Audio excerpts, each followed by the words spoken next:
Why do they say it like that? Why they say it like that? All right, we about to. It's a party tonight. Let's get it. It is a party tonight. We gonna get this. Oh, I gotta have that other one downloading while we on this. Have the other one because I'm glad you can download the videos instantly, but it takes a little bit of time. Takes a little bit of time. Get it going. Alright. We're gonna get it. Ooh, okay. Lovely beat everybody back. Okay. All right. I see Ooh, him. lovely beat everybody back. Ooh. It was like a race in Sorry, that my dog is boy. going crazy. Okay. Who next? Hey, We got Papa. motivation next Hey, and lady. Papa. Okay, y'all okay. It's a everybody. Oh, man. Let's get this. First Kev, thing we gonna start off, you man. need We to gonna stop doing this. we gotta start off doing the power taps though. Let's try to get to 5K real quick. You know Actually, I'm how I gonna always tell you, I'm like, it's kind of like when it reminds me of people who, they'll be like, well, what advice can I give you? And I'm like, I can't give you no advice, but I can create some fusion so that you can be able to understand what the fuck you need to do. You know what I mean? interesting. I'm sorry. I don't want to cuss, but Lovely, you Interesting. on you It's know fire Friday how I for you, tonight. huh? function. Yes. You know, it's like a lot of people are out here looking for other people to figure out what they need to do for themselves instead of figuring out what they need to do for themselves. If that makes sense. Mm-hmm. Y'all know what y'all need to figure out. Let's get these tabs going. That's what we better figure out. And I'm about to start looking at y'all numbers too. So we gonna try to get to 5K before we get Yeah, this topic Kev. Hey, started. Broderick. Wait, Kev, like, did they just I know in your live? everybody's here. Nay's No, I here. refreshed it. I Motivation is refreshed it. here. Driving's here. Ladies here. Yeah, Man, we've had a major conversation today. That's the for yeah, for sure. sure. Now I'm back. I'm back, and we about to make this interesting. I just doing a couple things, but yeah, we gonna but yeah. Nay, I was refreshing the live because it was kind of drying out, and I wanted to start it back up. Well, with getting this thing really going, and then when we get this going, once we get through this topic, we gonna go back to some of my old. I'm not gonna do the one I did yesterday because I want to do that Sunday. I feel like that submission one is a deep one. I really need to talk about. So we gonna do that Sunday. Saturday be the narcissist one, and then we gotta find some. I got a bunch of old topics we can bring up. We can make something happen though. But yeah, for right now, let me just so I can have y'all not too bored. We gonna do this. Hold up. We gonna throw some music on, and then as soon as we get to 5K, we gonna get it started though. Y'all, if y'all haven't shared yet, go ahead and share it out. What's the deal, Broderick? Man, was you all right, man? Yeah, man, I'm Oh, good, man. I'm all the way good, bro. You there you already go. know. Hello, my brother. How are Hey, you what's going doing? on, lovely? What's going Hello, on? my brother Yeah, Gosh, Broderick. yeah, We I all can. here. Hey, Nate. gosh. Share it out, How you share doing, it out, Broderick? share it You out, got y'all, tea? man. Follow Oh, my Oh, shit. YouTube if y'all haven't. Jay, Join the what's team. good, huh? How Let you me go doing, ahead Emma? on and share some love with you. Absolutely, absolutely. Look, I was at my son game, and we had to whoop their behind parts, but Yeah, what's going I'm on? getting Let's another share the season Yeah, of love. back up. enjoyed. Let's share the love. Let's just share the love. Get everybody where they need to be. Everybody, yeah, don't forget to share and like. Don't forget to follow the host. There's a Oh, little yeah. button, a heart button at the top. It don't cost nothing. It don't cost nothing but some love and some love. Hit that heart button, you guys. Share, share, Oh share. yeah.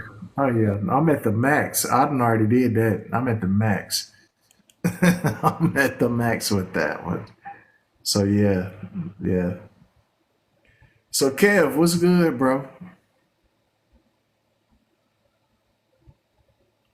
Is it more skin or experience that makes the character?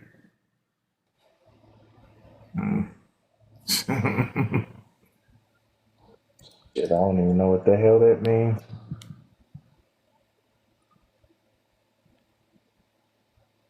Is it more your skin or experience that makes your character? Oh, I do know what that means. Ah, shit. That's a good question. I'm waiting to hear your answer because I know this is something that me and you have talked about. Yeah. Um. Okay, so I'll say this, and I can only speak about myself. I have surpassed a lot of people that don't have my my skill. I, but I say it like this though, right? I've been doing the same job for 3 plus years. Okay, but I will say this: I've been doing my job for 3 plus years, right? I take a vacation. I take a vacation, and I have people that run my route, whatever the case may be, and I get complaints. I get people so just in and they just Who done chat. tap it, man? There ain't no way we ate at 5K already. That's crazy. Huh? I done went and got some ice cream and all type of stuff. What's going on? I don't know. I asked a question. I read it and Uh, I just started speaking. So I know I I was ain't talking gonna about say you, but that. I'm talking about everybody else. Yeah. Yeah, there's 11 people in here, but all the 11 Have y'all people in here shared out? need Let's go to ahead. be I'm gonna click on sharing some it. names to see who ain't shared yet. Nah, y'all about to make me click on names. Nah, Hey, that's crazy. I've We gonna shared, see. We but gonna see. Dang. man, so we I we need to like it and we need to listen to the conversation that's going on too. I ain't shared shit. I just gave in here, but all of my people that I can share it to are not online I or know whatever. you have. I know. Wake them up. Yeah, these man, I got one that's got eye surgery in the morning. I got another one that has the heart palpitations. I can't. Mm-mm. But I will do this though, because Oh, I've let's see. I'm clicking on the names. Yeah. hold on a minute. Let me Let's see, see. lovely. Let's see what lady yet. Let's see what Jay yet. Yeah. She got Oh, 6 comments, 0 shares, 0 likes. Carter. See, y'all thought I couldn't see stuff. I told y'all gonna be calling. Oh, let's see what motivation got. But shit, I look, said hold, check this out. Zero com. Somebody told me if you in a panel You can and do it. if you tap it, that means you shadow ban. You can do it. No, It's all right. no, that Are you used for to be the real? rule. You can That do it. used to I'll be I do the it on the rule. promise time of you, my that's room. what they told me. They told me It's that not like the rule Yeah. anymore. It's not the rule Yeah, they anymore. changed that some years ago though, but oh you know, shoot, I say still. less, say less. Mm-hmm. Okay. Mm-hmm. oh, Mm-hmm. so Always do it. Let's see what motivation got. Uh, what you got? Well, Oh, he got I 1.4K. know, We got a record up in here, 1.4K, and he got one comment. well, I know Broderick was still talking. Even while Broderick was still talking, we got another 1,000 likes. So yeah. Let's see how. let people keep talking while we're keep tapping, and keep sharing. Keep tapping, keep sharing. We That's talking it. tap, Yeah, let baby. me Talking snitch on tap. people first before everybody talking. Let me finish my snitching real quick, okay? We gonna go ahead and do that. Y'all ain't about to I mess with had me. a no, no, no. Y'all I ain't about had a to get out defense. this. I had a defense, and my defense was real. Yeah, you right, the real one. That's true. That's facts. Nay got 3 shares. 1.2 likes. Okay, I see you. I mean, 1.2K. Yeah, My bad. hey, Maybe I messed Kev her up will like look that. at the statistics. He's gonna break it down. Fuji, what you got? Oh, Fuji has 1 share and 716 likes. Okay, welcome to the live. Anyways, Fuji, I ain't seen you. Wow. Driving. Man, Let's see what driving got. Oh, you lucky. I can't click you. You got lucky. You one of the non-clickers. All right. Okay. See, as soon as I start looking at people's stuff, now people, see that? Now we at 7.5. All I asked was 5K. We at 7.6 already. You see? Might as well go to 10 cases there, and then y'all take a break after that. Good, bro. but my thing is though, Kev, a lot of people come into your lives because they like to hear that conversation because you be putting questions on there. Oh, that's what we about to get to. That's the point. That's what we about to get to. Mhm. Can I give you a topic of conversation? You can use it. You can use it whenever. But the next topic, if you want to, because I was gonna use it, but I was just like I'm just over it. If you What over it 9 times out of 10, I am too. But go ahead. what does it take to actually be qualified as a good person? That sounds like that's gonna be super subjective. It'll spark a conversation though, for real. Yeah, but you know what that reminds me of, that Broderick brought that up though, is that is a good person, like what is the stereotype that comes with becoming a good person? Yeah, like let's just leave it there.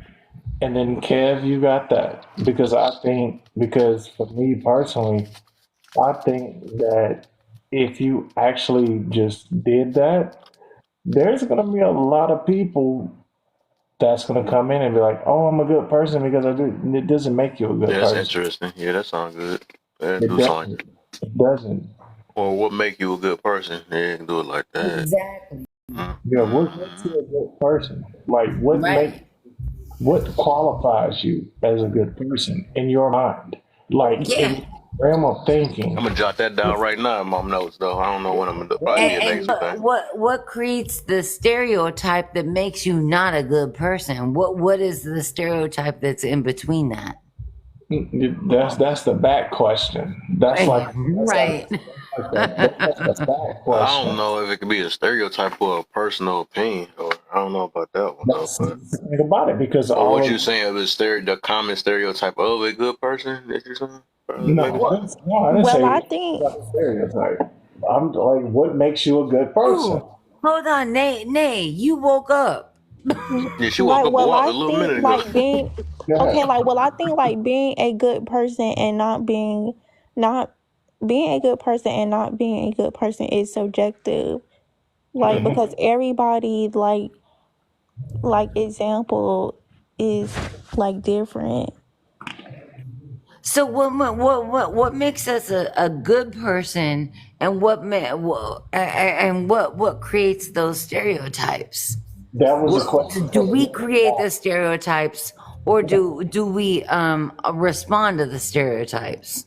But I don't think we create the stereotypes. I think the people we affect with the way that we treat them create the stereotypes. Mm. Okay.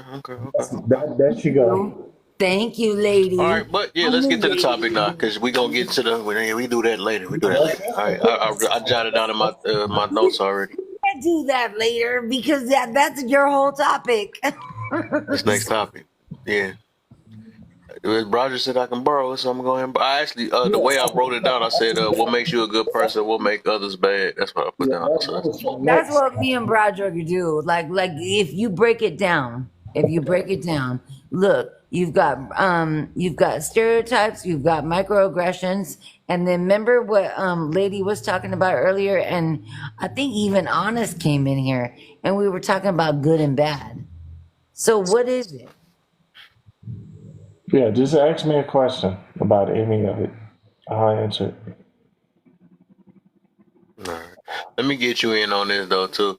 Yeah, because that's why I ain't say nothing. I was about to put my little point of view in later, but I'll wait till after you go. Then I'll do it. I would have thought everybody done tore this thing up. I'll let y'all talk for 3 hours on this thing. Yeah, Without me being saying nothing. Let me see. You know I can go on fire on this. You know I can go on fire on this. So I'm just Go gonna ahead, leave. Broderick. Go ahead. You can say your Okay, we can do it between. Okay, matter of fact, with me, it's gonna be Broderick and my brother Cousins. What's the deal, cousin? I'm gonna let him go, and then we gonna go because I don't think I'm us. Oh no, so Fuji haven't said anything either. Dang. What up, cuz? I'm so glad you are here, cousin. Hello, my brother. Sir. What's up? What's up, beautiful people? Hello, my Oh, this about to love. be very, very interesting. Yes, Cousins, yes, Okay, wait a minute. meet my new Ma Jay in the corner. That's my new Ma. She new member of the Hey, how family. you doing? Please excuse my voice. I was at my son's football game, but real quick, y'all, look, it's 12 people in here. And I need y'all to like, I need y'all to double tap on that screen. I need y'all to follow the host. It's a little heart at the top. Don't be scared to push it. You feel what I'm saying? Let's get it. Look, we not gonna stun. Let's do 20K, and that's really, really easy. You heard what I'm talking Ooh. about? Okay, go ahead. Look, girl. she even shocked me, man. At least I told you. And we Yeah. talking about training her on modding, man. Yeah, She she's training a us. commercial breaker at its finest. But look, Jay, this the one. That's the live I was talking about. That we were supposed to be at. I was inviting you to. That's cousins right there. We was talking about last week when I first met you and stuff. Hey, Yeah, so cuz, how you doing? y'all wanna add each other and stuff. Yeah, Hey, yeah, you'll like Okay. them a lot. cousin, what do Hey you got to Jay. say on this? When you hopped in and what you heard, what did you hear? He heard it ain't his turn yet. Yeah, that's Dang. what I heard. Hey, look, she just go make force a minute. I thought I had gave I her thought order. I It was was like sitting Broderick. down or something. I'm gonna listen. Yeah, I'm gonna listen after Ajay. I'm gonna come in after that. Yeah. That's not So we gonna fair. get Broderick in. Broderick, I forgot Fuji. My bad. I forgot Fuji didn't pop in here. I don't want to skip. So Broderick, Fuji, then his cousins. I know cousin about this tear this up. He got it. I like his mindset, man. He expand on some stuff. Like my brother Sean. I wish he was here too, but he got to attend to his family and stuff. But he know how to expand the conversation. But go ahead, Broderick. What you got for the? Just so we gonna do a piece. We are gonna do piece by piece. And then if y'all want to add to it, because I know y'all was talking about it, the rest of y'all that was in here, even though I wasn't paying attention, if y'all want to, add something, so just let me know. Throw y'all hands in the things. I'm just trying to get the people that haven't said anything yet, though. So let me know when y'all want to jump in. Put y'all hands in the comment and if y'all want to add to like the ones we talking about. But go ahead, Broderick. So I'm gonna start with the red area first. I've experienced this several times. Is it more your skin or experience that makes your character? I think that just talking about me, um, because I deal with the public so much, I think that a lot of people are shocked that a person like me, because I'm not dark skinned, but I'm shit. You know what I am, right? When and it really it's not about for me. It's not about racism. It's really about ignorance. Is about a lot of people looking at a person that they don't think should be qualified to do a certain type of job, as easy as it is. And me and my brother, we had this conversation years ago, and he was like, "Bro, we keep getting all of these calls. It's just like, bro, these people love you." And I'm like, "Well, okay, cool, because I'm not doing anything wrong." But I think it's something to where they think in their mind, which is ignorance, is that we all do the same stupid shit, and we don't. We literally go out and we can be around a group of people and we can actually articulate ourselves. We can actually talk and be like, "Hey, have a blessed day." They haven't heard that in probably over 40 years. Even their own friends don't tell them have a blessed day. They don't wake up to text messages or anything else, but they have a delivery driver that every day they've been hearing this for 3 years. And the crazy part about it is that they've been hearing it and they've been wanting to tell people about it. And then, for me, I get to a meeting and they say, "Oh, well, you just reached a goal." What goal? A company goal? I'm not focused on company. I'm not focused on appeasing a new manager. I'm doing what God told me to do.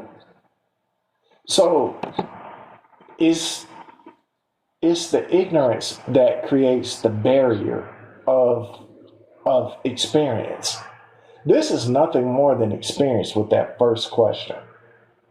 Oh, because I was just about to ask you, right? Is that I was about to say that so experience is so I'm basically this is more of a personal question. So did It's your experience or your skin made your character? So you saying it's experience, right? it is more or less experience, but the shock value of it was just like because I don't have a dog in that fight. See, when I say this, and I say it all the time, I don't have a dog in that fight, right? I don't know how these people view or value melanated people like me. I don't know. I really don't know. And for me to get the amount of respect, see the love, the only thing valued over human life is women and dogs and children and possibly elderly. I know for a fact men are not valued that high. But what I do know is this. If I can pull up at your house and your kids respect me and they're the first to hand me a bottle of water, the dog is not barking at me, and your wife is like, "Oh my God, oh, how was your day?" And you have to be compliant as a man. I don't give a fuck what your color is, but you have to be compliant because I don't oppose a threat, then that means to me that racism is ignorance. Can I add on to that real quick, Kev? Because I love what Broderick is saying. Because if color did not exist, if skin color, like what you're posing on this question, if skin did not matter, but experience mattered, what would be the what is the majority? Is it your experience, or is it Don't throw what that smoke in there. somebody? That's not going to end up flagging my line. Yeah. Yeah. And, Like it's like your experiences, and that's why I love what Broderick is saying right now. It's like, wait a minute, look, if color was not divided, we probably our experiences would our experiences be divided though too. So, and that's the same thing with trauma. Same thing with trauma. People were like, well, you went through this and I went through this, you know? So it's like everybody is like divided by something. But if skin color didn't matter, would character matter? yeah, of course. Because the thing about it is this, it's like the character and how you present yourself, because the character is what you bring to a person every day. I don't give a damn what you do. It's Exactly. it's how you get online. Um, as far as Kev, like the character, which is not really a character, is just him. The topic is the character because it brings out what people truly think. So now we dive into the experience of actually people exposing themselves. Me personally, like I always say, like I always do every time I'm part of his live, I respect Kev, I respect every person that's up here, and I follow every person that's up here. I think, I hope I do. I'll go back in after I land this plane. The thing about it is this when it comes to the character part of it, that just presents the topic. It's just the person presenting the questions. But what the question is actually saying is it ignorance or are you being naive to the fact? And I think a lot of people are naive to the fact that, yeah, there are educated people that's out there. That's why racism is so ignorant. When you say your character is you have to put that on every day. Like when the lights dim and the camera's off, you gotta go back and be your regular self. You gotta present it. if you are authenticated within yourself, your color has nothing to do with it because from what I understand is that I have 100% rating within Alabama and they know my color. They know who I am. I speak Hey, highly. Kev, I want to ask you a question, and I No, no love more what. questions. No, because I was about to say, yeah, because I was just about to say he got to cut it short too, because it's like we got like three people that he's saying that. I want to make sure everybody Yeah, I falling know. asleep and stuff. I It's three was people just that literally. gonna So say, I if was you, I'm like, gonna try to say this too though, because I realize some of us can't talk for a long time. We got to realize, some people it's some, that we. I basically just want to share the flow out. I'm gonna put it that way, because I don't want to leave people out, and some people get lost in the midst of it and all that stuff though. yeah, So if we can, I'm not trying to rush nobody, but you will if we can. can cut these answers kind of short so we can get through these topics in a way though, because we got a bunch of different ones we're gonna get to though. But My, yeah, go my ahead, bad. you can finish up, Broderick. But you just My keep in bad. mind, at the time. My bad. My bad, Kev. No, that's cool. I know Chris just came up on this live though too, Kev. Chris just came up Yeah, I know he going on. last though. He just got here. Yeah, but And Fuji then, was here too but and but lost connection. cousin was still talking though too. Yep. Cousin haven't even started yet. Yeah, that's the thing. That's the point. But go finish up, Broderick, and then we gonna get cousins in. Huh? The Yeah, one go thing get. about it is, I'm sorry to cut you off, but the one thing about it is, as I land this plane, a lot of topics, I don't have a dog in the fight with that because I get respect because respect is due. So I'll just land it right there. All right, for sure, for sure. Go ahead, cousins. Go ahead, cousins. All Cause right, all right. So we on the your first one turn, that's my up in the red, brother. right? Okay, so is it more your skin or experience that makes your character? The short answer is experience is what makes your character. But your skin in this society can influence that experience. Right. So I think that the answer is it's all of a combination of our experiences, what we learn, because character is just simply an emotional, mental, or moral exploration of an individual person, expression of an individual person. That's all it is. So that's just basically a combination of what you've learned, what you've experienced in your life, develops your character. But depending on what your skin is, we all know your experience in this society is going to be vastly different, depending on where you come from. If you got money, if you don't, if you come from the inner city, if you don't, if you come, if you come from a religious background, if you don't, your morals and your judgment are going to be based on very different things, which is going to make your character change. But I think that, that being said, whether your character is good or whether it's bad has nothing to do with what your skin is. That has something to do with you. When you look in that mirror. And so if you were messed up, or if your character is fucked up, excuse my language, that's just because you fucked up. Don't blame it on your skin color. Don't blame it on none of that. That ain't got nothing to do with it. We may have bad experiences, but how you choose to react to that and how you choose to express yourself after, that's all on you. So skin can influence it, but I think it's the experience and how you choose to react to those experiences is really what makes your character. Okay. Um, what the heck? What happened again? I was just about to get her in. Go ahead, Chris. Drive it. I don't think I ever heard her thing, so I'm gonna let you go again too, because I don't think I heard you earlier. I want Nate to go too. I haven't heard her talk. Actually, I want everybody to go because I just want to hear everybody's things over you. Yeah, I'm last anyway. Go ahead, Nate. Whoever's got to go. All right. I think you're good, Chris. You're good. You're good. You go ahead. All right, you sure? Because Fuji was before me. She went. Yeah, Fuji. Yeah, let Fuji go real quick. Yeah. Then Yeah, then Fujigo. then you can go, and then everybody else, I think they win already. They just gonna go. Oh, just gonna have them go again, just so they can maybe they want to add something.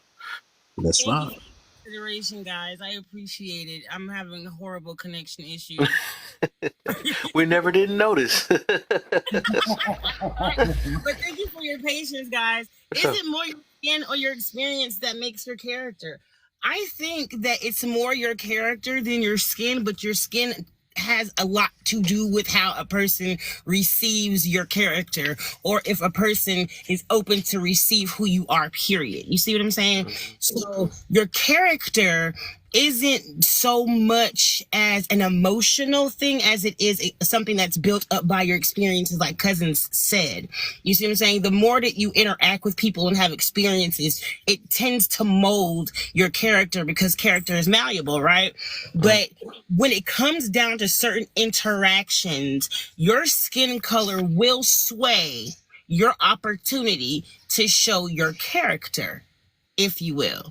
You know what I mean? So Okay. I think it's a combination of the both. You know what I'm saying? Because like the sister said, if there wasn't any skin color, then a lot of things wouldn't be an issue. But there is skin color, and because as a whole we make skin color an issue, it is the issue. So I'm a great person. What makes me a great person, that's a whole nother topic. But if someone that has a problem with my skin color sees me, they're not going to care whether or not I'm a good person. You see what I'm saying? I'm not going to get the opportunity to show my character. So I think it's a little mixture of the both. Okay. Chris. When it comes down to that question, I say the skin is just the casing. Your character is what really shows through. And when that happens, you look at it as, all right, yeah, there's a division between skin and problem, there's colorism, racism, all that. But if you really get down to the science of it, the true fact, we're literally all the same color.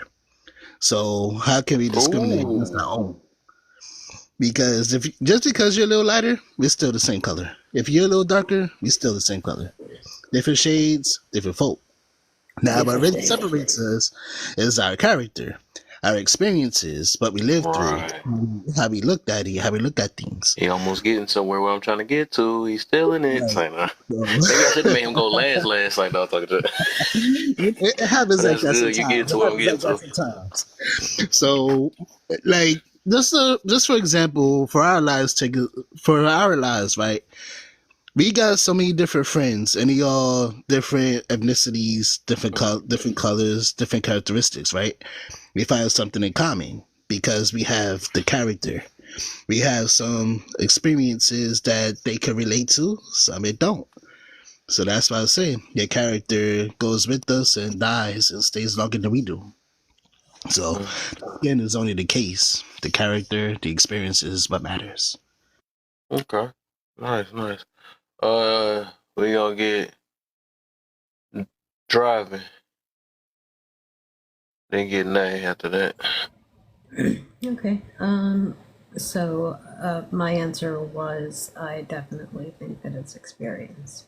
Why you say? Why do I say that? I say that because I think that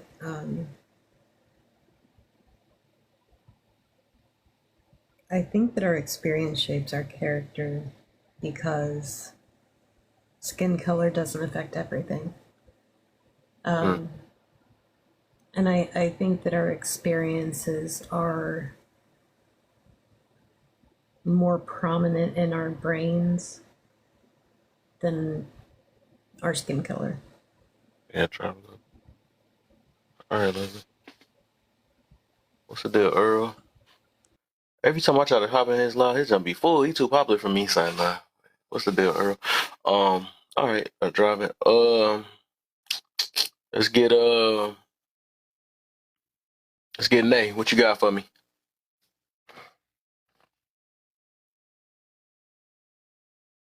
You fall asleep on me? Oh, I'm about to say, better not fall asleep. Bring that belt up, son. Oh, you about to say, better not fall asleep. Oh, your junk glitching. What the heck? You probably gotta turn it on and off for you. Yeah. I see you got one bar too.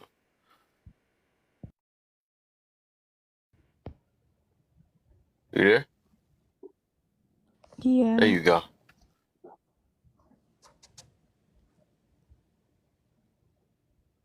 Good looks on the bear. So what you got for me? Is it more of your skin or your experience that make your character?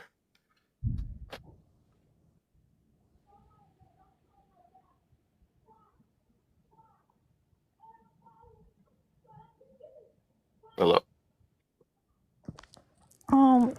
More of your experience Mm-hmm. that makes your character. What you say? It's more of your experience that makes your character.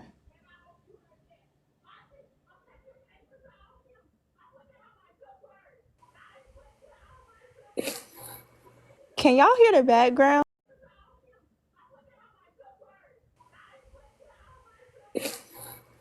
Can y'all hear the background?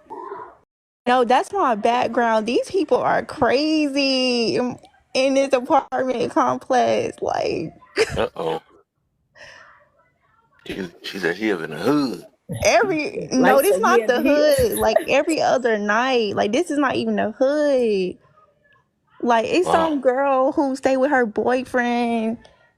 And I don't know, like they be arguing. I don't know, like this is crazy. Pop that, bust that up. don't pay attention to that. This what we at right now. You know what I'm saying? You know? Like this what we Pay doing. attention You to know what I'm this talking about? experience.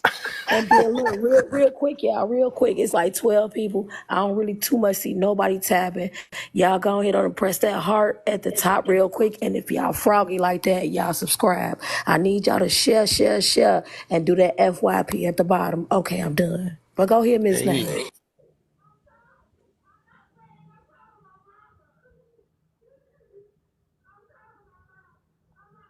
No, you didn't. Stop listening to that background. That's why you're delaying, because you listen to that background. Leave them people alone. Tell them that you in a more productive area. Say no, but did you say everything or you good? I'm gonna go to motivation after this. And I got one more spot open if anybody trying to hop up in the box. What's that? Now you good?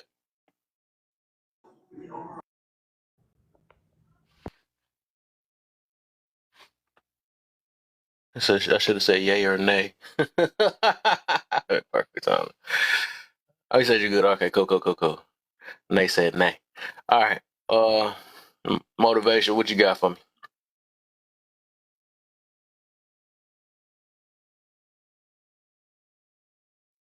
Motivation. You there? Oh man, people falling asleep. That's what I be saying. I don't be talking too long. I'll let you back up when you come back, my brother. All right. Let's. I think. All right. Oh, Jay, and then I'm gonna get Nippy in. Okay. I really gotta answer this question, but I'm not gonna lie. I'm more 6:12 Ephesians, so I'm gonna respectfully decline these two questions up top because I really would like to dig more into So you the wait for third that one. We're question. gonna Oh, get into it then. absolutely, indubitably, yes, sir, yes. Yeah, and again, y'all, please excuse my voice, cause baby, my baby had a football game and we won, and I had to scream at everybody. So yes. It's all right. It is all right. Hey, ain't nobody tripping off that raspy voice. You hear my shit? We good with that. Okay, we representing up in here. Look, we that's what we do.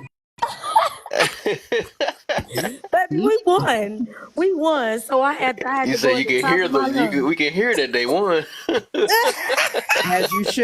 As you should have, ma'am. So all right. Oh, okay, cool. Okay. So you said, oh yeah, okay, cool. So we're gonna get back to that. So that's when you said you want to answer. All right. So we get Nippy. What's up? Welcome to the live. We on the first one, man. Is it more your skin or your experience that make your character?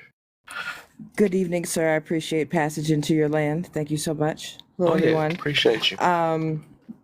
To answer the question, So hate to be one of them people, but my experience in my skin has been partly shaped of my character, but more of my Okay. character has shaped by my experience. I will say that. Interesting. Okay, I like how you did that. You can break it down a little bit on both ends of what you meant by that. Well, I mean, living in this country as a black woman, that's a different experience, and I have to honor that. I know that I have to maneuver different in certain rooms. I know that um, I have to go things a little more strategically and a little more calculated than my counterparts, and I know that. Now, I appreciate that as the gift that it is because it broadens my purview, which I'm thankful for. But the bigger part of my experience is my skin hasn't been my biggest hurdle. Mine has been with a physical disability. So that experience has really shaped my bravery more than my skin, but it's helped aid in that experience as well. Okay. I like that. Okay, that was nice. Monica, what you got for me? I would say that my skin color and the issues that I may inquire run very deep, but then they didn't start off that way because where I'm from Louisiana, but I came from a part of Baton Rouge where when I grew up, I went to the all black high school. I was surrounded by black businesses and things like that. So when I left Louisiana at the age of 19, that's when I started to experience different things. And I think the greatest thing, I left at 19, my parents, I had a college fund or whatever the case may be. And I was like, I'm gonna go to school here and qualify and all these different things. But anyway, at 23, I actually joined the military and I became a police officer, even though I wanted to be a journalist. But they told me that I needed to wait a little longer to be one. And that once I joined, if I decided to change my rate, is what you call it, then I could. Well, found out that was a lie. But anyway, so I'm in there and when I joined, it was just me and one other black girl amongst, as of women, it was 250 people in my unit. Well, it wasn't a unit, it was a division. That's what we called it in the Navy, where I was at in Pearl Harbor. But it was only two black women, me and another lady. And we were still friends to this day. But it was other women. Let's say out of 250, it might have been 20 women. It was only two black women, me and another lady. And the other one was maybe like out of that, some Hispanic, some mixed, some you don't really know, Asian type thing. So for me, I started off, gung-ho, just really ready to be a part of all of this, just doing everything I was supposed to do, everything I was supposed to do. I'm talking just being A1. And then I realized as time went on, I was being treated a certain way and being talked to a certain way. And I learned the dialogue of saying, with all due respect, sir, standing at attention, you don't have to talk to me like this. Or, with all due respect, sir, and that type of talk, to where I became the person that I'll give you one instance. I get out of my A school, out of Virginia. I actually went to Virginia. I went to Virginia State Police Academy. So in the military, they disperse you in different places. So people that were master at arms, which is the highest ranking you can have, not highest ranking, highest rate you can have as far as policing, meaning that you can arrest admirals if you have real probable cause. I'll say that.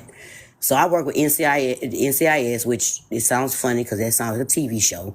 I work with K9 units and all these things. But anyway, I get to a place where I'm so excited to be a part of this.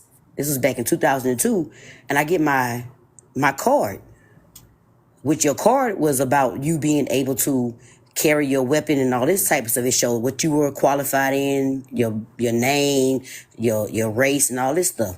Well, when I got my card, I was excited. And then where it said race, it said N. This 2002.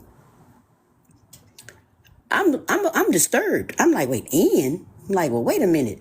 So I got a couple people I'm friends with that I knew from boot camp, and stuff like that. So I go gather in the corner with them, my other black fellow men. I ain't get no women. I went and talked to a couple girls, but without the one lady, and she was like, dang, but she wasn't ready to fight that fight. So I go to a couple guys, I say, look, I don't need you to say nothing. I'm going to walk through these halls and ask them what they think when they see the word N next to my race. So I got the darkest black guy I could get. I'm talking handsome guy, but dark as he could be. So I said, and I'm a fair-skinned lady, whatever, but I'm black. So I go, and at first I say, when you see the N-word and look at me, what you think? They was like, well, I don't know what you are. I was like, okay, you not, whatever, let it go. So I said, this ain't working out. When you see the N-word on this card and you look at him, what you think? And they was like, oh, I had one YT guy say, oh, look, the way he looked, it's like he wanted to say it, but he ain't say it. He was just like, look, I ain't got to do with none of that, right? I say, you know what? This ain't even, I'm not fighting you on this. And I remember going through a couple of people and going to the head person. I ain't got no rank, but I have rank. I got rank in life. I have rank in my spirit. I have rank in who I am as a black woman. I don't care if I'm light skinned and my hair curly. I don't care about none of that. I'm a black woman. I represent it all day. So I go to the head person and say, look, this is not right.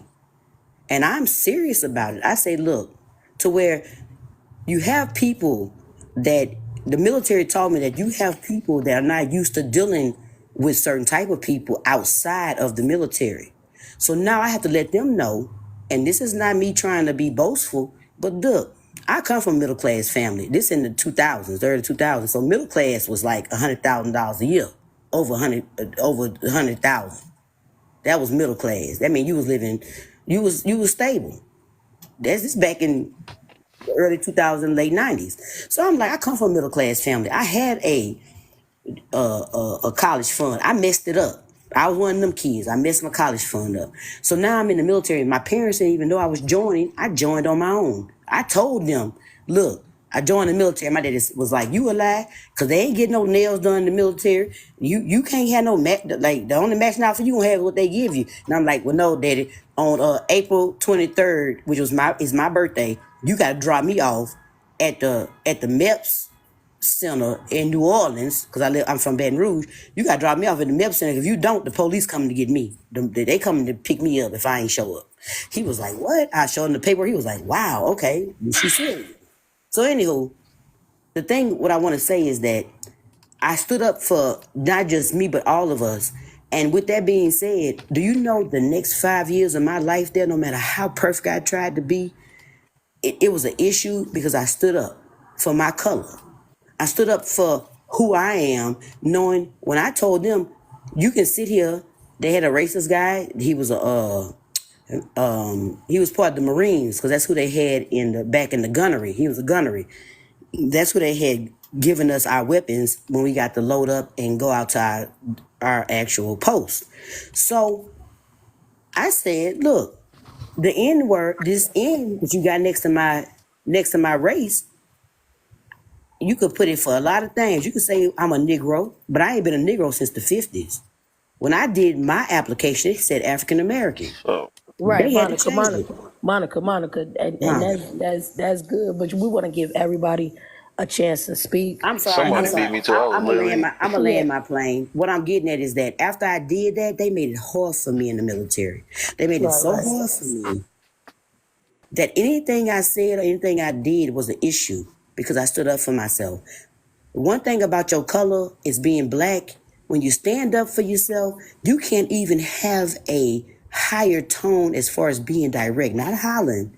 They think you being irate. Right, right. You And get what we I'm saying? I we could can talk to you appreciate direct and I could be that. like, look, don't handle me this way. I didn't yell at you, but oh, calm down, ma'am. Calm down. No, I'm not upset. I'm telling you, I'm being direct. No, don't handle me this way. Our color brings so many different things to us that we could go on and on about it.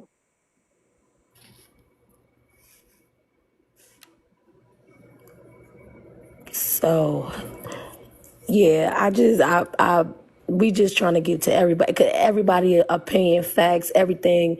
Everybody matters, and we just want to get to everybody to get a chance to speak. And that's all. And Monica, I'm you made a lot sorry. of points. I'm sorry. So you don't gotta apologize. You did your thing, My but mistake. we had some other people that wanted to speak. Host, go ahead. Who was the next person that wanted to speak? I was just about to say, I think that was. She should have been the last one. She the last one, I think. Yeah, Okay. because we still got another about few questions to get to. We do. I was like, dang, it took a while. That made your character. So, basically, what I got out of that, it sound like her the thing she went through because of her skin made her character though. So she basically her character is based off of how she got treated. So I get it.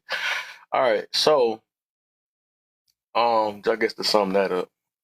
So since everybody went, I'm gonna say, I guess I expound on that. And then I think I had a question for everybody. It was supposed to be something. I forgot. I'm gonna try to remember it. I'll think about it.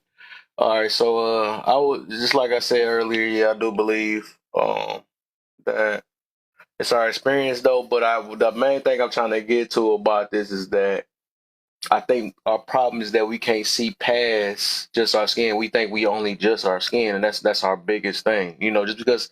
And the other thing is just because somebody else define us based off our skin, we don't have to do the same exact thing. It's like robotic type stuff, man. Well, since you put me in this box, I'm gonna embrace my box. I heard this new thing, like they say, I'm proud. Hey, you gotta, Monique, Monica, you gotta probably drop and come back up because yours are echoing Is it just bad. me or is there an echo? It's you. You gotta drop it. Hold on, I got you. You gotta drop and come back. All right. Dang, what was I getting to? I forgot. I think. You were saying it I said was your experience, and we hang on the skin part too much. Yeah, we do. We can't see past that. We can only define ourselves as that. And it's like when I ask, that's what I be asking lately. Like, all right, you're black. Okay, what else about you? You know what I'm saying? I think a lot of times we just attach and we want to use this to like, we do this to kind of. I think sometimes we use it to deflect. Sometimes too. When we be like, oh, what about that? Well, I'm black. Because I'm black. That's like when the new thing when people try to do the well, you know how men is, you know how women is. We got to stop doing stuff like that because we more than just that. We actually have character. We can build character. We can change our character. Shoot, our experiences don't have to make us either. Our experiences do. But I'm just saying the choices we make within our experiences. We don't have to say that I'm this way because I went through that back in freaking 40 years ago. We can change that. I think a lot of us choose not to change that though. And that's the whole point of this topic. It's like that's what I'm saying. Do your experiences, but I do like what Warlock said earlier. He said your choices. I do like that. So it's your choices. So I guess to add to it, it's your choices you do with your experience because two people can experience the same exact thing and make different choices out of it and come out with something different. So that make a lot of sense though. So that's the whole point of the red topic and stuff. So I'll think about that question later though. So we could do a little open panel for now. What y'all may got out of it, what y'all may agree with people with, disagree. So we can do that for a couple minutes and then we can get to the first prompt. I have one question, and I'll be quiet. Our experience makes our perception. So this doesn't mean that everybody is bad, even though I dealt with the YT. But if I go into a room of my own kind and I get mishandled, when I say that, meaning that maybe somebody customer service may be bad. I'll even go that route. Customer service may be bad. I don't go into the frame of mind of, is it because I'm black? I go into the frame of mind of, oh, they got a bad day. Maybe they just don't like how I am. But if I go into a room of the others and I get mistreated, the first thing I'm going to think is, are you mistreating me because I'm black? Because we have to understand that, and this is, I say go on Google Scholar, not regular Google, on African Americans and high blood pressure, racism in African Americans and racism. Google it, Scholar Google first, don't regular Google. Because Google that high blood pressure too. He was going what I'm saying though is that when I say high blood pressure, I don't mean like your blood pressure just stay high. but it can elevate, because when we walk in a room that don't look like us, or we dealing in situations, if you're dealing with others, when we dealing with our own, we can think of bad day, you don't like us, she ain't right, bad I don't attitude, think this everybody and like that. that. But when we deal with others, it's like, why you handling me like this? Is it because of the color of my skin, or is it because it's just a bad day? We have more when we deal with our doctors and we're talking to them. If they don't look like us, are they really? Now, I'm not saying that you're going to get all bad doctors that don't look like you. I'm not saying that. What I'm saying though is that we walk in a way of, you see the police, you deal with it. You tell I tell my son, don't go in his pockets when he in the store. Yeah. How many people give these? So can I? Go I'm sorry, I didn't want to ahead. interrupt you. I just wanted to ask you. Please go ahead. Yeah, I well, thought she first had of a all, question just though. take That's all I was waiting for her to get to that question. She never came with it. Yeah, I'm gonna say thank you for your service as a fellow service member. So that's first of all. But what it sounds like to me is that you are describing how we navigate this world, right? How we move. That's not character. That's the character will dictate how you move. Meaning, like, you know, like as Black people, we have to keep our head on a swivel more than anyone else, right? We have to, like you're saying, like there's certain things that we have to consider that other people won't have to consider. That is judgment calls, right? That's because this is how the society works, and for us to be safe, this is what we have to do. So that's one thing, but character would be in that example. I missed that word. I missed that word, character. My bad. I missed that. I got in. I missed that word. You talking about character? I thought we were talking about race and how it affects us. What the? Okay. Right. Okay, character. Right. So, because if, like, let's say for instance, you walk into a room with them, and I'm saying them meaning any adversary or anybody that's different, right? So, and they start treating you differently. Now, your character is going to tell you either one, do I pop off and start slapping everybody up in this motherfucker? Or do I say, hold on, I'm gonna keep my composure, I'm gonna act this way, I'm gonna be, you know, like that's what character does. You're right. You're right. So that's what, you're right. And I'm sorry, I missed the word character in this whole, I joined late and I missed the word character of a part of. That ain't no excuse, man. Forget that. I read the topic to you. You just went on your own lane. What I'm getting at is that you didn't hear what I said earlier when I said, with all due respect, sir, I knew how to handle the people that were racist toward me in the military. I didn't pop off. I said, with all due respect, sir, why does it have to be this way? With all due respect, sir, standing at attention. I knew how to handle myself. It didn't mean that when I got out the military that it still bothered me. And that I still had to handle myself a certain way. I've had many encounters. Well, I have a son that's 11 years old. No, 12. He just made 12 this month. I have a 12-year-old son that. I don't feel like I'm sorry. I'm sorry. All right. Well, that PTSD can bother people. We have to admit that to ourselves. It does. It hurts. I'm not trying to be mean, but it's just, man.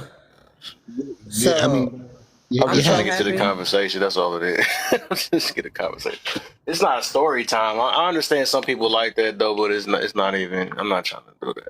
I just want a regular conversation. That's all it is. Right. Have a good one, Monica. Thank you for your services. Thank you so much. Yeah, Hey, look, y'all, don't forget to like and share the live. And FYP is forever, always free. You heard me? Magically Delicious on evening time. And when y'all feel froggy, it's a link down there that you can press subscribe. Press that button, okay? And then up top, it's a heart. All right, now, look, we at 19. Hey, I want to see 20. We ain't even got far to go. Let's get 25. That part easy. The conversation is delicious. Y'all know that. Let's do 25 real quick, okay? Let's do 25. I thank you. I see my 20. I see my 20. Now, let's do 25. Come on, y'all. Man, let me do 30. Let me do 30. I'm gonna do 30. Go ahead, ho. My bad. Okay, go ahead. My bad. Yeah, I like her, man. She motivating, and you know what I'm saying? We done passed up the last section of the live already. I had 12K, and I was on that thing for like 3-4 hours. I only been on this thing for like what? not even an hour yet, 59 minutes, and we already at 20K. You see what I'm saying? Let's just, let's get it active. Let's get it going. If y'all haven't shared yet, go ahead and share it out. That heart, the heart she talking about is near my name. You go ahead and hit that heart if y'all ain't joined the team. I can tell who joined the team now because I know Nate haven't did it yet. I know Chris haven't did it yet. I know the one I know she really ain't gonna join the team. I just booted her, but it is all right. But y'all will have, the thing is, to how I would know if y'all joined the team, y'all will have an orange heart near y'all name when y'all tap the thing. It's 1 penny. It's just 1 penny. And it help pushes what they say, it help pushes me on the popular live, some new things that they added though. You see what she did with the arrow, and then you see but she got this. If y'all even want to have that yellow thing too, that subscription, y'all can do that too. But that's money though. So if y'all don't feel like money, some of y'all said y'all was millionaires, y'all can do that too. But that little thing, that heart right there that she got right there, that's 1 penny. Y'all can just press that. It's gonna put a little heart over my head, and it's gonna put a heart on y'all name, and it let y'all know that y'all part of the team. See what Chris just did right there? Now he's part of the team. Now he got an orange heart. You see, just that simple. I think we good now. So let's get to the deep one now. Let's get to the deep one. Let's start with Nippy. What stereotypes you don't like, and what are you doing to change it? Well, I'm one of those people that believe their stereotypes are rooted in truth. Facts. And you can find someone to fit every stereotype. So what I choose to do is not enforce the ones that I feel are unfavorable. Mm-hmm. Because I feel like a lot of people do a lot of talking about who they are and what they are, and they don't. I choose just be who I am. So I don't really have, like, I guess, a valid answer to that question, because I just choose to not indulge in some of the stereotypes that I think are unfavorable, but I do indulge in the ones that I enjoy.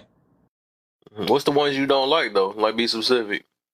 I don't like the the stereotype of BAPS.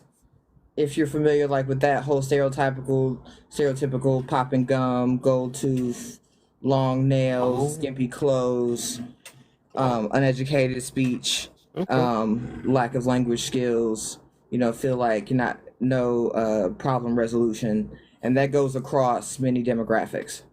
Okay. I like that. Just poor behavior, poor people skills, and all the ways that manifests.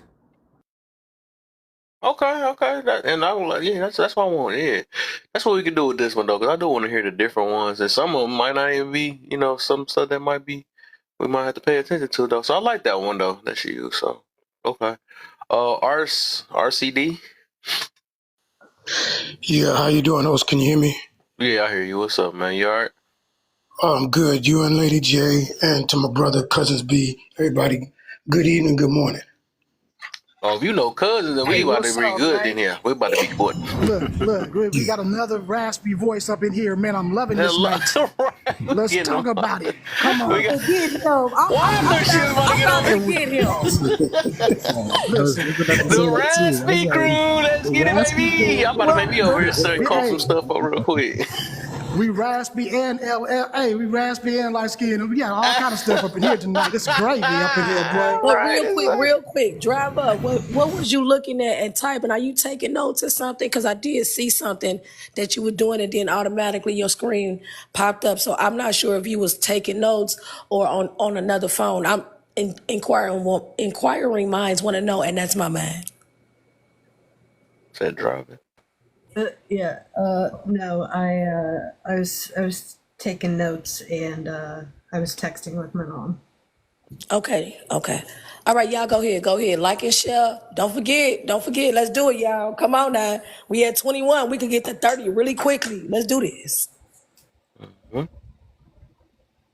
What you got, RCD? What you were saying? What type of what stereotypes you don't like? I'll go with the brothers. Well, let me say first, with the voice that we do, we're loud. We're outside of our community.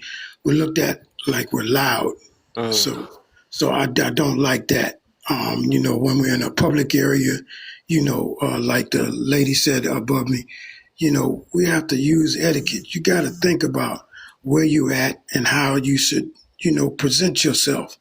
And then, do you do things in your home that that you wouldn't do outside? You're supposed to do that, right? So that's one thing. And now I'm gonna move off of that and then go to the brothers. I don't like the earrings. Cousins knows where I'm going with this, and I think you might know too, Lab, is that earrings represented back in the day where you were at on the plantation.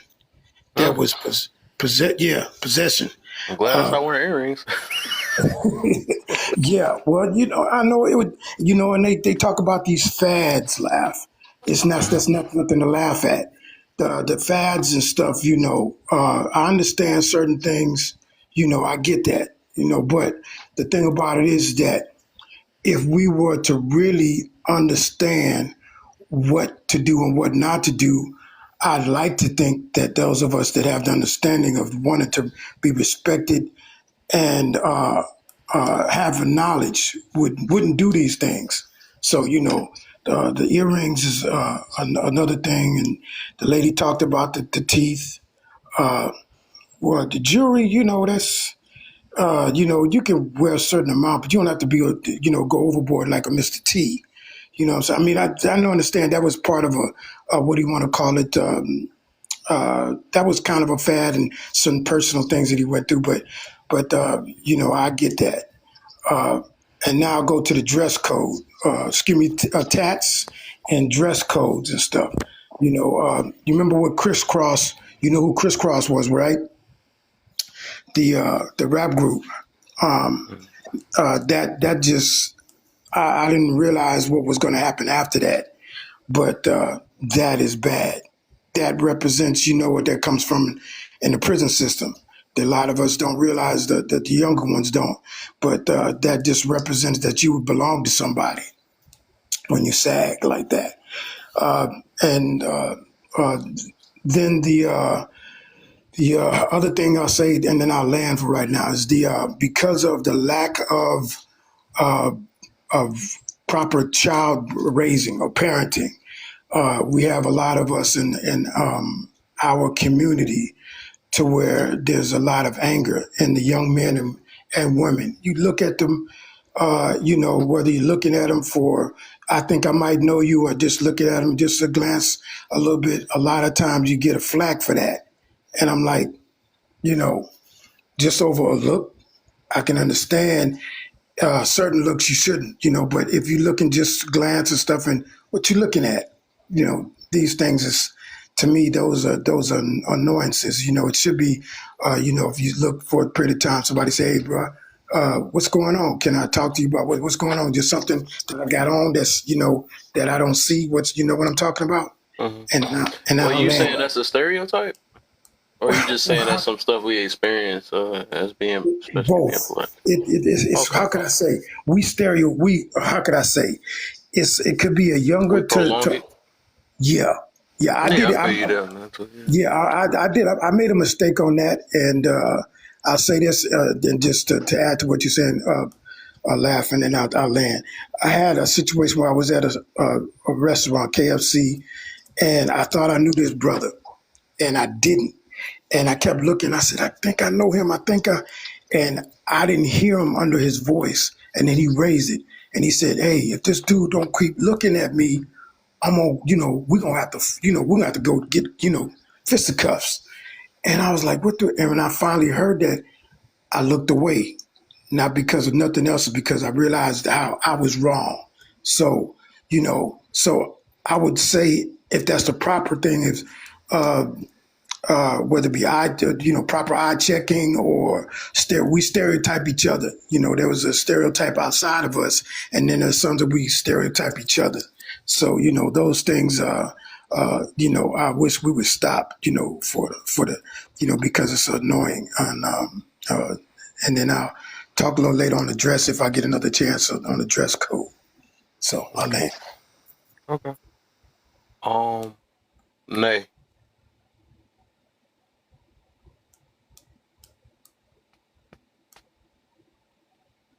Yep, we back on you, Nay.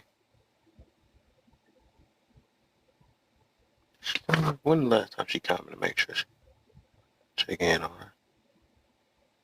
Nay, Dang, he I cannot be over there. haven't seen her comment in a while. Dang. Wait, no, I seen her say get to 25K. She here. Get up, Nay. Get up here. Let's dance.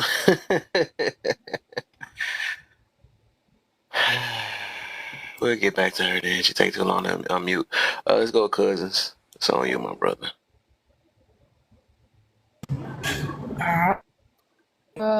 Stereotypes.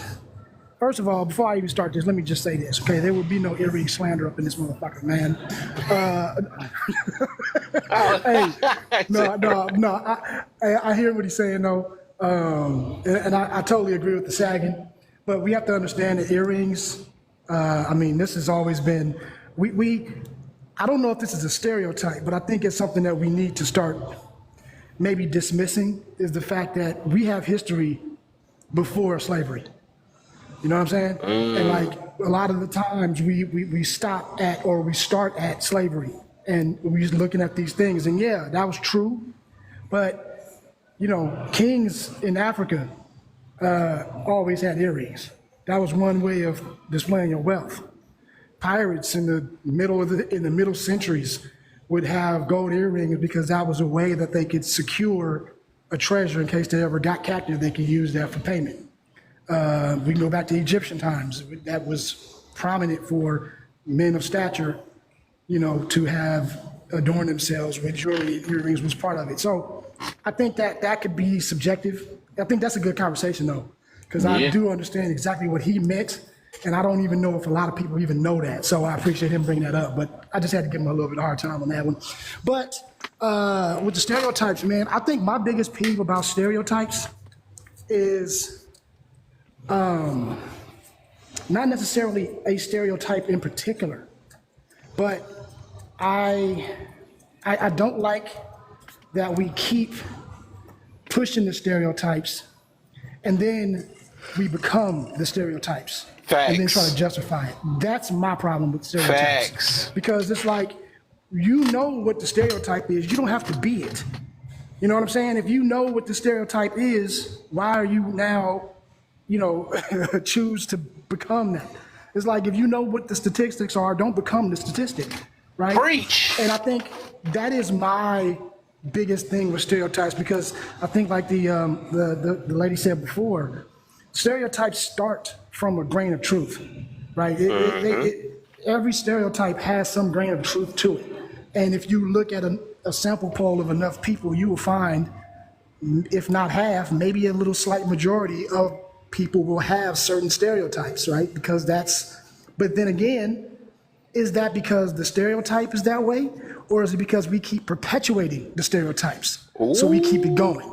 And so that's my thing where I have a problem with it. You know what I mean? So, but like if we got to go, because I know you asked for a specific one, and I've been talking all that time to try to think of one. Wait, let him cook though. Let him cook. Let him cook. Because he went back. Let him cook. What the kids say. Let him cook. Hold on. Right?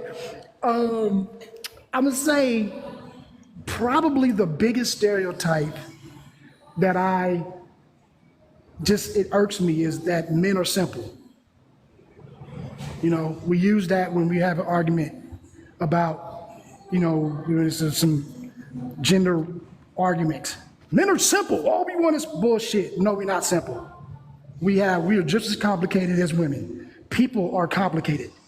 And depending on the circumstances that you're in, the complication either gets a little bit greater or not, right? Because all of these things that we say we're simple, all we want is this, that, and the third. Okay, well, you give them this, that, and the third, and then why don't you like it then? Well, no, because then, you gotta. So then all of that shit comes out, and it's like, that's the stereotype that I think, to me, as a man, irks me more. Because if that's the case, if we're so simple-minded and we're so simple, then why would we complain that we don't get respect? Why would you complain that people are talking about you or belittling you when you belittling yourself by saying that you're simple-minded? So I would say that if I had to pick one off the top, that would be the one that I just, I think it's just ridiculous.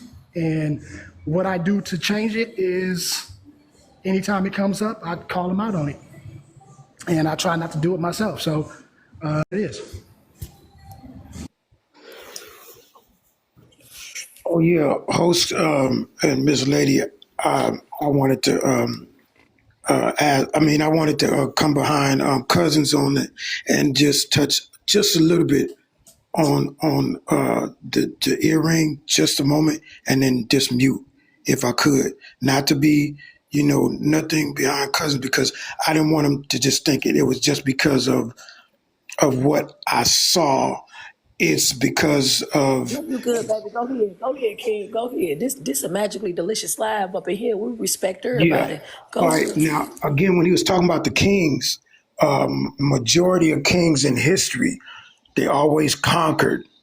They always took from, and then after that, they've oppressed, and then they tried to control, and they branded. One of the ways to control is branding. Individuals to for themselves. That was their consensus, or what do you want to call it? Their way of keeping track of what they had, what they said that was theirs, and that is something that. That is something that I constantly try to remember about because I know that there was things that Cousins that brought me up on speed on some other different issues, and that's another different thing. And I was like, oh, I thought, and he said, no, that's not right. But I wanted to make sure that it was just like he said, it was, every culture. I don't think there's no culture on the face of this planet that hasn't been oppressed. And what they do is just to repeat the process. Now, there's different ways that they've done it. And that is that came out of that. And that's how come I'm saying now. Now, there are some individuals that have the positive thing out of that is there are some individuals like Incas and other tribes. They have reasons for their their markings, or their whether they have a earring in their mouth, what do you call it? A hole opening under the chin, or on the ear, because of it coming from a tribe. I get that. That's something that that's identity. You can't separate that. I'm looking at what we do because of something that we seen, something that we like, and we don't understand, the meaning of that. We got to educate ourselves to where we really find out, do you really want to do that? Do you really understand what that means? So that's why I mentioned that before, that we have to be very careful. So I'll stop right there and then land.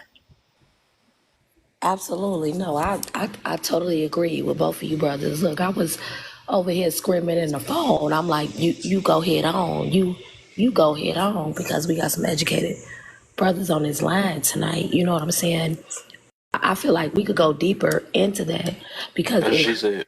if we're if we're talking about tribes, if we're talking about being rooted, we could go deep into what was rooted into your DNA system. Ken, we talked about this the other day. A lot of stuff is already imprinted in our DNA system, and believe it or not, it go back 150 plus years. Now some people believe in science, and some people believe in, well, okay, I guess for better lack of words, supernatural. I believe in a creator. Science will go back 150 years, say you have imprinted the DNA or the trauma from whatever it is that stems from your personal bloodline. So depending on how, because I wanted to kind of piggyback off Cuz's question. I'm really kind of not. I'm derailing a little bit. I am. But to piggyback off his question, I totally agree. We can even go back and to go back to your question with the tribes. We could go back into a person's bloodline and see exactly where is it that maybe that trauma got rooted from. Because again, we are all given free will and choices. Now, sometimes we could choose to live in that and bypass it and pass the trauma on to the next of kin or the next generation. Or we can choose to deal with that trauma and not pass it on. So again, if it stemmed from that trauma, if you realize and you learn from it, that plays a role in a lot of difference in everything you do in everyday life for a person not to attempt because again, somebody gonna stereotypicalize a person in any way they want to. But it's up to you to walk in your faith and believe who you are. Because if you know you stand for some, you're not gonna fall for anything. So again, with trying to regulate the emotion, yeah, allow a person, don't get too carried away, but allow a person to say their mind and their opinion because that's their opinion. But it matters what how you respond. It matters what you say at the end of the day. Oh, I'm landing my plane. Just wanted to ad lib. Hmm. I think it was actually on you anyways to say what was your stereotype that you didn't like. Hmm. Yeah, I just be wanting to ad lib because I see some educated brothers up in this lab. Like I keep saying, I go to other people's lives, and I don't really understand how. I mean, maybe you can. That's why I'm open to different perspectives. But I don't know how a person would try to differentiate being a color because to me, a color is black, white, orange, yellow, green, blue, purple, violet, mahogany, things like, well, I'm making them, but things like that. A race is an ethnicity to me. So if I'm a race of a melanated type of species, because someone made a comment earlier today, we are all as one. We just different shades of wheat, if that makes sense. That's really what Hmm. we are. We're just kind of different shades of wheat. You have your darker wheat, and then your light brown of wheat, and then your lightest of the brown of wheat, and then your lightest of the brown of wheat. You see what I'm saying? You see where I'm going with it? Hmm. And each ethnicity or each race choose to carry how they want to carry it in that race. You got some people that might have been brought up in this type, and then they'll meet a group of people, and sometimes they may stereotypicalize that person because they want what they see on social media or the television or what they done heard, but never really came in contact with not because it's foreign to them. In actuality, it is foreign to them. For some reason, I have ran into palm colored people, and again, I have locks. I like to wear many colors. Y'all see that picture of me with some weed? I'm gonna change the picture, but I have locks, and I run into many palm colored people. For some reason, they have never seen. Maybe they only seen it on the television, and they be so intrigued to try to touch my hair. Don't touch me. But it's foreign to them, and they're really interested. Maybe on a different level, but we can't. I don't read nobody, man. I don't know what nobody talking about or thinking about. But for a person to be that intrigued, they want to know something. Uh, Almost like driver, she's driving. She's so intrigued that she want to know something. I really want to know what her input is on this. I stereotypes. I had spoke a little bit about this earlier.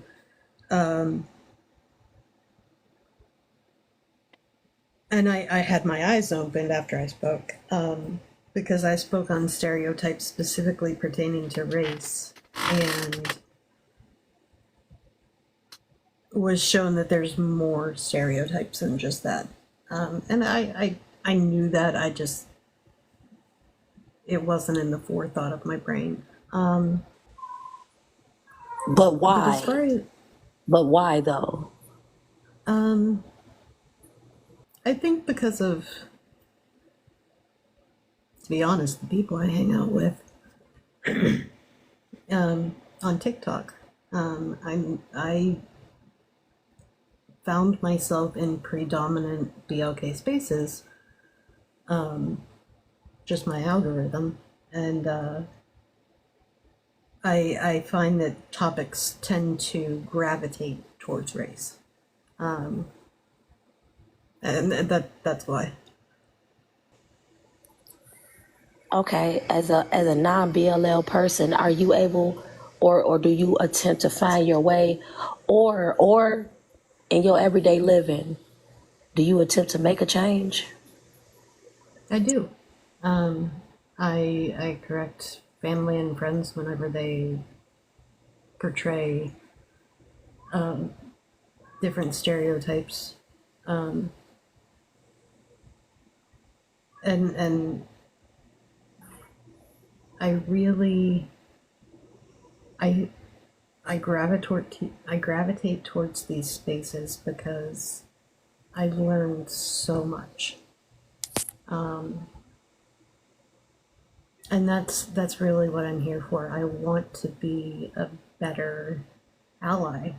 I want to understand as much as I can. And I know that I can't understand fully.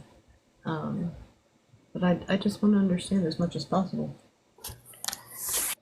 Maybe you trying to understand, and I appreciate that, and that's a beautiful thing. But I don't. Yes, ma'am. I as an individual don't think that you will ever be able to personally understand. But what you're doing is attempting to understand, and that's a beautiful, beautiful thing. So I do want to at least thank you for attempting, for giving it your. If you say that you giving it your best, if I had a hat, I'd take it off. So congratulations, because I do want everybody to know this is not a forum of racism. We don't get on these lives, and the host don't make certain posts. This is not about attacking anyone. We don't attack anyone. This is open discussion. We do agree to disagree. We have a panel full of people that know how to understand concepts and even look at different perspectives of certain things. So I do want to at least tip my hat off to you for at least attempting to understand, because you can't understand, but you trying to understand. So thank you. You're welcome. Laddie, can I say this real quick? Because I thought that I was never gonna see a moderator that was as good as I am, and I want to tell you that you probably a little bit better. I'm only gonna say it one time. I ain't gonna take the L twice, but I'm gonna say it now that you're doing a wonderful job. I Say love what how I you're do. doing it. Listen, I was but sure to say, well, what I do wrong? Okay, let me check. fun fact, okay? We were talking about race, we're talking about melanin. Every human has the same amount of melanin producing cells, okay? Every white people, black people, red people, we all have melanin, okay? And I guess that might be another stereotype, right? But depending on the genetics and whether it will Interesting. show in the skin or not, right? So that is just something that when we talk about, color or skin deep, it literally is. Like we always say that they have all these differences, and there are certain genetic differences, don't get me wrong, okay? But when we really dig to try to find those differences at that point, it doesn't make it really doesn't make a difference other than with your appearance, how you look. Because culture, the status, the way our societies are set up, where we come from, these are the things that make us so different. It's not our skin. It's not the melanin. Although we know that melanin has properties that for our skin and our climate and where we come from, that's why our genetics have developed in that way. But other than that, it's not like, we sit up here like this melanin is magic. And I mean, hey, look, it's all good. We hear it and it's to uplift. That's fine. But at the end of the day, it is just skin deep, and we probably have more things that are alike than we have different if we take the time to look for it. And that's just one of those things. And as I was listening, I haven't heard of another like stereotype that I really don't like, but there is one that I think is ridiculously stupid, and that is that all black people love fried chicken. That right there. That stereotype, Agreed, I baby, because think I is don't the even eat stupidest meat. thing. But Watermelon, because here's the thing, right? Cause don't forget the Watermelon and watermelon. fried chicken, right? But listen though, right? Everybody like fried chicken. If you like chicken, you like fried chicken. Like that's just one of the things. It's a delicious. It ain't like it just ain't just us. It ain't just you know what I mean. People, the most people that eat fried chicken ain't even us. If we I really want to love me break it some down, fried chicken. hello, fried chicken is delicious. It's delectable. There's nothing Okay, like it. and There's so nothing like it. thank you. And so this idea that it's just us who love it, I think that's the stupidest thing. But I digress. I'm passing mic. But I also think to several of your points, when we're looking at stereotypes and we're looking at the way things are set up, we also need to look at the ones that are really not anything bad about those people, but a mocking of their culture. Because someone doesn't Yeah. understand how they do things over there. Right. So when it comes to using how we use AAVE fluently, you know what I mean? Someone else would try to say, oh, that's poor speech, and they would try to make a stereotype out of it to try to make you feel bad about who you are. So there is some things that to need to be discerned and distinguished in between when we're talking about stereotypes. I'm gonna piggyback. You know, Oh, go ahead, cousin. Go ahead. Go ahead. Oh, I was just I'm gonna say a, real quick because a lot of my, I've been fortunate to, travel and I've explored. I know a lot of people from damn near every continent. You know what I mean? Like it's just, I've had that experience and that blessing to be able to know so many people from different backgrounds. And one of the things that always, stuck out to me was like how, in Africa everything is poor, right? That's like a genuine stereotype. There's flies everywhere, or if you go into the Eastern Asia, in India or something like that, and they have bad hygiene or something like that, and all of these things are created by maybe one person having experience or somebody coming over there and not understanding the demographics or the economics behind why some of these things happen. So we come from a first world country with all of these privileges, with all of these luxuries that we take for granted every goddamn day, right? The fact that you can get up and run clean water instantly is something that nobody ever thinks about. Nobody until it cuts off and then we complain. But you have people in whole countries who don't have that. They got to go fish their shit out of a whale, right?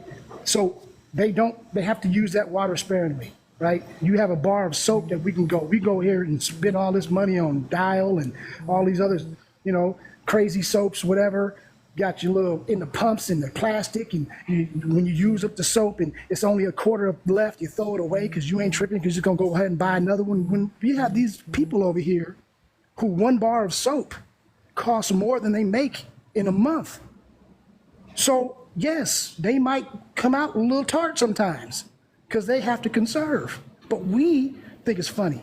We take that as it's a joke, and we, belittle other people without understanding what they're going through or that plight.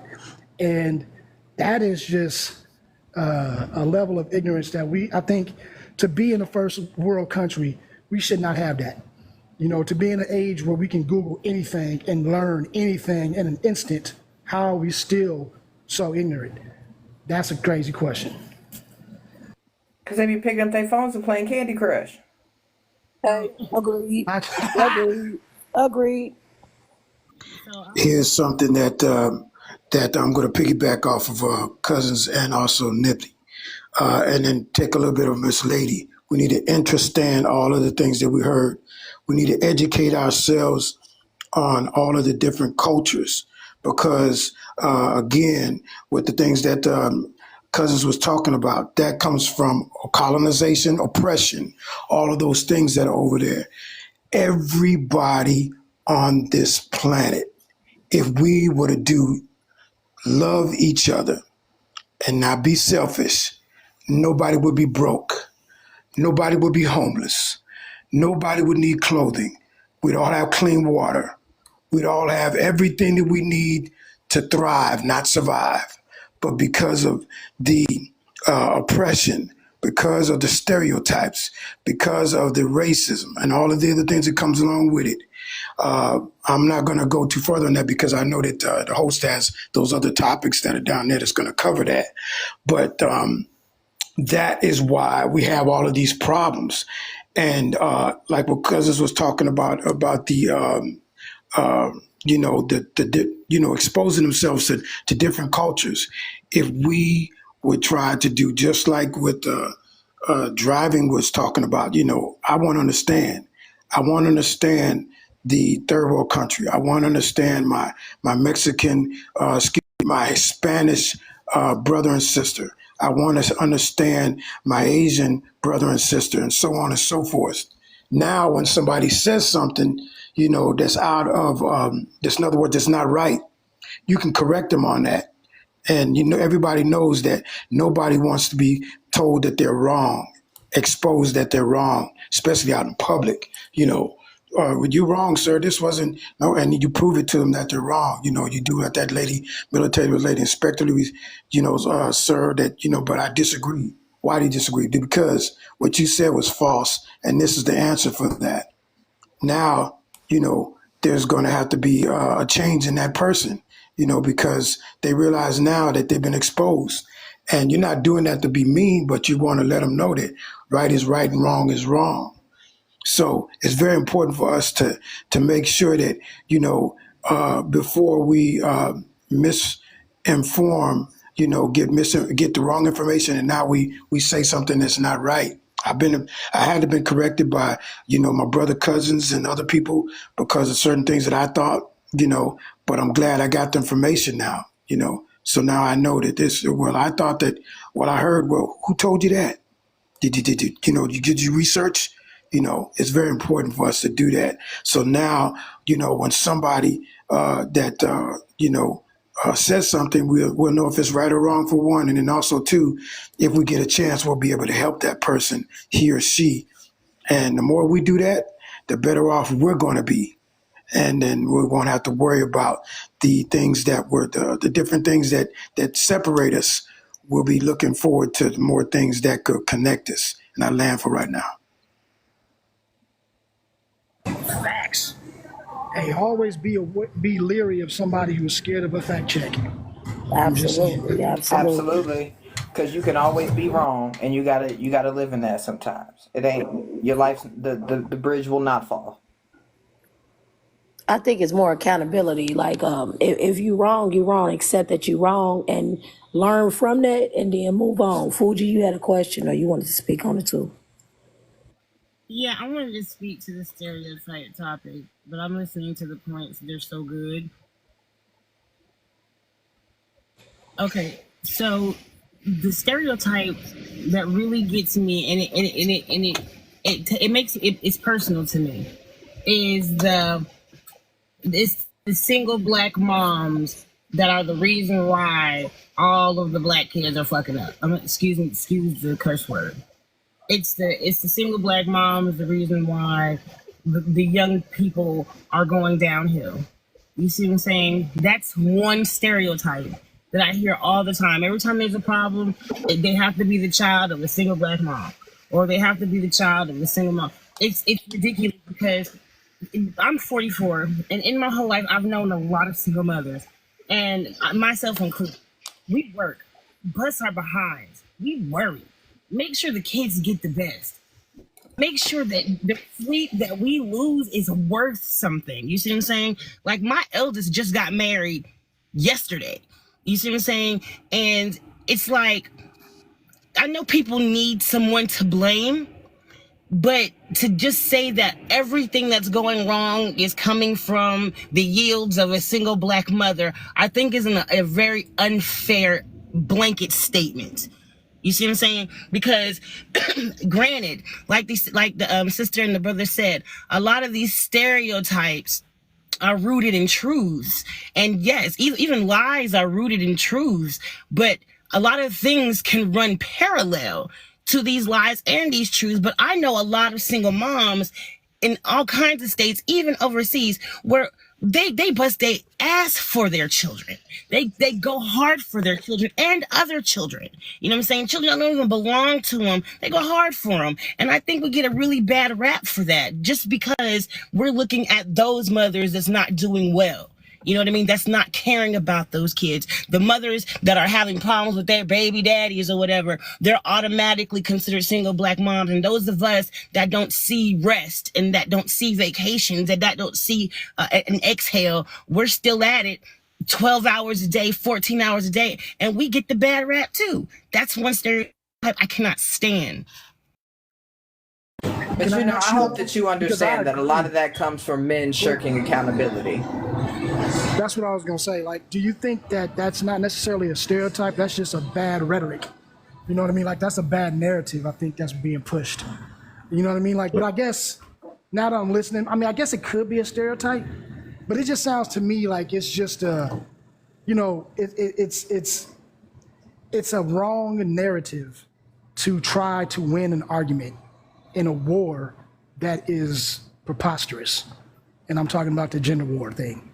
You know what I mean? So it's like they're trying to weaponize something. And I think that's one of them. And I don't know if that's necessarily a stereotype or if it's just a badass wrong narrative. You know what I mean? Like, what do you think? What do you think? Could it be a point where it's stereotypical in our community as a whole? Like, for example, It's Or maybe misleading. it's a little bit of both? I don't know. Okay, yeah, I could agree on that. What if it's maybe because guess what? No one, excuse my language, no one is perfect. All right, nobody is perfect, but in our community, I'm talking about our community at this moment, at this point. What if it could be the fact that maybe, just maybe, she or he picked of the wrong litter, and there is no such thing of the wrong litter. But you could be a good judge of character, and I do realize sometimes with certain individuals, common sense not so common.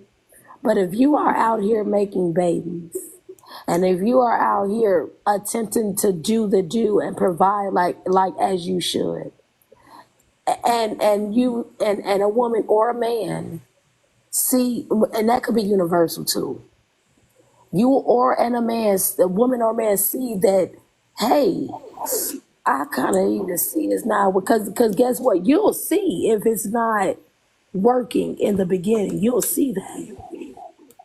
What if it could be the fact that maybe a person is just kind of making the wrong choices and leading their own self into demise?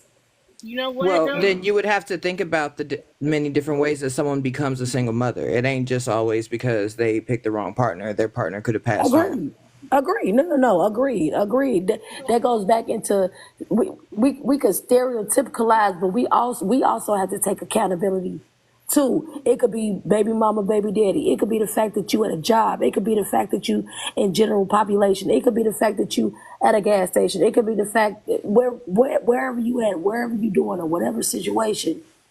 It could be generalized at that, and it couldn't be that, or it could be that, and we're just not seeing it. Right, and But is like sometimes, like when I've spoken to people, even online or just in a group, and it's a dating sort of a scene. The first thing they ask you is, do you have kids? Are you with the father? When they find out that you're a single mom, baby, it's a wrap.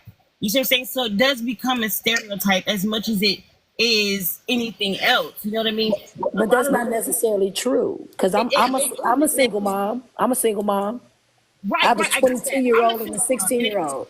I understand. I have a 25, a 22, a 20, and a 19. I get it. And a lot of these stereotypes are not true. But this is the reason why it burns my ass so much. Because there is a lot of reasons why single moms are single moms. You see what I'm saying?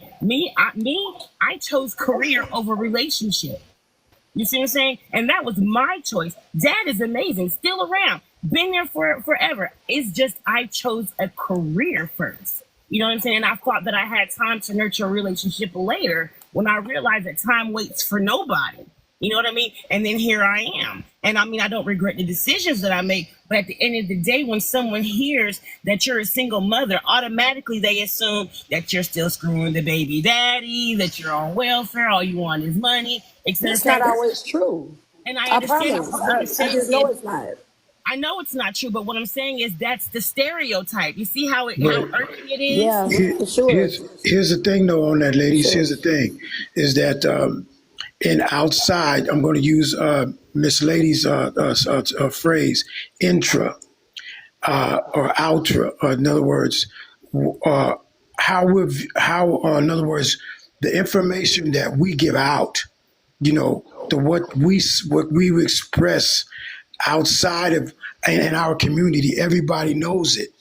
I don't know everything that goes on in the other cultures per se too much because of there's a lot of things that you have to go and you have to be connected to somebody that's well connected in their community for them to tell you that. With us, you can go on TikTok, you can go on any social media platform, and you can find out about us. And unfortunately, what we do is we react more so than we are proactive, and that causes a lot of things to be twisted, distorted, and I congratulate the mothers that are doing what they're supposed to do.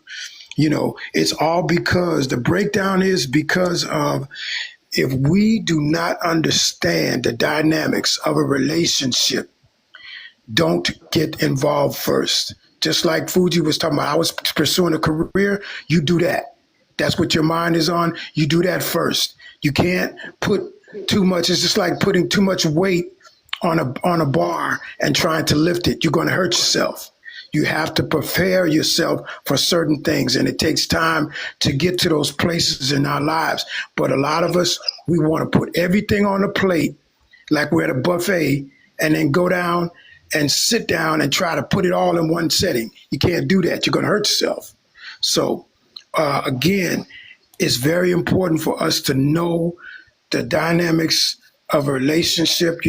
We're first, coming into being a woman or a man. And then after that, we try to find ourselves somewhere in there with a career.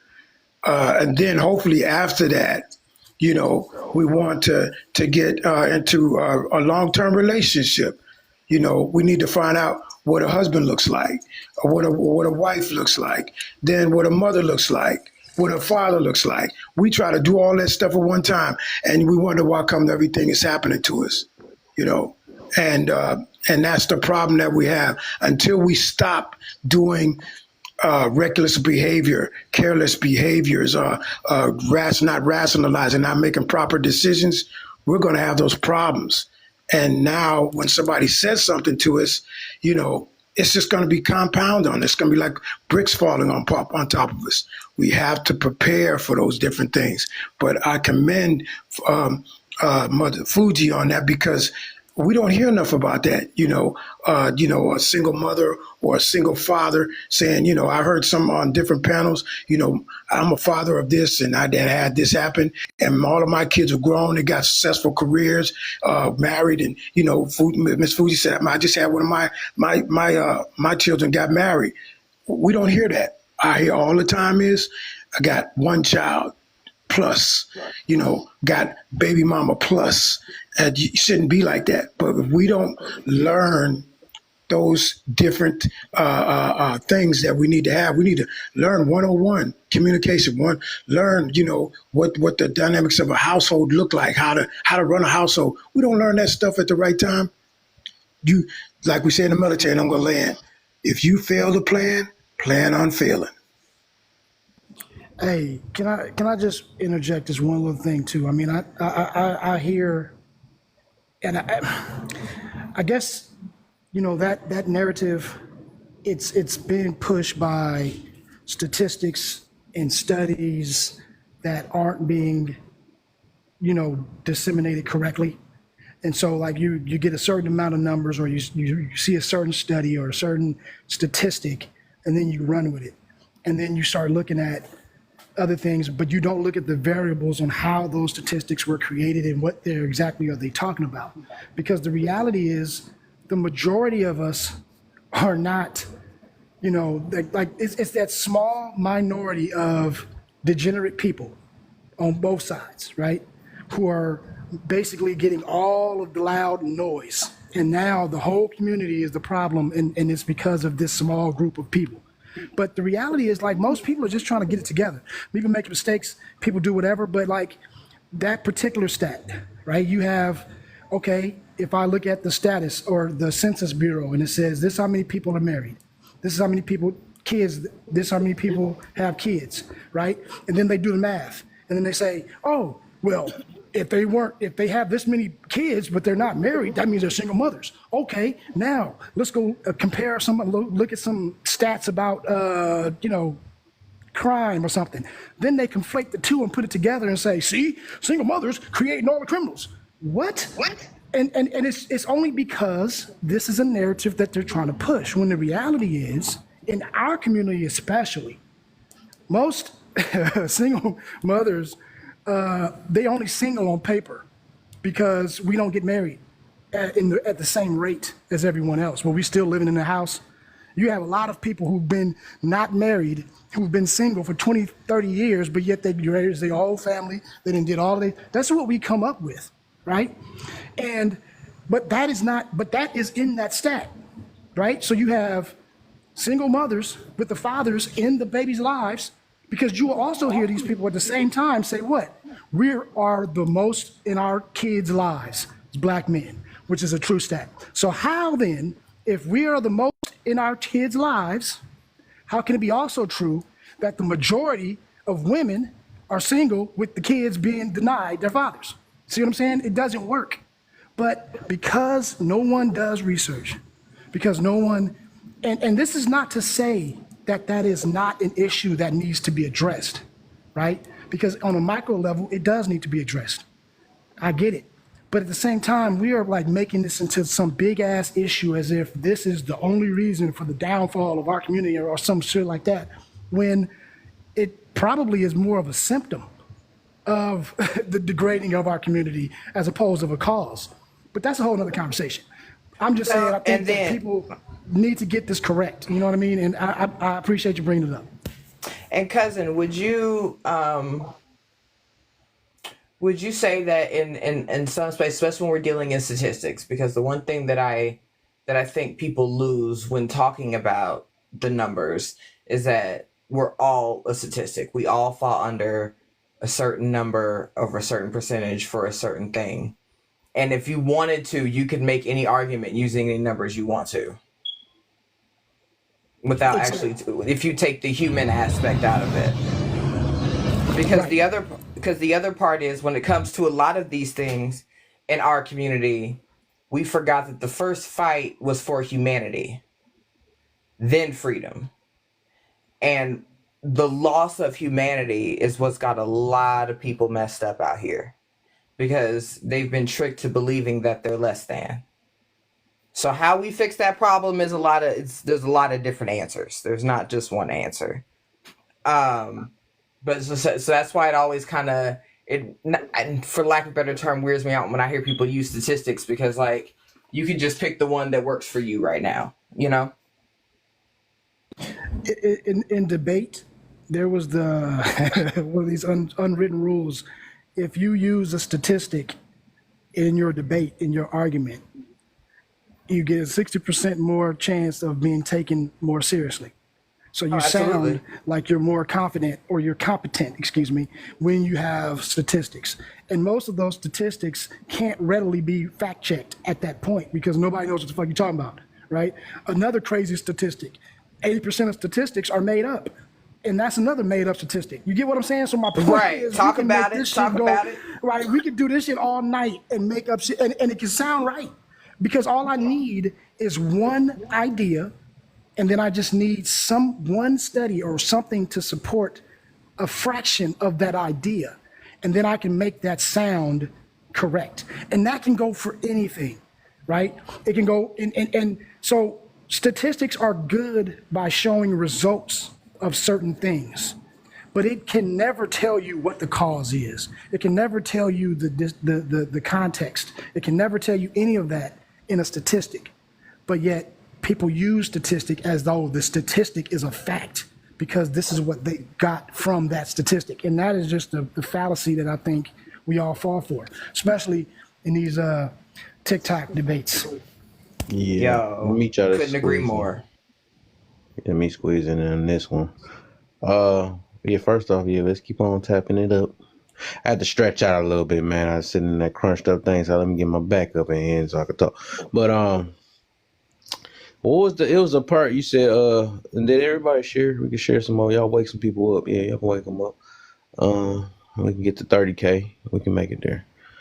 You said that. What's the part you wanted me to speak on? On what part, lady? I mean, Jay. I'm looking, because I was a little busy.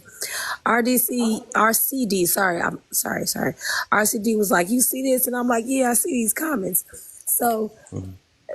I think it was the fact that, because I made a statement about being okay to being, it has something to do, y'all excuse me, y'all, for real, because it's so far back. Like, it was about, why is it hard for single mothers to go out and date?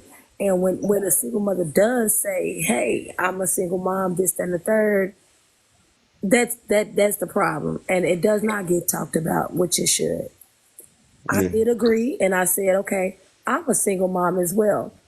I'm a single mom of a 22-year-old and a 16-year-old.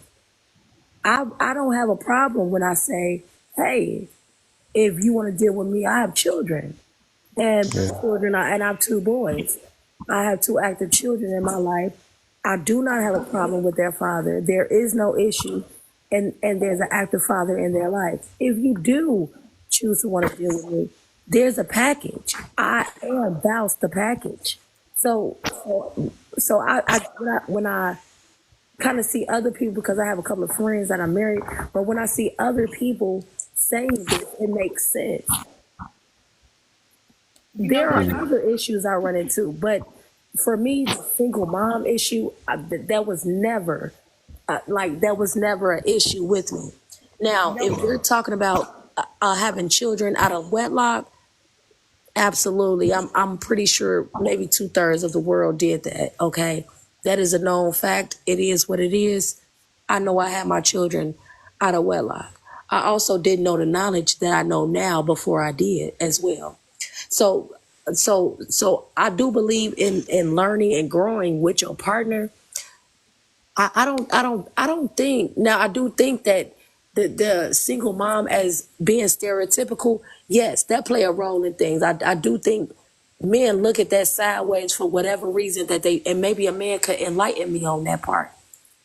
But that's one of them that I have other issues I run into, but that was one of them that I just did not have a issue running into. Let me add this too, because honey, you're speaking right up my lane, because I do have an issue with that, and it's simply because when these guys ask me if I have children, you know what I mean, they leave it at that. You see what I'm saying? And they don't give me the opportunity to be like, well, all of my kids are grown and self-sufficient, and their father being around or available is neither here nor there, because they're all adults. So that's not even an issue, but I am a single mom. You see what I'm saying? So when they hear single mom, they don't go ask any questions beyond that. You know what I'm saying? Unless they're trying to smash and gas, and then that's just how it goes. And it's unfortunate.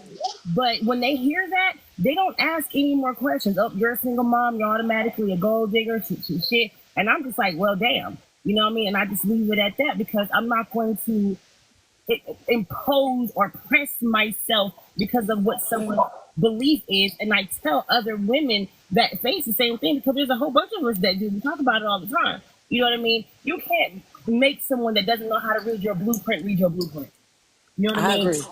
And you gotta leave it at that, because these men, there are a lot of men, not these men, because that will encompass all of them. There are a lot of men that are so afraid of getting their heart broken or being done wrong, and their feelings are valid about that, because there are messy baby mamas out there, but they're so afraid that when they hear single mom, honey, it's downhill from there. Yeah. So let me finally get to so I would say that's why I made them different comments down there. I said single moms don't hate single moms. So that's why it's gonna be hard for y'all to understand, because because y'all not looking past y'all personal. And I noticed when y'all use y'all examples, y'all using y'all personal, I guess personal view, right? But y'all not dealing with with other single mothers and seeing how they is. Like I be like to this day, we can see some of them prioritize their happiness over the kids themselves. Like they got a party and all that stuff. Some people do have, horrible what's that called with they baby daddy still in the picture and all that stuff. So that's the extra stuff they got to deal with. I mean, so many people that unalived each other because of that. The baby daddy fighting with the main dude, and then a lot of the times when you get in a situation that's like that, which not to say this is wrong, they gonna put the kids number one. We already hear the top every time you bring a topic up. Every last woman say that they're not gonna. I'm gonna feed my kids first, not my man. And it's like it's so many things that come behind it, and it's like. My thing is, that's what I was about to ask earlier. Is like if you're not one of the women, then why we have to act or invalidate that this is actually going on, unless we're just not aware of it, right? But this is actually what's going on. That's why I said that single mothers ain't dating single mothers, so they wouldn't be able to like really have that much say on what's going on. As to why, I guess you could say it scares men away, and that's why I asked that other question. I said, would you?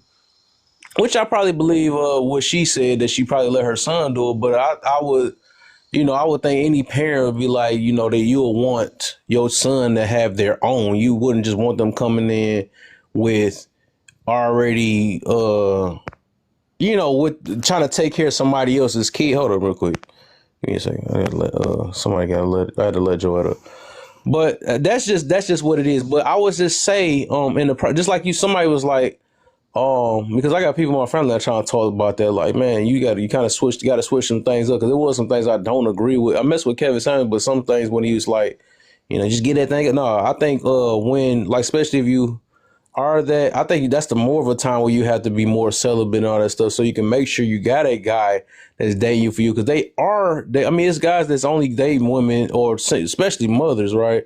Just using them for fun, and that's a sad thing about that, because they know they ain't got time, they ain't got the patience to take care of another person's kid, they ain't got the pay. It's so many dang on things, that how they view it, right? Especially immature guys and stuff. That's why I say it's more safe to make sure you get with the right one that's more mature, because the ones y'all talking about is more of a immature type man. But then you also got men that got their standards, because I ain't gonna lie, me myself, I don't have kids, right? I don't have kids and nothing like that. Of course, I say, even on my, like, the dating app, even though I ain't been on it like that, I say I prioritize.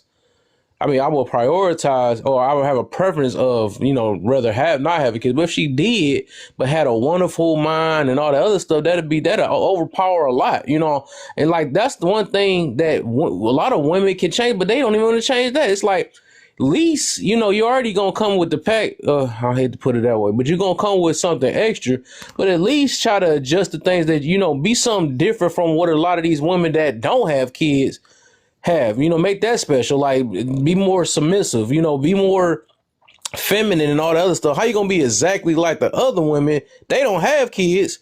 And then they do, and you know what I'm saying? So that'll make it a little bit more harder. So I would just say, like, that will make you more into the, that'll make you more, I guess I'm trying to put it in the same clean.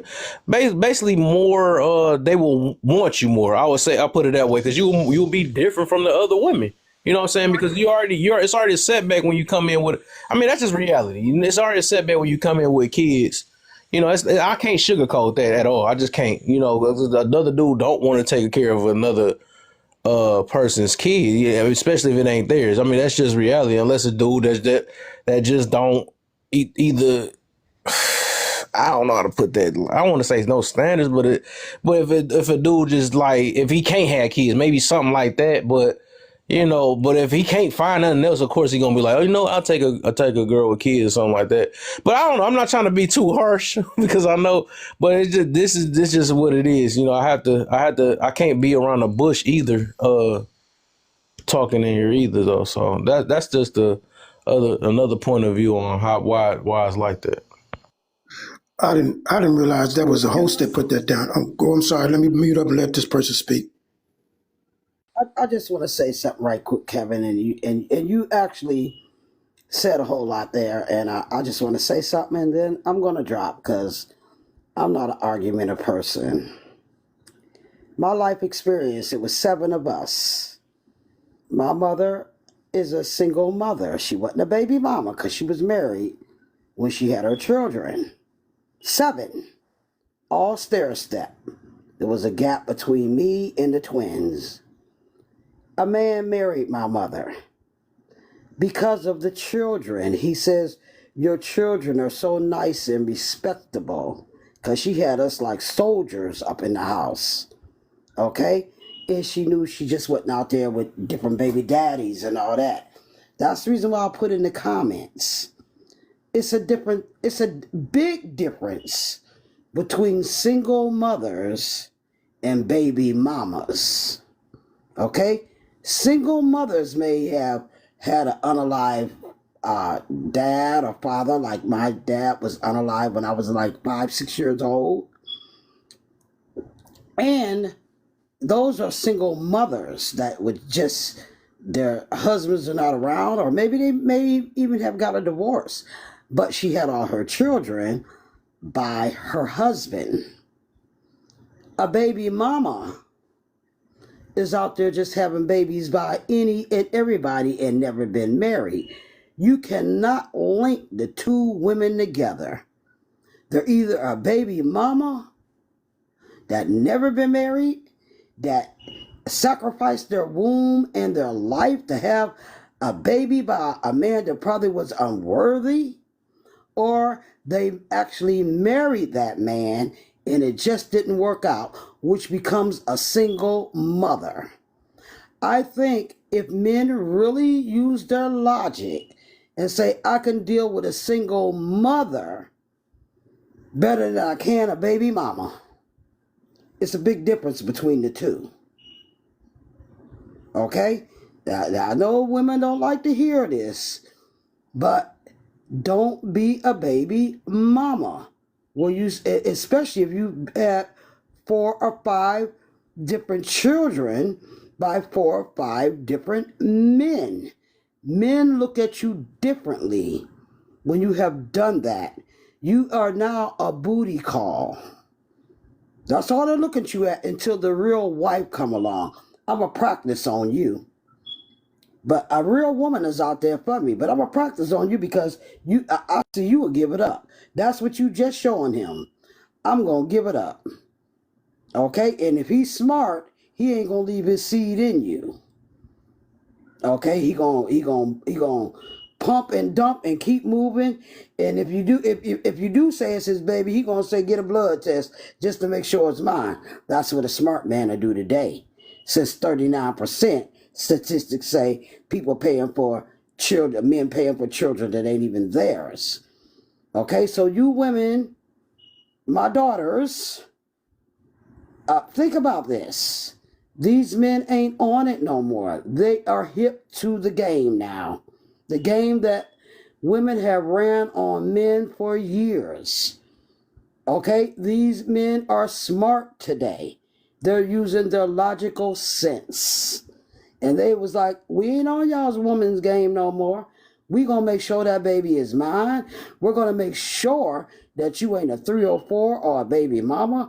That they ain't playing stepdaddy no more. Not unless that stepdaddy is unalived or they can get along with that stepdaddy. They say, I'm the man of the house now, and me and you both gonna father your child, and we gonna come to agreement on this child. You know, and women step back and let them 2 men do what they need to do. If that child become unruly, and them 2 men gonna come to a logic decision to see what to do, and you step back out of it and quit trying to soften those children up and let that man use their logic on how to handle this child. They do it better than we do. We have the last 30, 40 years. What are we looking at today with women raising children? We've been too soft with them. Men are not going to be soft with them. They're going to bring forth law, order. And that's all I got to say. It's a big difference between baby mamas, single mothers, real men will step in, and even if it's a stepfather there, if he's a real man, he gonna get along with that stepfather too to make sure them children are okay. And women were in the way. Let these men do what they do. They are leaders. We give them wisdom. We can give them our opinion or whatever. And if they love you enough and those children, they're going to consider all concern and make a logical decision. We make emotional decisions. They make logical decisions. And I'm just going to land it right there because I'm not the argumentative type. I just try to mother the young generation because I'm 66 years old. These men are telling y'all right. I hope you don't have a reprobated mind because the Most High say in the end times, he was going to give a reprobated mind to a lot of people because he have examined your heart. Get your heart right. Let these men lead and you tell them your wisdom because the Apocrypha says women have wisdom. Give that wisdom to your husband so your husband can execute logic to make sure everybody's going to be okay. And that's all I Hey, got to say. hey, Joetta, I'm a man. land. I know I dialogued a little bit. I'm a land. If you want to argue against me, it's okay. You're arguing against the Joetta, Most no, High. don't stop We saying not that, arguing Joetta. with you, Ma. I'm about to say you gotta stop saying Come that on, one Mama. right You there. magically This delicious. You teaching you a got too young many sister grown like me. folks in this panel right now. And you talking about some dang on. This ain't no kids up here, man. Come You used on to them now. other You lives. mentoring me now. Let me hear what you got to say, but we do just want to pass it on, Mama. That's all. You know you magically delicious. Stop playing. Can can I just say this too? I love all y'all. I love all y'all. I do. And I just want to see y'all get it together and follow the Most High's order. See, God, Yes, man, ma'am. Okay. woman, children. And make sure you pick a man and not an adult boy. Yes, That's ma'am. all I'm saying, sisters, my Yes, ma'am. daughters. I love you all. And I just want to see y'all make good decision and use your wisdom. Yes, ma'am. That's Thank all you I'm so much. asking. What you say, cuz? so I was saying because like there's I think what she just said is correct, right? What Kev was saying was correct. I think, but there's like it's levels to it. When we talk about in the experience that was put up as the example, where as soon as you said you're a single mother, they don't want to hear anything anymore, right?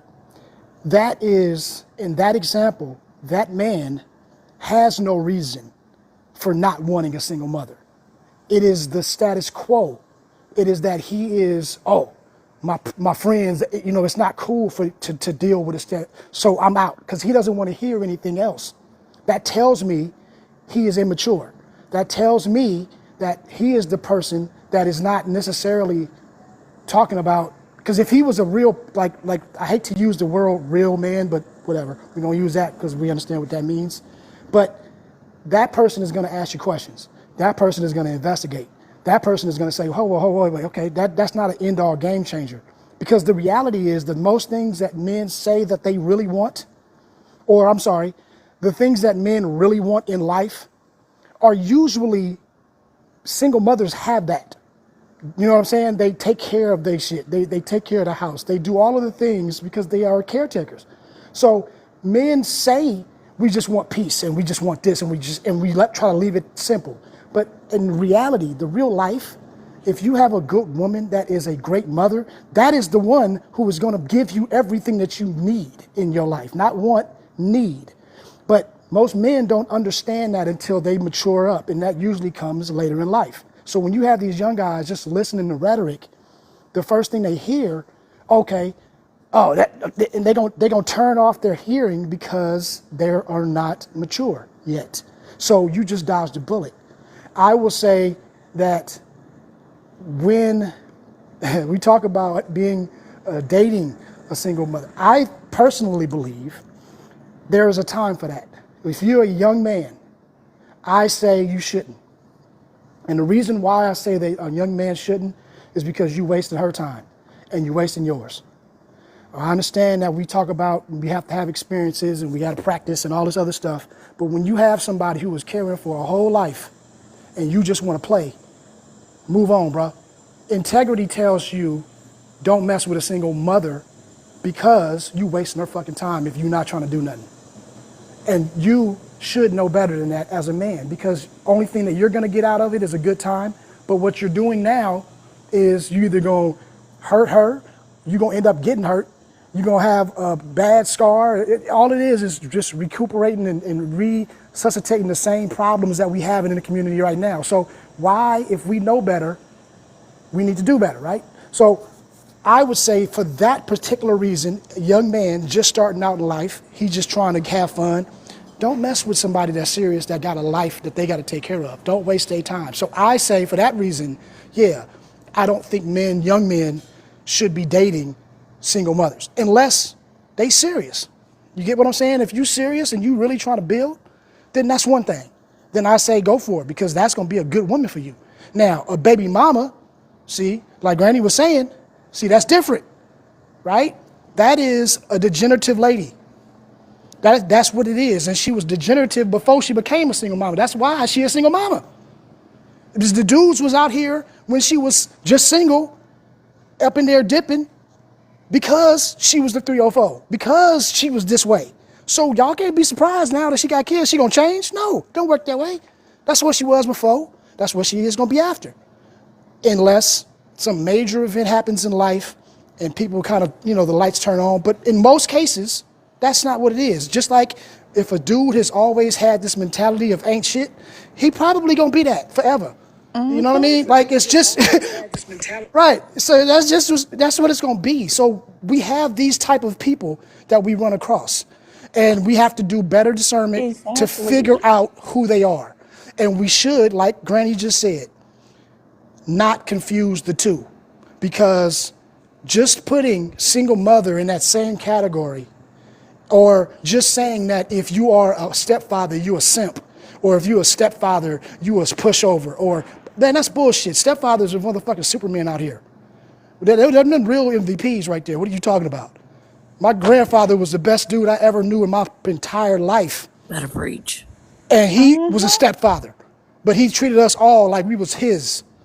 And he treated my grandmother, which is the greatest woman on this planet, and the fact that he made her how happy and set her up in his, when he left, she didn't have to worry about nothing. That's a Superman right there. So this idea, and I'm gonna bring it back home, because we were talking about stereotypes and rhetoric, and that stereotype that a single mother or a single dad is corny, a single or a stepfather is corny, and that shit, man, that's bullshit. We need to stop preaching that. I think That is ridiculous. Okay, and if somebody is stepping up, doing that, and actually placing the younger generation, he is trying to set them straight, even though that's not his kids. That is a fucking Superman. So I don't know what y'all talking about. That right there need to stop. And calling every woman who has a kid and is not married a failure, or she's gonna unalive with cats and all, man, that shit is ridiculous. We're too grown for this, man. We need to stop that bullshit, man. That is ridiculous. We have to have some better discernment. I think we need to talk about this a little bit more. I'm gonna get off the soapbox. My bad. Now, I want to say, let me say this real quick too, though, because I'm about to say it just depends. It depends, because some of that stuff it need to be said, right? Because I actually want, instead of pushing like stepmother and stepfatherhood, we need to actually push marriages, right?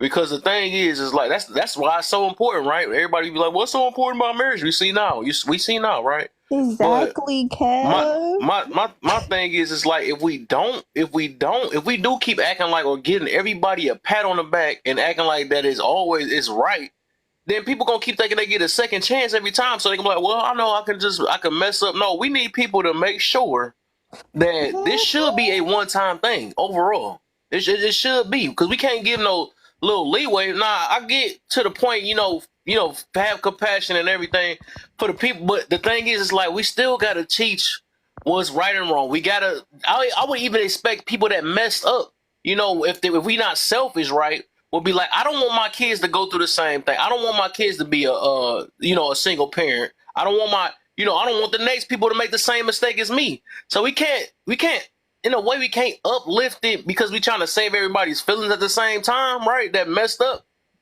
I understand. I think everybody need to get to a point where they they may have to just like, hey, you know what, this the way the life is, and I might, because like it's like us trying to, you know, that's now they trying to uplift, you know, well, just live with their STD and all that stuff. We shouldn't have it at all. You know what I'm saying? People is gonna end up messing up. They're gonna get disqualified for certain things, or they might have to operate a different way from other people that might, you know.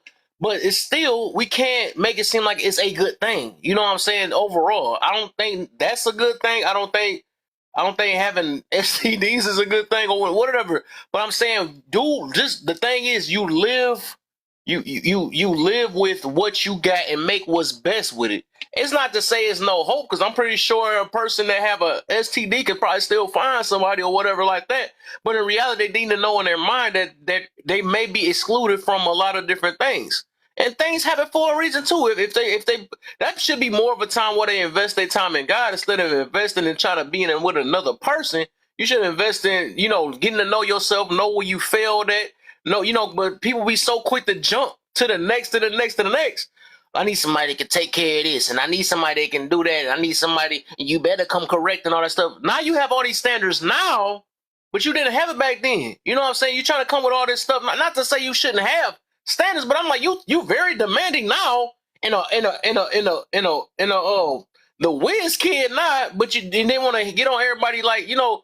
So the thing is, you should be teaching other people that, right? They better come correct, because I don't want them to be going, you know, I mean, it's so much to say about that, but I think it's a balance in that. I do feel like, like I said, at the end of the day, to have the compassion or whatever, right? But it's still, I mean, it's enough. It's still, we gotta reinforce that, you know, how serious marriage is, instead of just sleeping around. I'm not saying everybody did that. You know, some people might have lost, but I'm just saying that if we keep on getting everybody a pat on the back, well, it's okay that you did that and you failed and all that other stuff. It is, like I said, we're gonna have people that's gonna keep doing it. It's gonna be a repetitive type thing. You know what I'm saying? If they don't feel like it's wrong, you know what? It's cool to be you know, it's cool to be all this other stuff. It's like, no, we can't kind of push it. It's like I said, we have to learn from our mistakes and make what's better. Just like some people may be excluded because they body. Like some people might want to get with a virgin or something like that. I might be excluded because I'm not a virgin. You know, so many different things. We got to realize we're not going to be accepted by everybody. That's one thing. We keep trying to get accepted by the wrong people. You know what I'm saying? So, said marriage isn't the goal. I never said it was the goal, right? I think it's so many goals though. But if you're gonna keep having sex with everybody, it needs to be a goal. Or you're gonna be what we talking about and crying about right now. Exactly. You know? So I don't get it. I would like to ask. Hold on. Can I just say this real quick? Can I ask you a question? Yeah, go ahead. Okay, now just let's think about the baby mama, and she have made 5 to 7 mistakes, 5 different daddies. With her children. Okay, we know she's been out there being reckless with her womb. We are not expecting, no mother on this panel will say, step into that situation. Because not only are you dealing with the babies, you got to deal with the fathers also, who may be kind of messed up in the mind. Okay? So we're not going to never, ever tell our sons to deal with a situation like that. Okay? And it's not that we're going to exclude them, but we will shame them, even if it's privately, for their wrongdoing once they realize their mistake. And we as elder women are supposed to tell them and shame them for what they have done with their womb. And yes, now you just made yourself the low person on the totem pole. So deal with your children. We will try to help you if you have the right mindset. But if you want to continue in this behavior because you have a reprobated mind now, it's nothing I can do for you. Now, you would not want your son to deal with that, honestly, would you? I'm asking you this question specifically. If your young son met a girl that got 5 babies by 5 different daddies, and he's 25 to 30 years old, would you want him to take on that responsibility as a baby mama? No, I think I said that already. That's I think that I agree with you, right? The thing Okay, is, okay. I yeah, thought yeah, you were yeah. saying No, something no, else. no. What I'm saying is, like you said, what you just described is somebody that was reckless, right? And whatever they do, that penance is going to be whatever action you make is going to have a reaction. So those bad choices, you're going to have to pay for that, whatever that is. So that's that. But what I was talking about was your other example, where it's a woman who's taking care of her business. Maybe she's divorced, maybe she's widowed, maybe whatever. But she gets treated the same way as the 304 simply because she has that moniker of single mother. I was talking about those women, right? I was saying But that's those not the women. right guy. But hold on. So I was just saying that. Now, when I meant, Kev, is marriage, we automatically sit up here and keep saying, if you're not married, you did it wrong. You're not married. No. Marriage is not the benchmark. That is the problem. Commitment is the benchmark. The reason why marriages are failing is because people are not committed to the marriage. Marriage is a piece of paper, depending on where you are. It's a covenant. It's something that it's an agreement. Okay, got it. But there are people who are not married, who have been committed to each other for 20, 30, 40 years, raise great families, do all of that. Why is that? Is that wrong? No, it's not. Because it's not about the marriage per se. That's what I was saying. I'm not saying that you're wrong. I was just, You talking about legal marriage though, but I'm just talking about, because, we was talking about the stereotype, right? And we talking about how people say things, right? And so everything is always, well, if you ain't married, you ain't valuable. yeah, Or but if you know what I'm saying? push And I'm, baby mama and all that stuff, why no, not no, no, just no, push no, that no, no, thing? no, no, no, no, no, no, no, no. Nobody is pushing baby mama. That's what I want to clarify.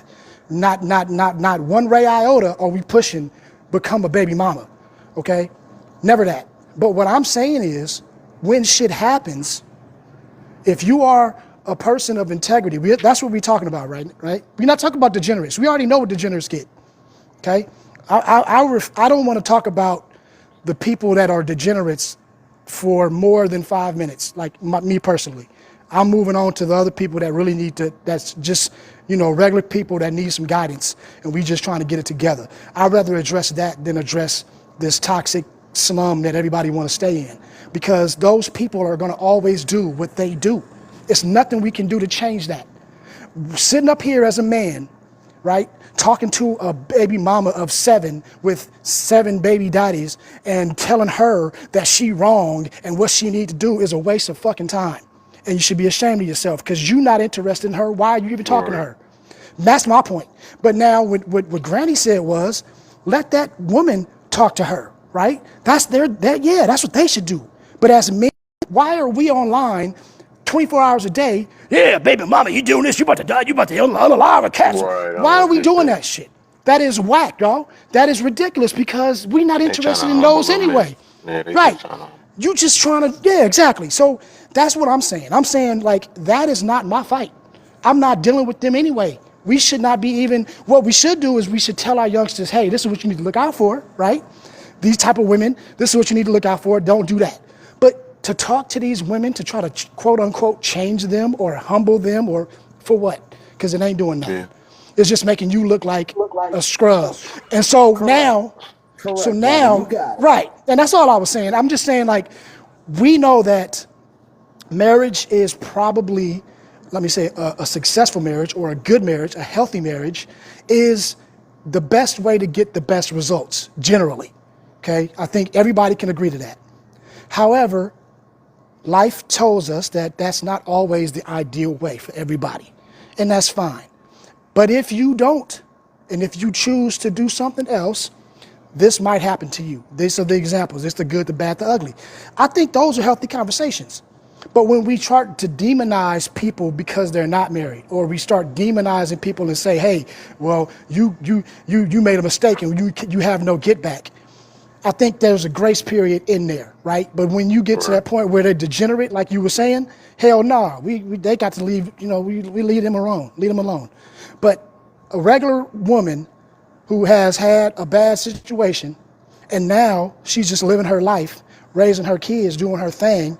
How does she get lumped into the same pool as, this lady with 5 kids, like in 5 different? That's not the same lady.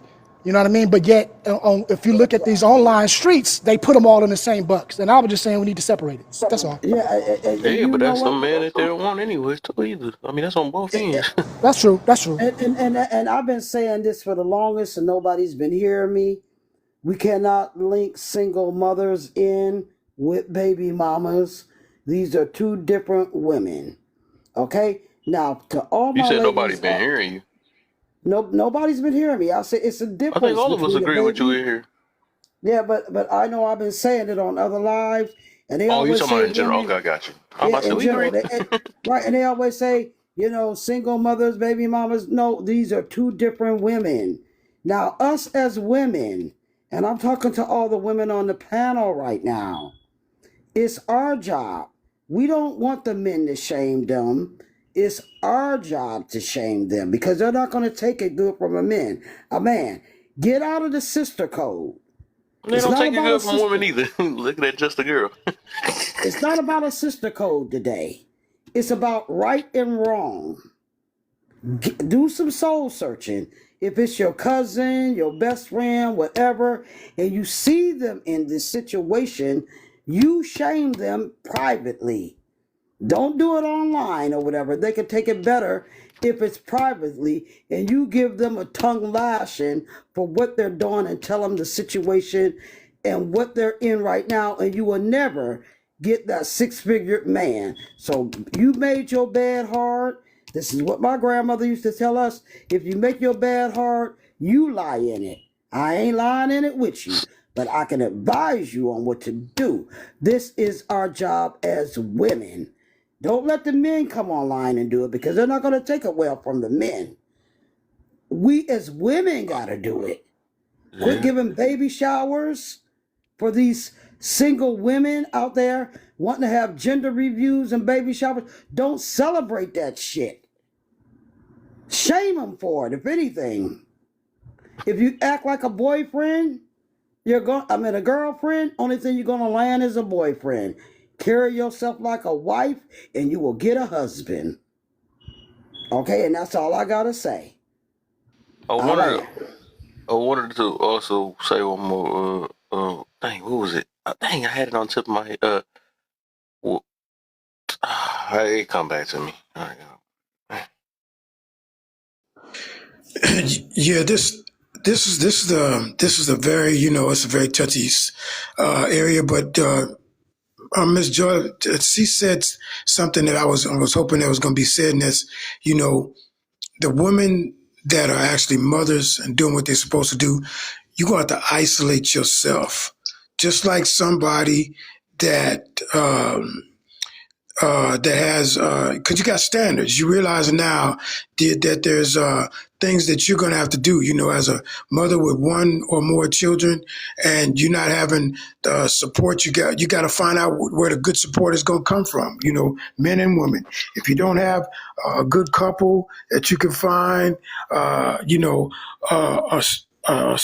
good platonic relationship with a male that that's going to respect you and respect your wishes and not just do nothing but support you, give you outside support as far as encouragement. You go to those places to get that. You don't go to the adult, like what Mom said above. You don't go to the dope boys and dope girls because that's all they're gonna give you is the funny looks and well, you should do you do you. You do the right thing. And a lot of times, because I remember when my mother was divorced from my dad because he was acting foolish, and then he was out there being a dope boy. I didn't want nobody around my mom, you know. I didn't want nobody around my mom but my dad, even though he was messed up. I didn't understand what I know now. I'm a believer in Christ, and I don't push that on them. I mean, well, I want people to, but I know that I can't do like what cousin said.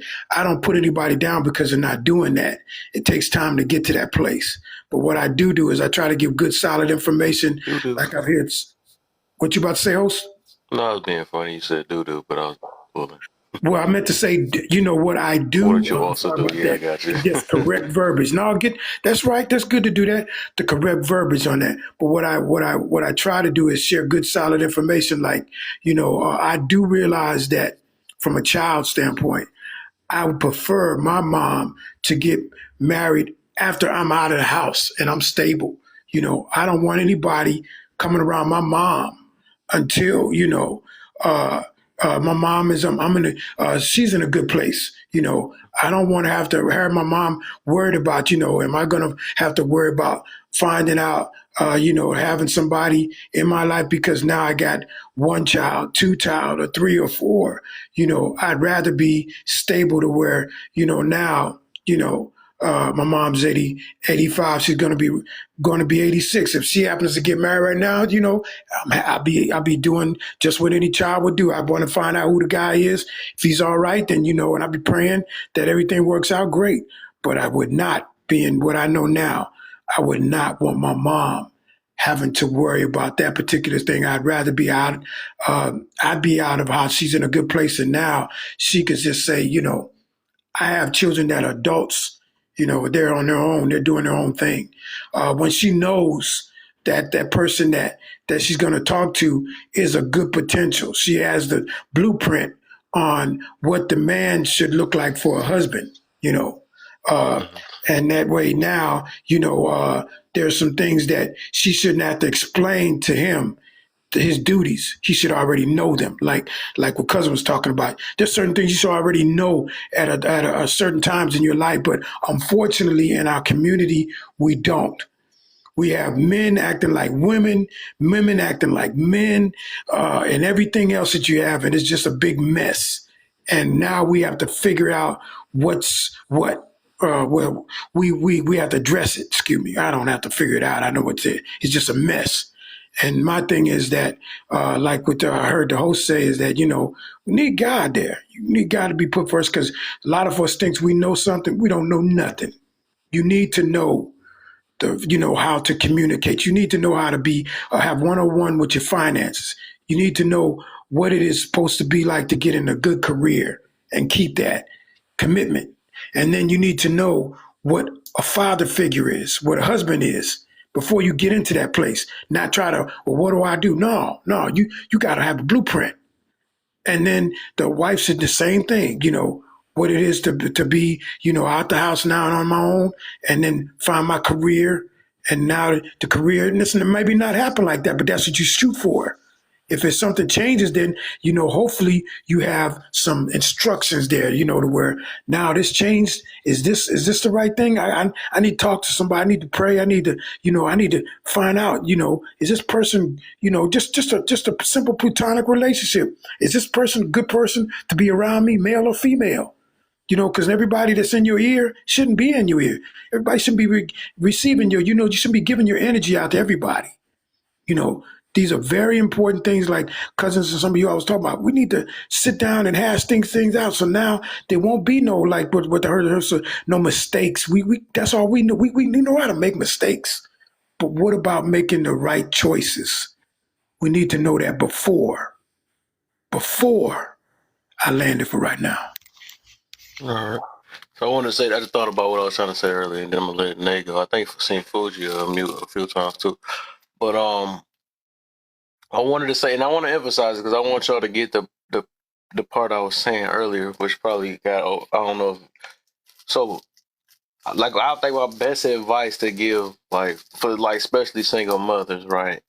Because I know, first I would say be confident in yourself, right? Confident in what you do, confident in your parenting, confident in your character. Speaking of, since we talking about that too, because it's like, I think like when you're confident enough, like a lot of those the things that the rhetoric that these people putting out, it really just wouldn't affect you. It wouldn't, because you know yourself, and you don't really care about how these no namers say anything. So first, I'm gonna say that first. Also, so you don't be mixed in the midst of it, I would, like I mentioned earlier, is that you want to stand out different from other the baby mamas, right? Because if you acting just like the rest of the baby mamas, giving that thing up easy just like they do, doing, I mean, it's so many things that they probably do whatever, and they can't tell the difference. Like, that's why I was specifying, like, shoot, I think, just to make sure a dude ain't using you for that thing, make them wait. That's one of that's the best thing I can say, though. If you got a dude that can't wait and all that stuff that's in a rush, shoot, from that point, it's either you mess your own self up, or sometimes it be you yourself can't wait sometimes. Sure, that's what it be, but you gonna cause your own problems. So my thing is, you want to stand out different from the rest of them. You want to, like I said, I think the golden thing today, and it's sad to say, I think, like I said, a woman that's submissive and a woman that's very feminine. So I think that's kind of rare nowadays. To me it is. I just don't really, I hardly see that. One that's being more like the opposite of dudes. Dudes are more assertive. Men or women be more, a little bit more. All right, I hear you, baby, stuff, or be the tamer of stuff. Babe, instead of encouraging fight, you trying to de-escalate it. But it's you got baby mamas, I'm gonna call them that. All the negative stuff, I'm just gonna call it baby mama. You got the baby mamas that say, "Hey, bitch, you don't do that," and like I said, they always, but I'm gonna put my this first and that forget you and you second and all this other stuff. And that's why you see them in the little things about who get the plate first and all that other stuff. Like, it show you how much they do be caring about their man. You know what I'm saying? So it's like, if you want to be in something serious, we don't even have to call it marriage, right? Let's just say commitment. I guess that's the better word for everybody, but commitment, and make sure with that commitment you have God in the midst of it, and that's what I call true marriage. I don't call that paper and all that stuff marriage. I don't. I know everybody else mind can't go past that. I'm not saying nothing against people that's like that, but I believe marriage was something way deeper than how America got it now. But I understand it, and everybody keep using that same scripture, the laws of the land, but that got mistook out of context. But it make everybody feel comfortable because they know they married under the paper now, so they feel like they truly. But like I said, I see so many people that's married under the paper that ain't really married. So that's how I know it ain't just the paper. It got to be the connection with God. If the dude ain't following God and the woman ain't following the dude, that's not even really a. But whatever, everybody twisted. If it work, it work. But if it don't, it don't. For the most part, we arguing with people that it's not working. Well, it did work. I seen it happen and all that other stuff. But where they at now? You know what I'm saying? But we always be arguing stuff that we hardly be seeing for real. And if we see it so much, why we not getting it? It be so much things. But like I was saying, at the end of the day, what I'm saying, if my best advice, especially because we have this thing towards, especially so many, it can weave out the immature. Just like with my stuff, right? On my dating app, I got my dude. My name is actually, it's called Abstinent Kev on there because I want to weave it out quick. I'm letting them know that I'm not. It's not for the smacks and all that stuff. It's not for. I'm really on some serious type things. I'm not about that. Some of them did try to test it, but it wasn't about the no. So I'm letting it be known. Like I said, if you really serious about it, you got to make sacrifices. You can't be You can't be the same person you was before you got turned into I'm gonna make sure I say the right word. Before you got turned into a single mother and be the same exact. What that look like? You know what I'm saying? Because that it's more. It's kind of more against you, and no matter. That's why I say I can't sugarcoat it. It's more against you when you're in that because we know that how men view it, or even how other women view it too. So just to be different and not to, just like we used to talk about the stereotype, you don't want to play that stereotype. You don't want to be, part of the stereotype. So you want to act different from it. And that's what I wanted people's answer to be, is if you mad about a stereotype, the answer would be different from it. You don't have to be mad at it or something like that. We're not all like that and all that stuff. You just don't be like that. You don't have to fight for everybody else. You know what I'm saying? I never got there while we fighting for more people, and we already fighting ourselves already. And we got to fight for people that ain't even us, and we not even for sure on who all is who.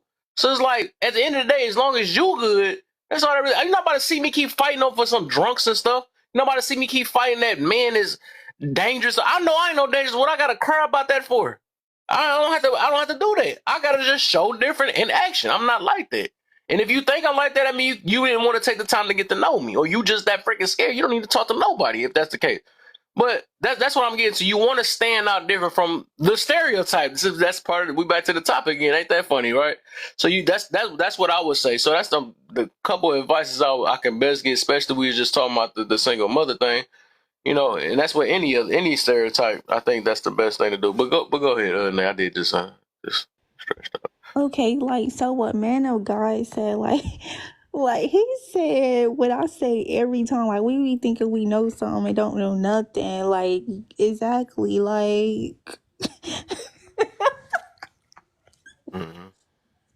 like, exactly, like, we really be thinking we know something, but we literally don't know anything, literally end up in the same predicaments every time.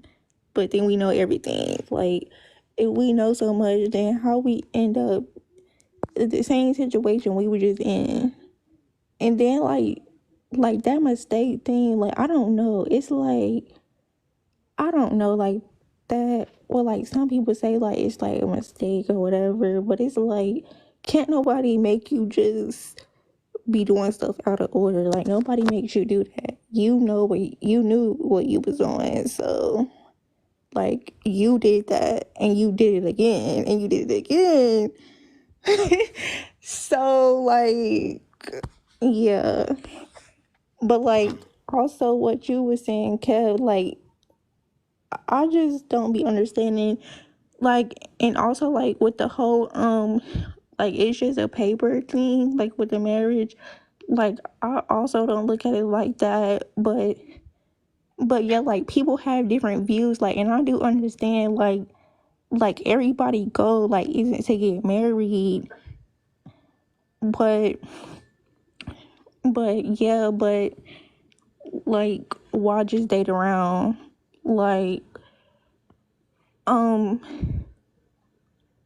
but like, also, like, but that shouldn't just be your end goal, like, your end goal, though, like, you should also, like, have, like, stuff that you want to, like, accomplish, like, because people be thinking, like, because you say, like, oh, well, like, you want to, like, be married or have a family, like they think, like you're Right. saying, like, oh, well, I want to get married, and, like, that's all, And like, what else? that's Right. all, That's why I don't never say marriage is the goal. I never say. I don't know why people be pushing that. That's not.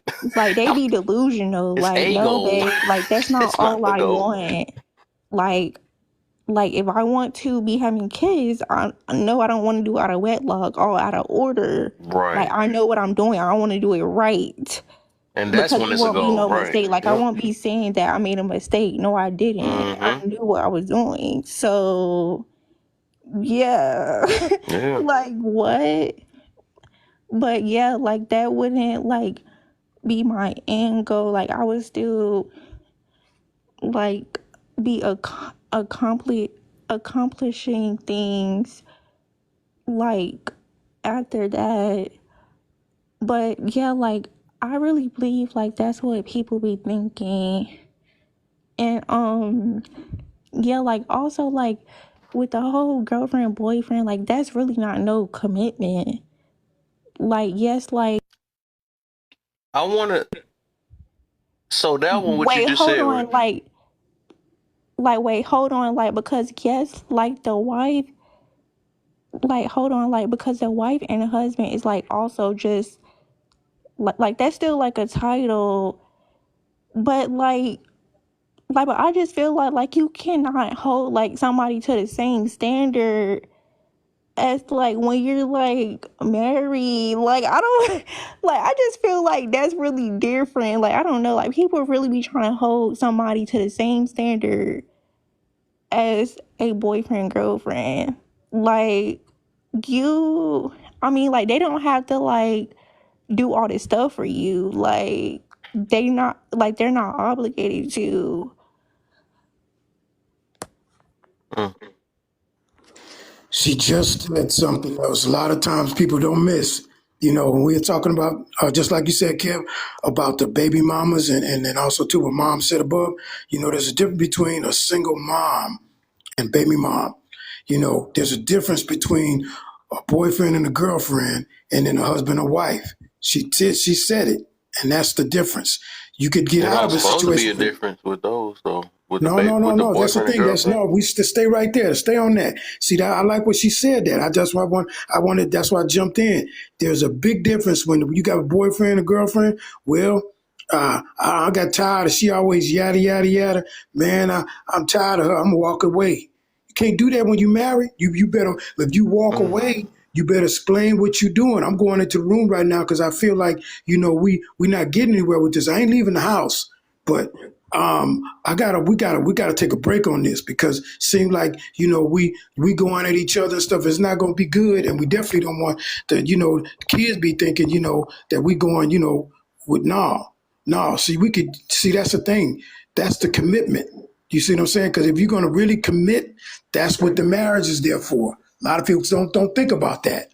There's a big difference between a marriage, a good, strong one, but a lot of people don't. They just take it and try to do it. I'll make a cake this way.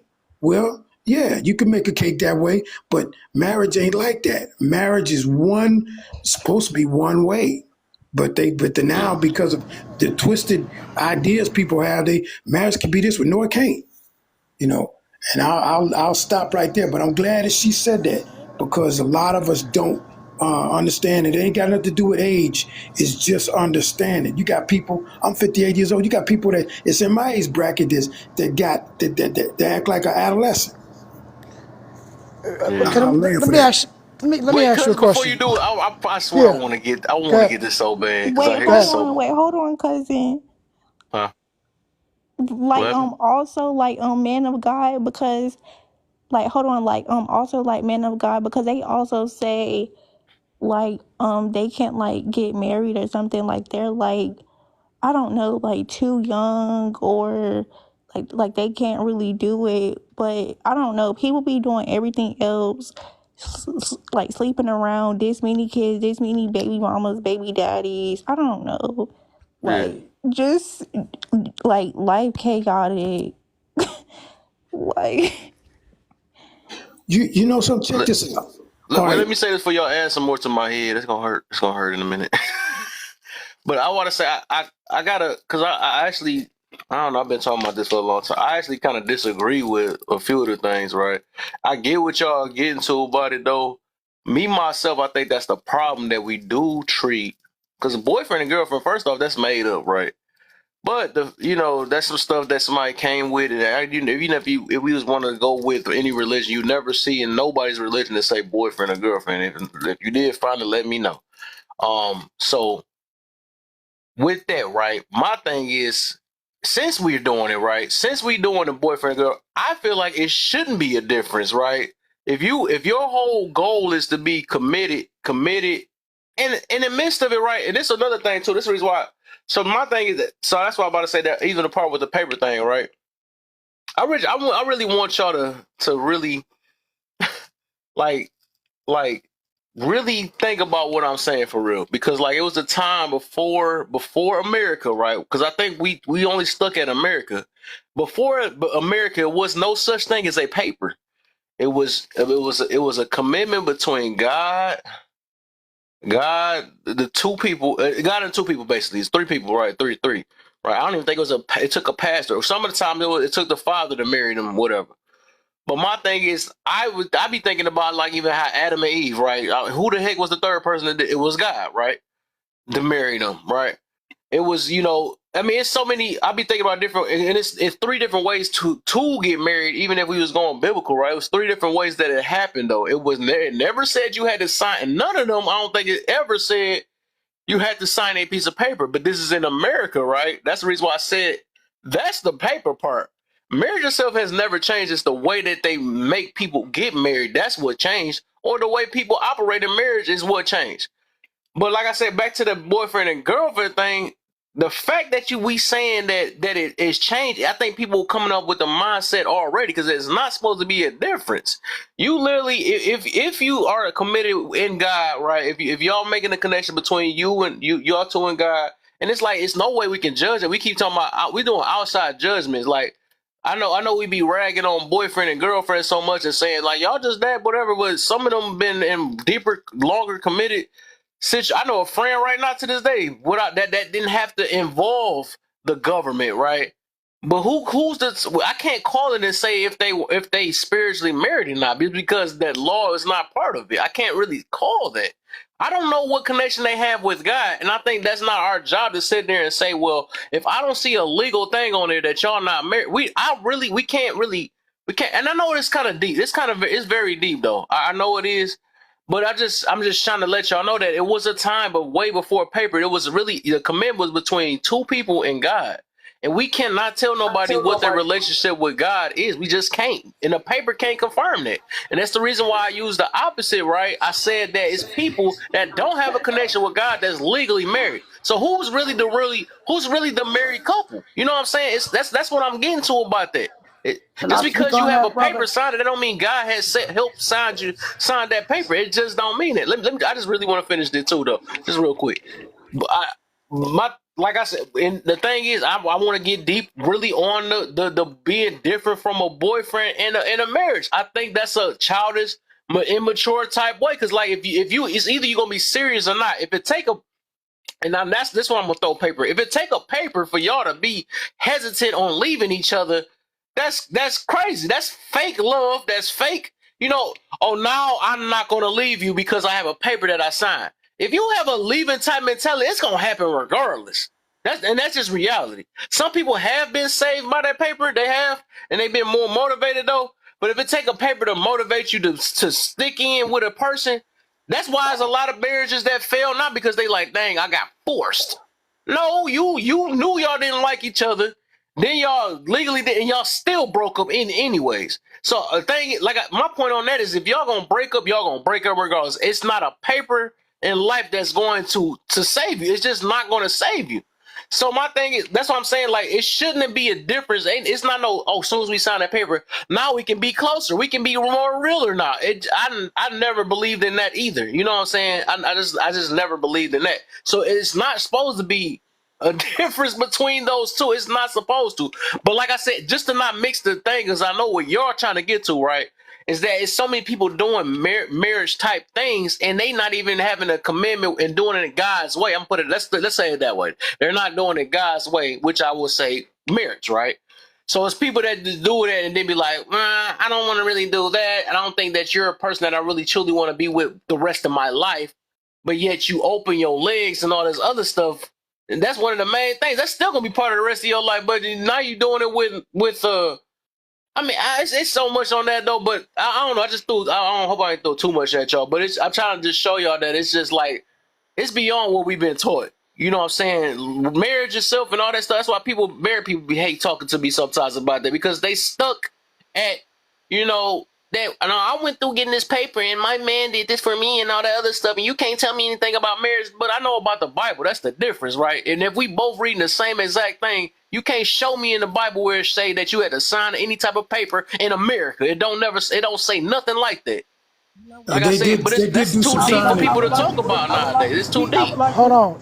Can I just speak on that, can I- Kevin? If I may, Kevin is hitting the nail right on the head. Okay, we have came over here, and they have taught us the YT way. The Hebrews did not get married like that. We didn't put the YT man in our marriage. It was between that woman, that man, and the Most High. We have learned their ways. Now the YT man is all up in our business. You have to go and ask Massa to get married. You got to tell Massa about your children. Massa is still all up in our business, and we are the informants. When we tell Massa we had a baby, we are still slave-minded. He's telling you right. Actually, the marriage is between you, that man, and the Most High. Only thing you really need is, if you just want it, is a notary. You ain't never got to let them people downtown file paper saying you are married. You just need a notary and somebody there, 2 witnesses. That's what the Bible says. 2 witnesses say this is a marriage. But we want to do like the YT, have a big wedding. I need the big ring. I need the long train that's 10 feet long for showboating and all that. Okay? Hebrews didn't do it like that. We need to learn our culture. We're under YT culture right now. Brother, you said a mouthful when you were saying that. And this is the way the Hebrews do it. I know. I've been to a bunch of Hebrew weddings. And they get married to themselves. YT men don't even know nothing about it. We keep them out our business. Because the more they know about you, the more they destroy you and come against your king. Okay? And try to take him down. And right now, we're helping them take him down. Believe it or not, we are helping them. We helping YT against our king. Okay, and I'm going to say this and I'm getting ready to go to bed. Right now, our house is burning. I'm talking as a community now. Our house is on fire as a community. And it's going to take the men, since we started this fire, raising children on our own, putting men out the house, getting educated, we got the bag and all. It's taking our men to bring this to our knowledge, to say enough is enough. We gave y'all 40 years. This is the result. It's time to put the fire out. And that's what they're doing right now.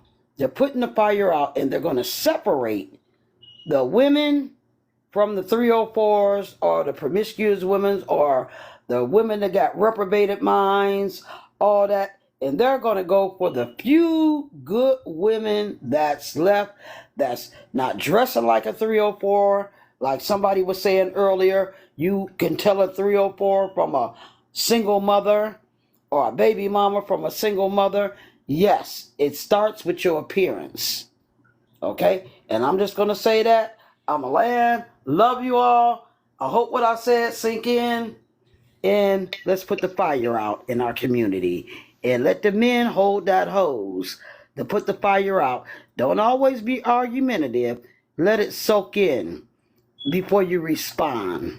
Listen. Let it marinate. Think about it. Then speak. Quick to listen. Slow to speak.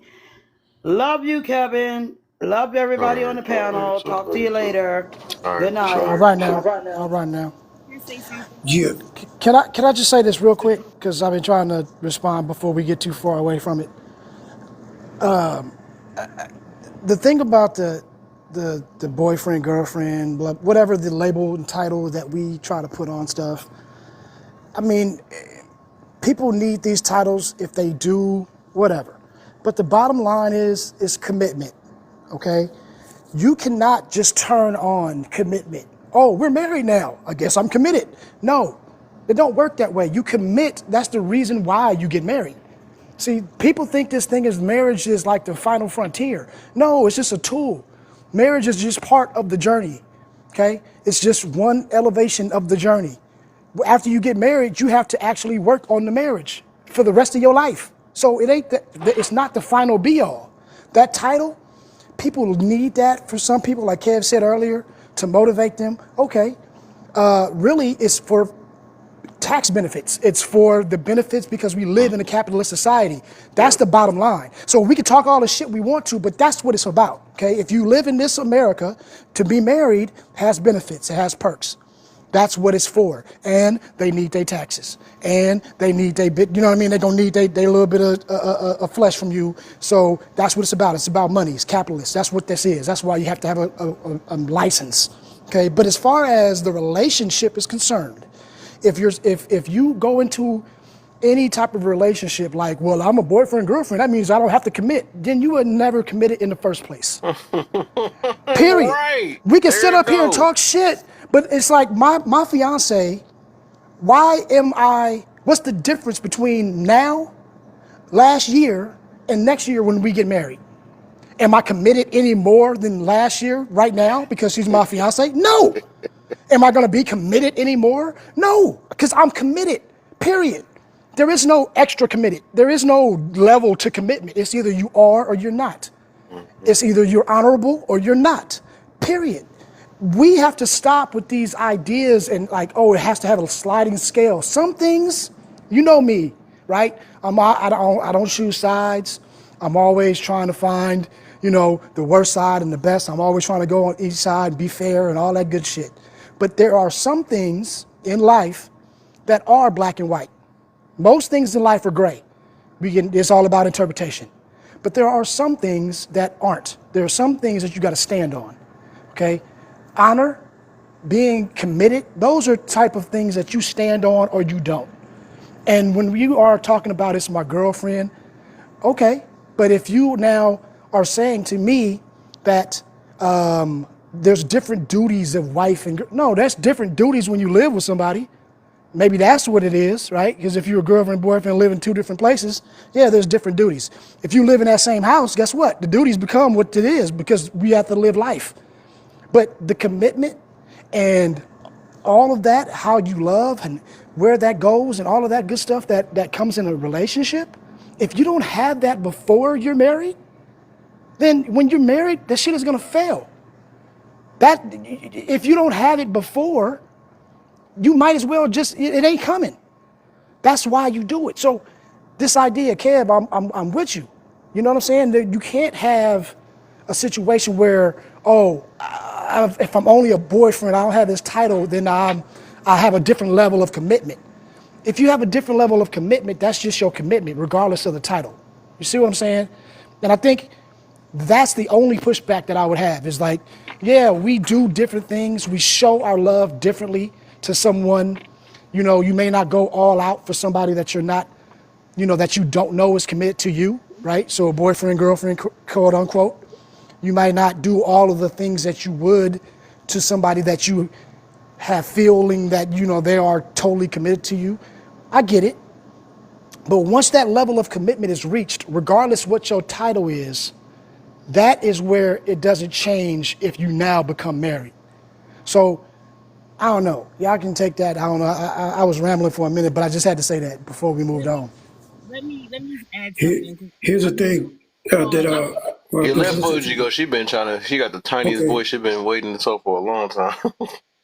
Seriously, thank you so much. Okay, so Kev, I was wanting to reply to what you were saying in regards to there was no paper before, and you are absolutely correct. Before, and this was after America was established too. By the way, when our ancestors got married, they never signed anything. They either jumped the broom or put their name in the Bible, and then the Bible became the family tree, who got born to who or whatever. So the marriage was consummated by either jumping the broom, breaking the glass, the tying of the ribbon, or writing in the Bible. You see what I'm saying? Three. Yeah, there's 3 ways in there. Yeah. So then, in a different perspective, see, I'm Muslim, right? And in Islam, there is no dating. You're going to get married or you're not. Right. You see? So if a man meets a woman and he's interested in her, you're not going out nowhere. And if you do go out somewhere, it's called an interview and you're accompanied by 3 other people. You see what I'm saying? To make sure that no malfeasance happens, if you will. You understand? So, and then to lock it in, because, I want to say it's a man thing, but to lock it in, there is a dowry that is required in order to marry a woman. That means you got to put up money. You have to put up something to lock it in. Something for her and the family that you're going to have to be able to fall back on. And so that's why in Islam it's hard for a lot of people to get married, because one, they look at the men being able to marry 4 wives, and they look at how much the women are supposed to submit. But if you're serious in regards to what Cousin was saying, if you're serious in the commitment, it don't matter if I get married today, tomorrow, next week, or next year. If you're really about the commitment, the paper won't marry, the ceremony won't matter.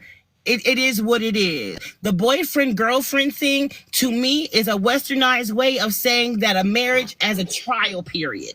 You see what I'm saying? And then the boyfriend girlfriend thing goes into engagement. Now we're engaged for 5 and 6 years. You know, all of that is tedious, and that's what leads to all of these divorces. You see what I'm saying? Because Right. you find out later that you don't even like this fucking person. You just like the way that they looked. Here go another one too. I just thought about what you were saying, and it's like I said, it's not. That's why I be wondering where people get these things from, because like that's why people just choose not to believe in no religion, because it just don't fit their lifestyle. That's why I be noticing. So people be like, no, I don't believe in anything. They make up their own morals and all that stuff, right? And then they want to take out the different things like marriage, right? They want to take it from all, because that came from some religions. Some religions made it. A bunch of religions probably done made that up and stuff. And that's part of life. That's not. But anyways, right? I don't think it's not no religion, just like we said, that talk about boyfriend, girlfriend, or dating, right? Because I be hearing people always be like, well, some people just want to date or something like that, but you don't see no religious support that either. It's literally just, it's straight up, because they serious, right? All of them is serious. It's either marriage or not. That's just what it is. That's been through every last religion that I know of. It just be that, you know, they so serious about that even though it's like some of them, they got to cover up first, you know, cover up because they don't want to sexualize themselves now. But now we sexualize ourselves, and now you're like, we got to urge and stuff. We got to get this out and all that stuff or whatever. And now we just, like I said, that's when we start making up our own things to fit our narrative, to feed our nature, right? I think I made a post about that recently. Like, no, I know. You know when a religion that is not real, or religion that because people try to go towards religion that feed their nature. Like if people want to be, like I said, they want to be naked, they're gonna find a negative religion. They can find, okay, that's sweet. That sounds like me. That sounds more like me. Or if they find something like, this religion lets you have 3 wives for 14 wives and stuff. Let me go for that because I want to be so very lustful and all that stuff. So I'm just say that, oh no, I'm that type of person that need 3, 4, 5 wives or something like that, and they still don't ever keep them. You know, I just noticed stuff like that too, though. You barely can keep one woman. Now all of a sudden you ready for 4 wives. That makes no sense. Whatever. But that's a whole nother thing though. But yeah, it's when people start making up their own stuff, that's what get me though. Like, dog, so you gotta gonna steal the marriage part from, because it had to came from some religion. You know, they had to came with something, and then they be like, no, that's what we've been doing. So it had to come from a culture or something. It did have to come from something, and it's ridiculous. So to the prompt, what I do to change it is, like I said, my eldest son just got married yesterday. You know what I mean? And then I have a lot of children that I've reared up, that I've raised. And I let them know, even the male perspective on the shallow end, if you end up getting a young lady pregnant, you need to go ahead and marry that girl. Not just because you want to lock her down, but you want equal rights to your child and to everything that you put your back into, as she does. You see what I'm saying? Marriage locks you in as it applies to taxes and your child. Not just that, when you get married, you take a promise and you make a commitment before the eyes of God that you are going to death do you part with this person. You see what I'm saying? So people need to take that thing more seriously, and when they realize that right there is a commitment and the beginning of a whole separate life, they'll take it more serious than they do now. But right now, everything is microwavable and on a trial basis. And I land there because I got to go to work.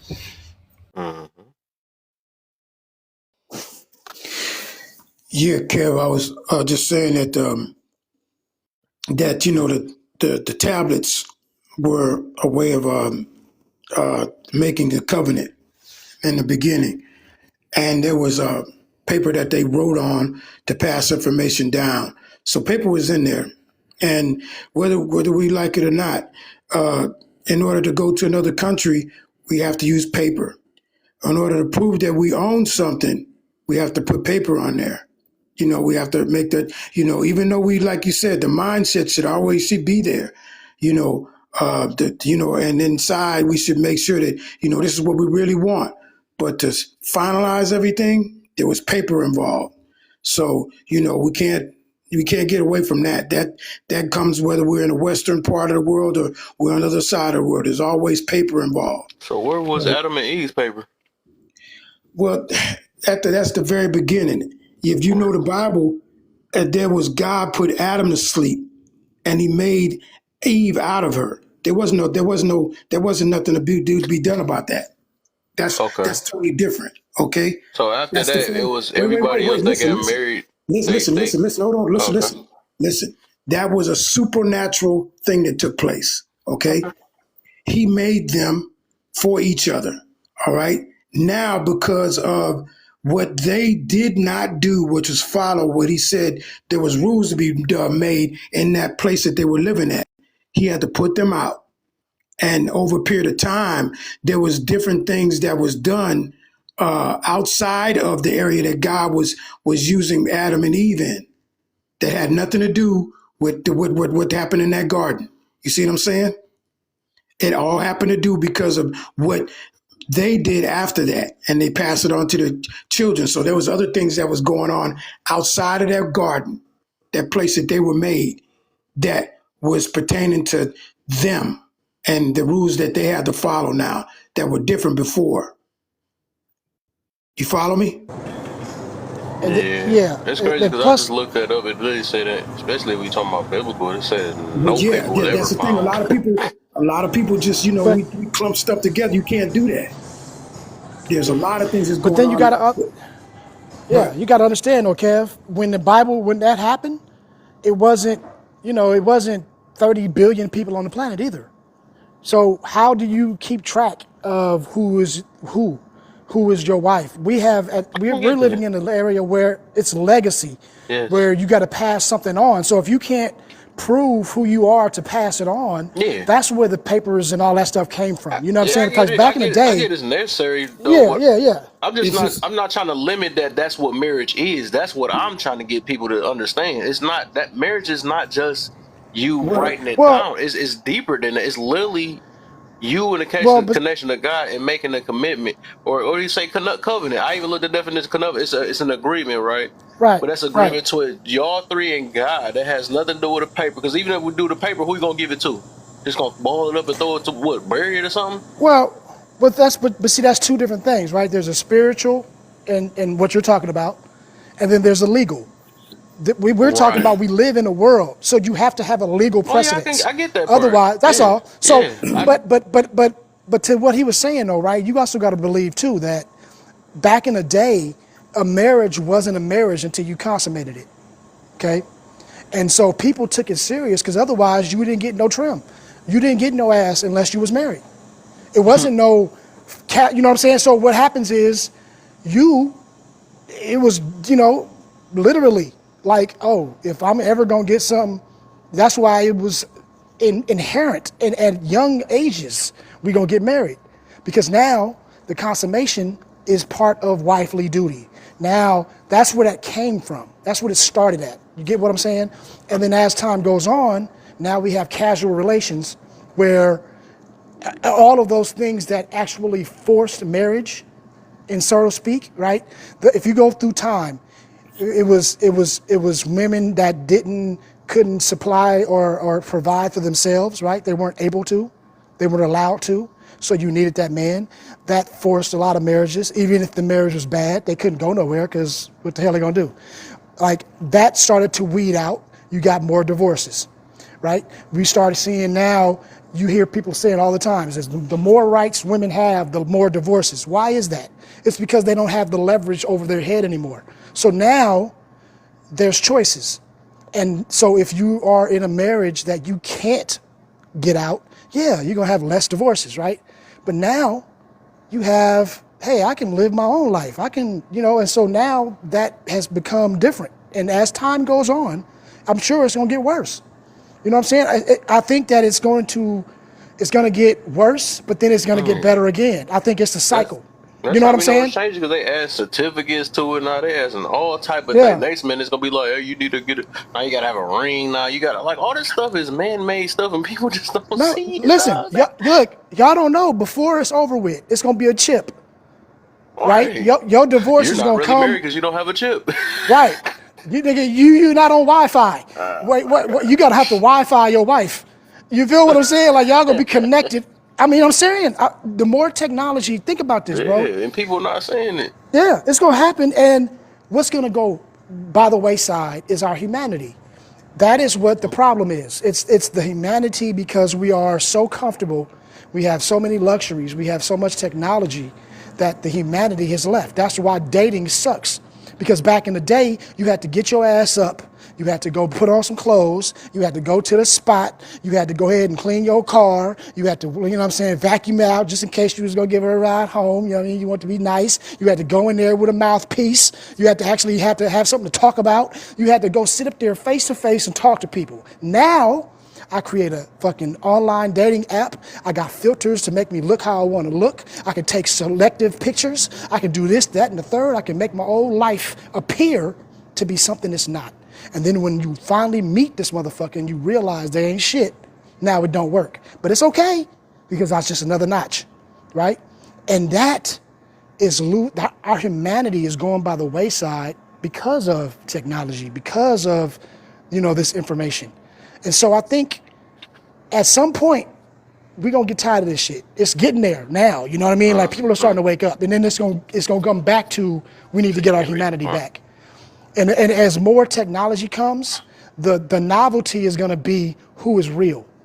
So you're gonna have all these fake people, all these BBLs, all this other shit, and the real is gonna be the one that's valuable. It's gonna come back around. I'm telling you, it's gonna come back around. Mark my words. And that's how come, Kim, and that we need to know, the rights and the wrongs. If we don't do that, then there's going to be all these narratives that you're talking about, and people are going to, just go off of, the top of the head, not doing no research. You should always research. We should be looking at things the most, unfortunately, a lot of us don't know it, that like we talking about the relationships and stuff like that. But look, what would happen if, you were being interviewed and you knew if you didn't get the interview right, which is true, then you're not going to get that job that you want.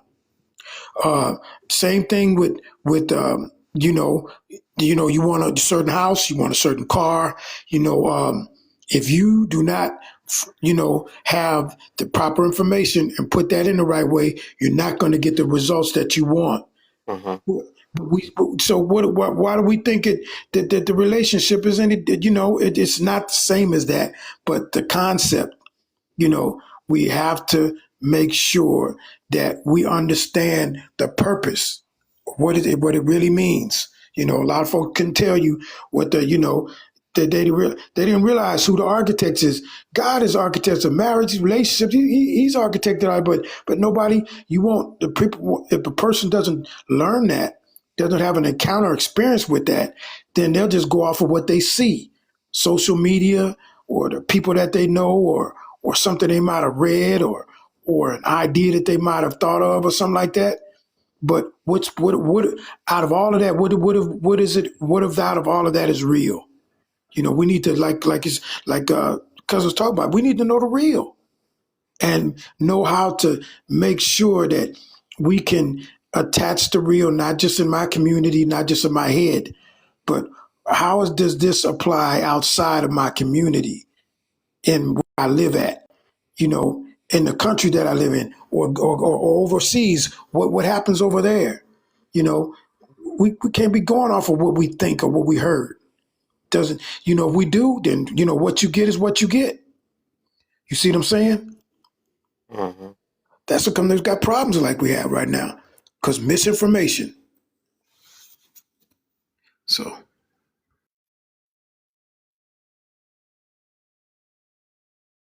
Okay. Come on up, Libby. Let's get this party started. I got a bunch of topics for y'all. We can do some. I ain't ready to go to bed yet. I got a bunch of them though, so we can. If y'all want to talk about this, I can change it to something else. Uh, let's take criticism. Let's see. Let me know when y'all want me to stop. Is pro-black a joke today, or is it another one?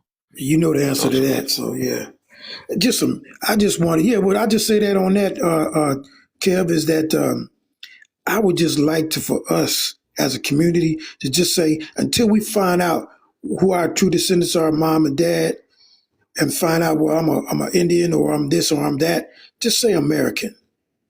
Just American. Just I used to think I was from or motherland, but find out that beginning to find out now that that's not the case.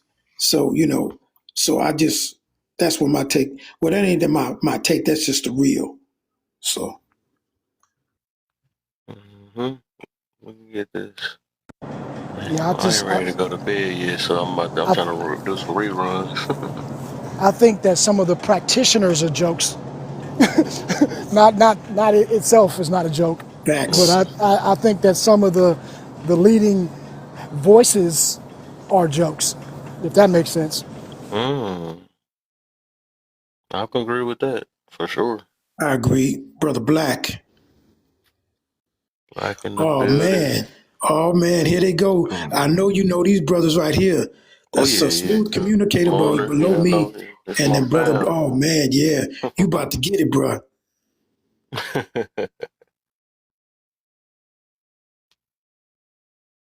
This is one y'all want to talk about. Luna, I got plenty of topics. I got a boy. come If on with y'all, something. Come with one I ain't seen, man. so Smooth you ain't saying. communicator, yeah, Luna, aka Luna. All right, just let me know when to stop. Let me know, cause I, I I'm keep on. I'm gonna say Luna. That's the new way I'm gonna say it all the time. Luna Loner. You instead seen of this Luda. one? I call him smooth communicator, cuz and to my man of my brother Black Liberties, the black man that tries to give us liberty. I just say brother Black. Oh, this is a deep one. This is one of my harsh topics right here. I How y'all don't know. feel about that? I'm up for a little bit, so whatever's on topic is on topic. I'm not afraid of any conversation. So Mhm. How y'all feel about this or something else? Now that's good, but this is only effective when it's women on the panel. All right, Like real that's true. talk. That's true. That's true. well, This is harsh truth. I wanted, especially wanted women to know. I wanted yeah, them it's to a good know, and point. just We got all and men up me. here, so what kind of topics you got that men can discuss that Did don't men can need talk to about this involve too? women? We can talk about this too, because there's some men that don't know that. They be acting like, oh, I got the right to do this. You only got rights because of me. It took other men to get it right. Everybody keep talking and going against patriarchy. The patriarchy got us where we at today. So I don't get why they keep saying that. It's always been Hmm. ran by men. Ooh, Barry parenting. Should we talk about that? Ooh, that's like sweaty right now. Well, hey, while you're searching for topics, I just want to throw out some good news. I know Cousin B already knows this, but your boy Lunar here will be a college professor starting January. Oh Ooh. snap! Moving up in the world. Man, we Professor need Smooth Communicator. I can't say that. That don't. I mean, I still call you Smooth Communicator, but Professor. Oh man, I yeah, like that. we need good people with good sense in our school systems. So I'll be happy to take over one of those roles at least. That's what's up. Hey man, you better get yourself together, man. So you know what I'm saying. You don't be trying to fall for the little furry temptresses that's gonna be coming at you, Professor. Hey, Professor Luna.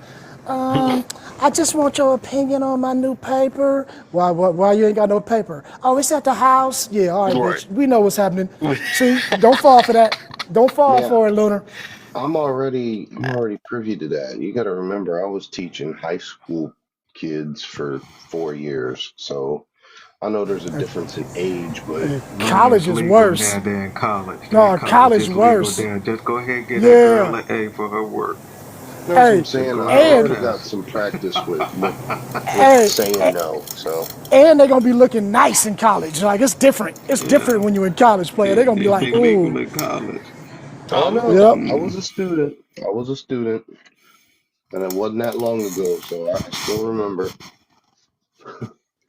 They're gonna be like, Tell you what, let oh, me fill in what's one up? day when What's you up, get little? sick. What's up, Professor Russell Wilson? Laugh, you hear? Yeah, Luna, when teach you them. get sick, let me fill in for you. On days you get sick, I got you. Substitute, chunky boy. I don't Hey, care what the subject is. I got it.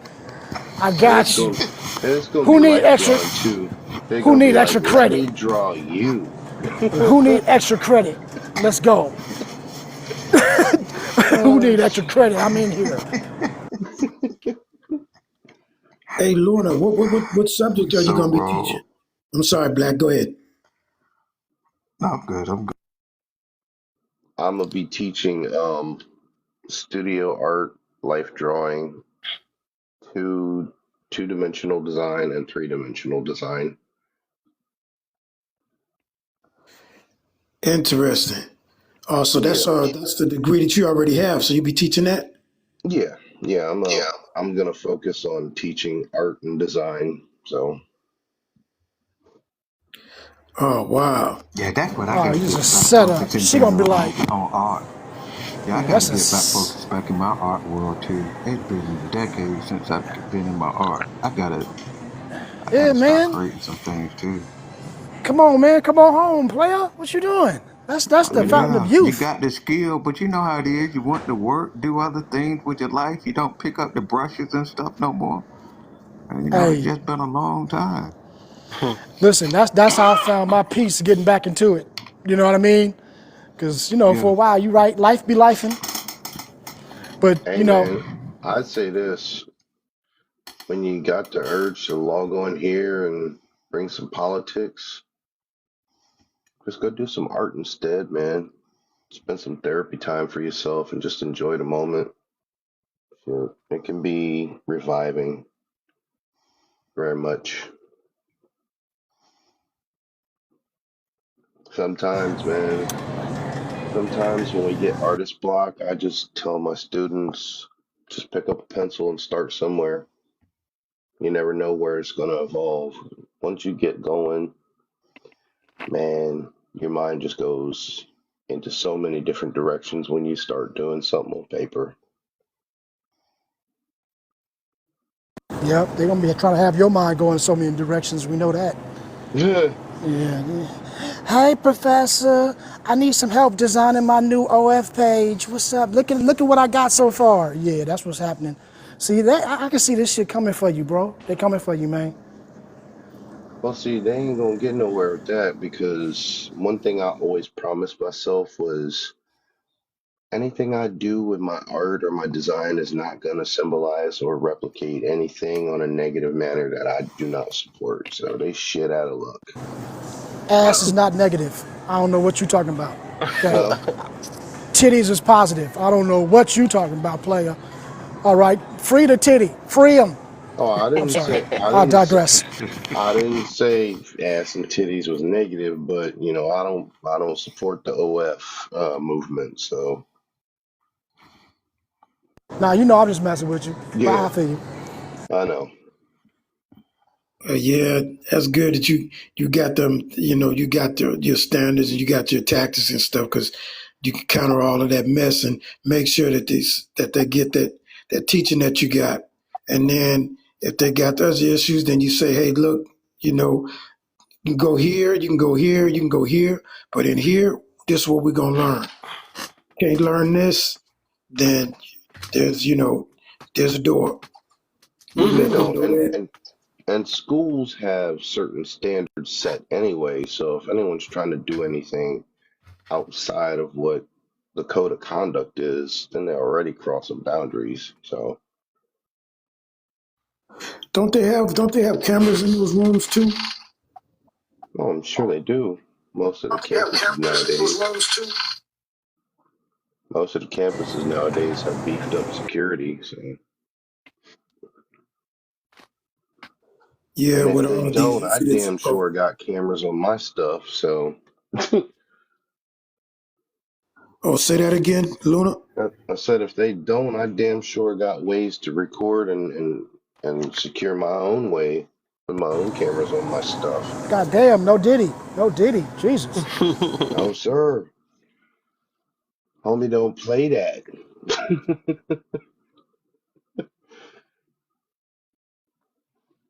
Appreciate you, That's man. what's Thank up. you. Trying to get these hopefully make the live look active. Well, if y'all want to do this one, it seemed like a one we can discuss between one another. Will make a person's rhetoric dangerous. How important is statistics to you today? cussing somebody out or someone that hurt your feelings, how does that make you a better person? What does hurt advice sound like? What's wrong with being biased? And what makes a person balanced with their opinion? Yeah, I feel like that's a deep Yeah, I like this one. This is nice. one. It's different. I'm for it because everybody's talking about dating now, so something different is nice. We about to get scientific in here, man.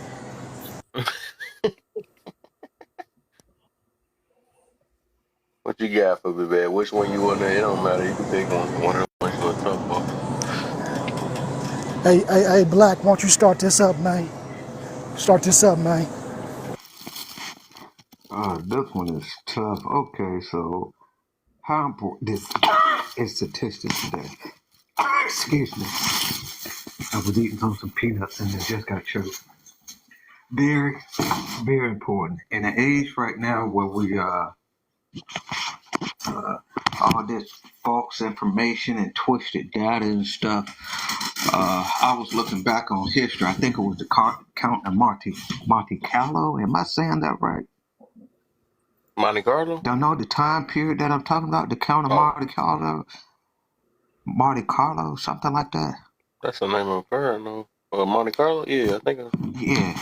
Talking about Cristo? Monte Cristo? Right. During the time when they created science and mathematics, science. Mm-hmm. Yeah, and that's what happened to the science was created to stop the spread of different information. Different information in government and stuff leads to, people being unalived by government, taking down some of everything. It was really bad. It grew into something really bad. So science was created to help them to get to facts, to evaluate certain things, so you don't have mob rule and people just governing off their impulses and paranoias and racial biases and all these other kind of things. So that's the whole idea of it. So yeah, we need to get more data, information, statistics to fight back against all of this nonsense that we got going on. Number 2, what does hurt advice sounds like?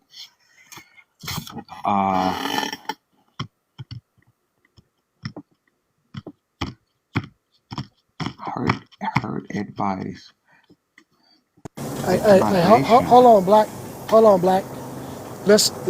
You want to do them one by one, Kev, or you want to run through all of them? Because there's gonna be some good points that we might want to get to. Which one should be better? Which one do you think will be better? I mean, it's up to you. I'm just wondering how you want to do We can do it. one by one. See everybody. Yeah, go one by one. Yeah. Yeah, just to stretch it out. I'm bored. I ain't doing nothing. So. So RCD, how important is statistics, bro? Like you said, I think they were outdated, man. I mean, it's different. I'm looking at the demographics and then us that are paying attention, that are really engaging. That's the ones that I'd like to get a consensus from to make my statistics actual facts. You see what I'm saying? So when somebody tells me about the 38%, I'm like, man, you probably got that, and that's probably outdated. I could care less about when I hear something like that, unless somebody gives me something less like current events. You know what I'm saying? So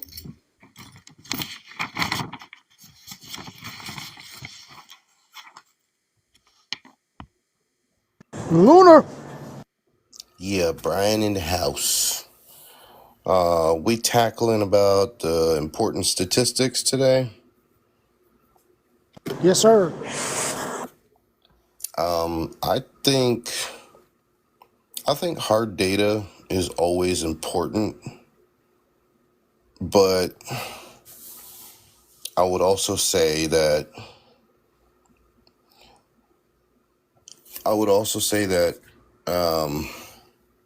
statistics can be falsified as well, especially with the age we live in now. It's a numbers game for a lot of people, especially with algorithms and manipulating digital data. You got people out here who can hack into the most high tech shit at any ease.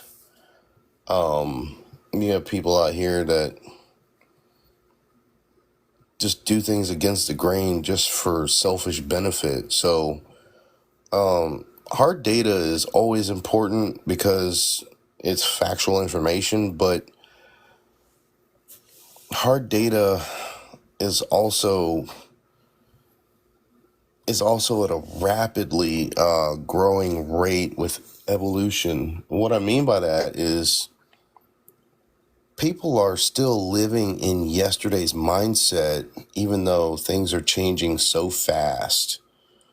And we see it a lot, especially on TikTok, with statistics being brought up, people not living in today, they're living in 5 years ago or even longer. And it creates issues with trying to have conversations. So it's hard for people to keep up when things are on a rapid expansion so quickly, with technology advancing, with society advancing so fast. The numbers are changing so quickly that people are just not informed as they once were. So that makes it even more important to have, truthful hard data. But the problem is that people just don't know where to look anymore for truthful, reputable resources, because there's so many things out there that can be miscommunicated to people. For instance, everyone nowadays wants to refer to Wikipedia as a viable resource, and Wikipedia is, just one of many examples that is not a reliable resource. And that simply is because anybody can go in at any time and submit a change. And even like the government information can be misleading to a degree. We've got textbooks that are being rewritten. So it's hard to trust the statistics that are in the books. Science is proving changes in the things that we found for so long. It's just very hard to keep up with things. And, when you have people that have so many opinions and so many feelings and mixed signals about things, it really confuses the mass majority. So it makes it hard for people to really know where to look and trust others when it comes to looking for information. And social media too, everyone can get on here and share their opinion, and at some point it becomes the truth. So I'll land it with that. Yes, sir. I agree with, I think we all have good points and angles on it. Personally, I just think that statistics are very important, but I also believe that they are very dangerous at the same time, because people who are using statistics, the vast majority don't know how or even what they're looking at. They have a certain scenario that they're trying to paint. They have a certain, message that they're trying to push. They see one number that may look like it supports it, and then they run with it. And then you have a lot of people who have no idea what the fuck they're talking about, and they just roll with it too because it sounds good, because it's a statistic.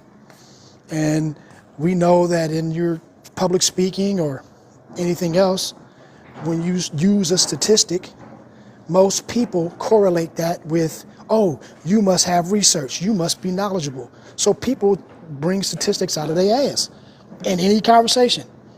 And it's gotten to a point where I will hear somebody say some shit and I'm like, bro, I know exactly where you got it. I know exactly what article. It's not even a study, it's an article that you saw that in. And that wasn't even what it said. And yet you will tell them what it is and they will fight you tooth and nail because nobody else knows, right? And that's the problem with, I think, the idea of statistics. You know, I think that when people know how to use statistics and they know exactly what they're doing, very useful and it's mandatory, I think, for growth in our society. But I just think that with, like Lunar said, you know, the information that we're able to pick up and garner instantly, we can just Google something, first thing that pop up, it could be some bullshit, but yet everybody's gonna run with it. And that is the problem, because statistics have been greatly misused. And you know, even to a point where I know people who are not, who are very smart people and still get caught into using fucked up statistics. So it's I think that part is bad about it, but it's definitely important.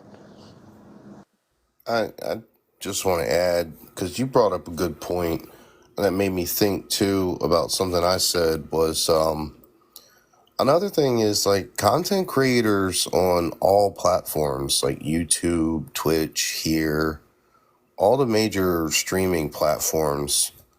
You got a lot of people that will just throw some shit out their ass and manipulate their audience just to make content, using whatever statistics they can use or manipulate just to get the message they want you to believe in. We live in a very falsified society, so the narrative is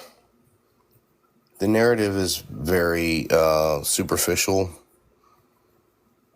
And you know, I was talking on Kanai's panel earlier about how the dating scene is more or less fake because of a Hollywood projection. You know, the same thing applies here to statistics when it comes to content creators. People put things out there in a manner that is very superficial, just to gain numbers, just to make an income, just to gain a following, just to have their 5 minutes of fame. So we really got to be careful. Hey, and you know what, man? Like, I think that is a good point to bring to caveat to that, just to bring it home, is when and where the statistics are being used and in what conversation. So, like, if we're talking about economy, we're talking about, I don't know, raw numbers of population or whatever. Bringing up statistics is, I think, at that point, important, right? But when you're talking about statistics in a emotional conversation, or you're talking about, you know, you're talking about, like, I don't know, honor or something that is an abstract thought. You're talking about things that are beliefs. You're talking about things that are subjective. And then you want to bring out stats to try to support something and say that it's a fact. It's like, shut the fuck up. Like, what are you talking about? All of these things are subjective. It's an opinion. That stat, if you bring it up saying, hey, I read this stat, which makes me think that this is the case. Cool. That's the proper, I would say, all right, let's talk about it. But people don't do that. People say, this is this, that. So it's a fact that this happens with no context, no background, nothing. It's just a raw number. That's where I think these stats grossly get misused. You know what I mean? In those type of conversations. And it goes to, like you said, it's just about getting clicks. It's about, you know, pushing the narrative. And I think it's gotten out of hand with that. See, and this is where I'm glad y'all brought this conversation up. It can become very dangerous on a civilization, particularly where there's a power group. And the power group is often manipulating fact. Cause y'all know, as my activist work, and I be sending things to court over a little better than 15 years now. In the back of my mind, I'm always questioning, what is a fact? How do we get to a fact in court? What is a fact? And a fact really is what the hell the jurors think it is. That's what makes the court so dangerous and the system so dangerous. Because it is really hard to get to a fact.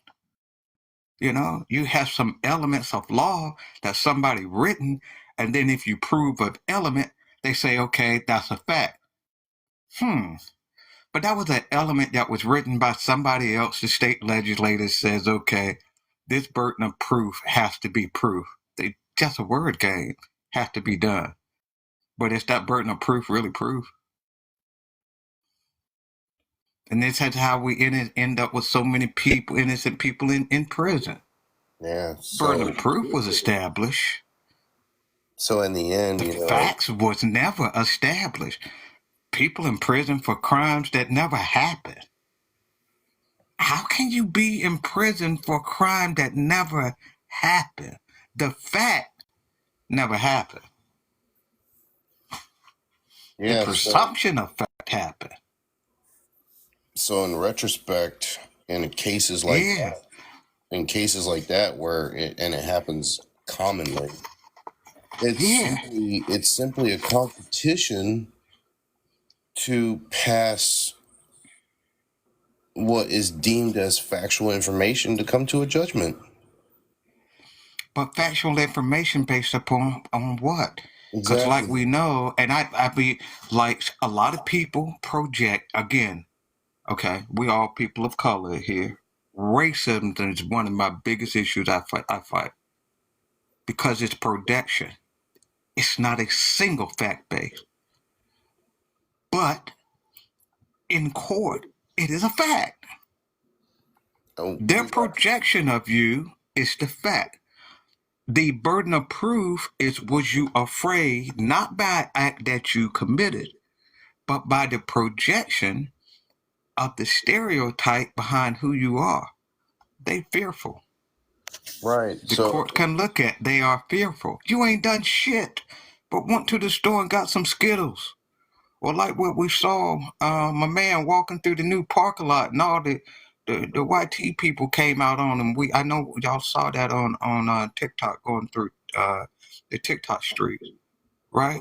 That reaction, that fear base is a threat to a person who poses zero threat. So this, man, trying to dig down to a fact of this stuff is a headache. And now when we go with that, the umbrella, and now we're digging deeper into eliminating what facts are, science are, data are, it becomes more dangerous for the umbrella to collapse down on all of us. You see what I'm saying? That biased umbrella to collapse, because the only thing they care about is their projection, not the facts. Yeah, but you pose an interesting question. You said facts based on what? So if we understand that, then for example, like we got to remember, like, for example, using like how do laws come into place? Same as elections. It's based on a voting system, right? We put out opinions based on what we believe should be right by morality in society for the grand majority of society, for the grand majority of the people to follow. And then we hold a system of voting to either vote it into official position or not. And that's how it becomes what it is. And it sticks or it doesn't stick, right? So let's say, like government passes a bill and they all convene in the same room and they pass the vote to either bring the bill to life or they throw it out.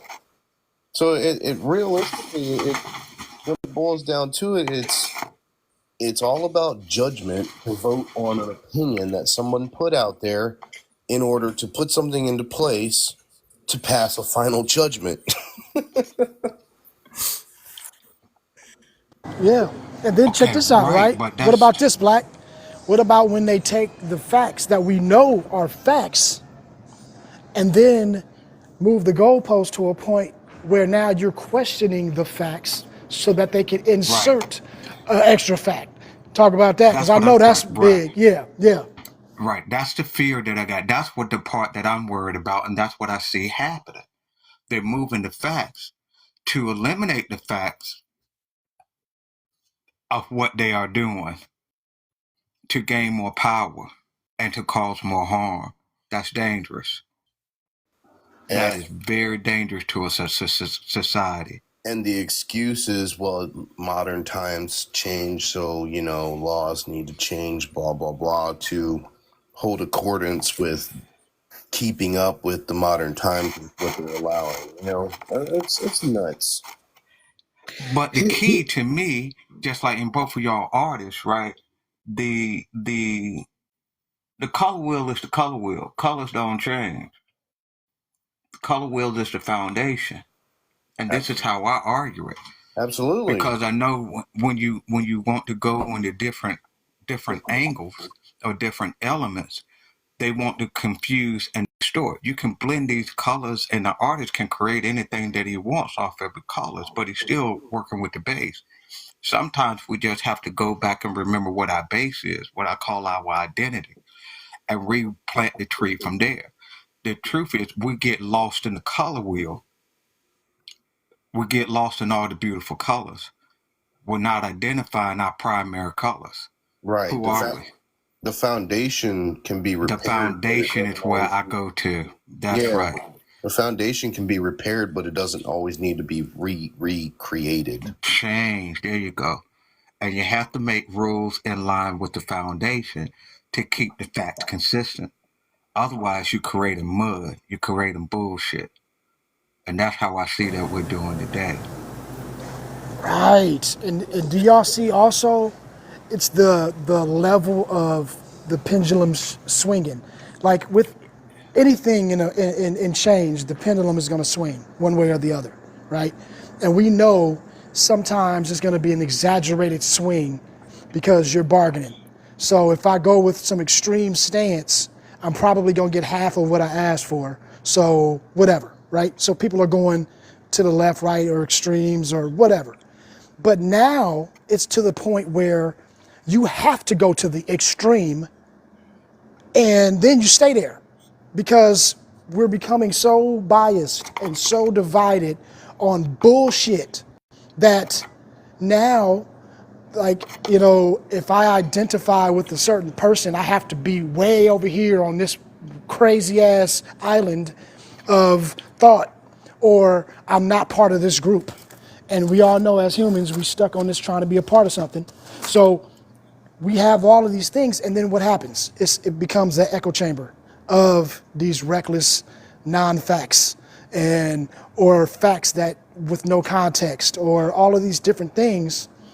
And then we add on internet, where it can be accessed in 22 seconds, you know, and it just spreads like wildfire to where now you just have all of these crazy shit that you would never even think is real, but yet people are taking serious. You know what I mean? Like, people be talking shit like, you know, well, the earth is not a round or a flat. It's actually a tunnel. It's like, what the fuck are you talking about? And then you have people, thousands of comments agreeing. And I'm like, oh my God, what are we doing? Well, what does this come from? I'm not going to be smooth communicator with what the fuck I'm about to say, because the more than half of it is we got a bunch of morons out here that are just fucking trying to cater to people's feelings so they feel like they're part of something. We need to stop doing that bullshit. We're looking at the power of manipulation, even in catering to people's feelings, right? They learn how to pull strings to manipulate. And the manipulation is just to seize power. And it's working right now because people are responding to the manipulation. Instead of focusing this, again, I keep going back to the foundation. And if we go back to the foundation, then less people can become manipulated or retaught. You know, like whenever I'm assuming that artist is having trouble, I'm using this because y'all are artists. You know, you can go back to the foundation to correct things. You know, because it has some basic rules to it. You follow those rules, you'll be all right. When we get outside of those rules, again, we just create mud, waters, things just get all messed up, and that's what we're doing. So we're triggering emotion without following the foundation. Go That makes ahead. sense. Yeah. Right. Can I just say this too? Because you just brought up art, which is very interesting and it's very poignant in the way you like. I like how you did that. But to that point, we have gotten to a point where now everyone thinks they know something, right? But you know, the old saying is the more you learn, the more you realize you don't know shit.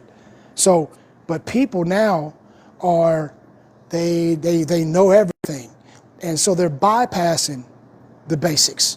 They're bypassing that foundation because they feel like the foundation was wrong, right? Y'all didn't know what y'all was doing. Y'all did this, blah, blah, blah, blah. So you don't even look at the foundation. So now here you are mixing colors. And yeah, we can mix certain colors and always come back and correct it. But it's some mixes that once you do that, you have fucked up the painting. It's over with. It ain't coming back. There's nothing you can do to erase this color that you just created, right? And usually that color is mud. You know what I'm saying? When you make some green and some orange and some other shit, it's over with. You can't bring no white, you can't bring nothing else to bring that back into what you wanted. And now when they do that, instead of saying, hey, you know what? Damn, I should have did that. I should have learned about that color palette. No, now they're gonna justify it. Well, I meant to do that. And this is why, because this is what you're supposed to be anyway. Everybody loves Dookie Brown. That's the new color. That's what it's supposed to. And then they just keep saying it until everybody agrees. And it seems like that's what it is. Make a mistake, don't admit, don't stand on it, just double down, and eventually people are gonna accept it. And then the bad part is, we keep accepting it. What the fuck? Yeah, we're going to accept it until there's an injury. Like you said, when they see it doesn't work. And the injury is present. The injury is coming. The injury is going to get bigger, right?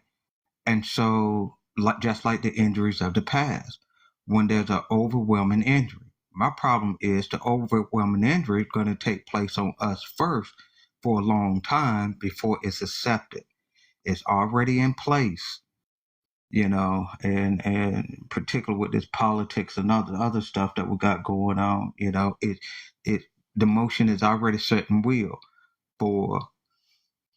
Man, I'm looking at, guys, if we don't hurry up and get this stuff straight, we're gonna have a 50 to 100 year problem that we can't. It's gonna take us a long time and a lot of injuries before the system gets back to the foundation and reset itself. I say, okay, this didn't work. We were wrong.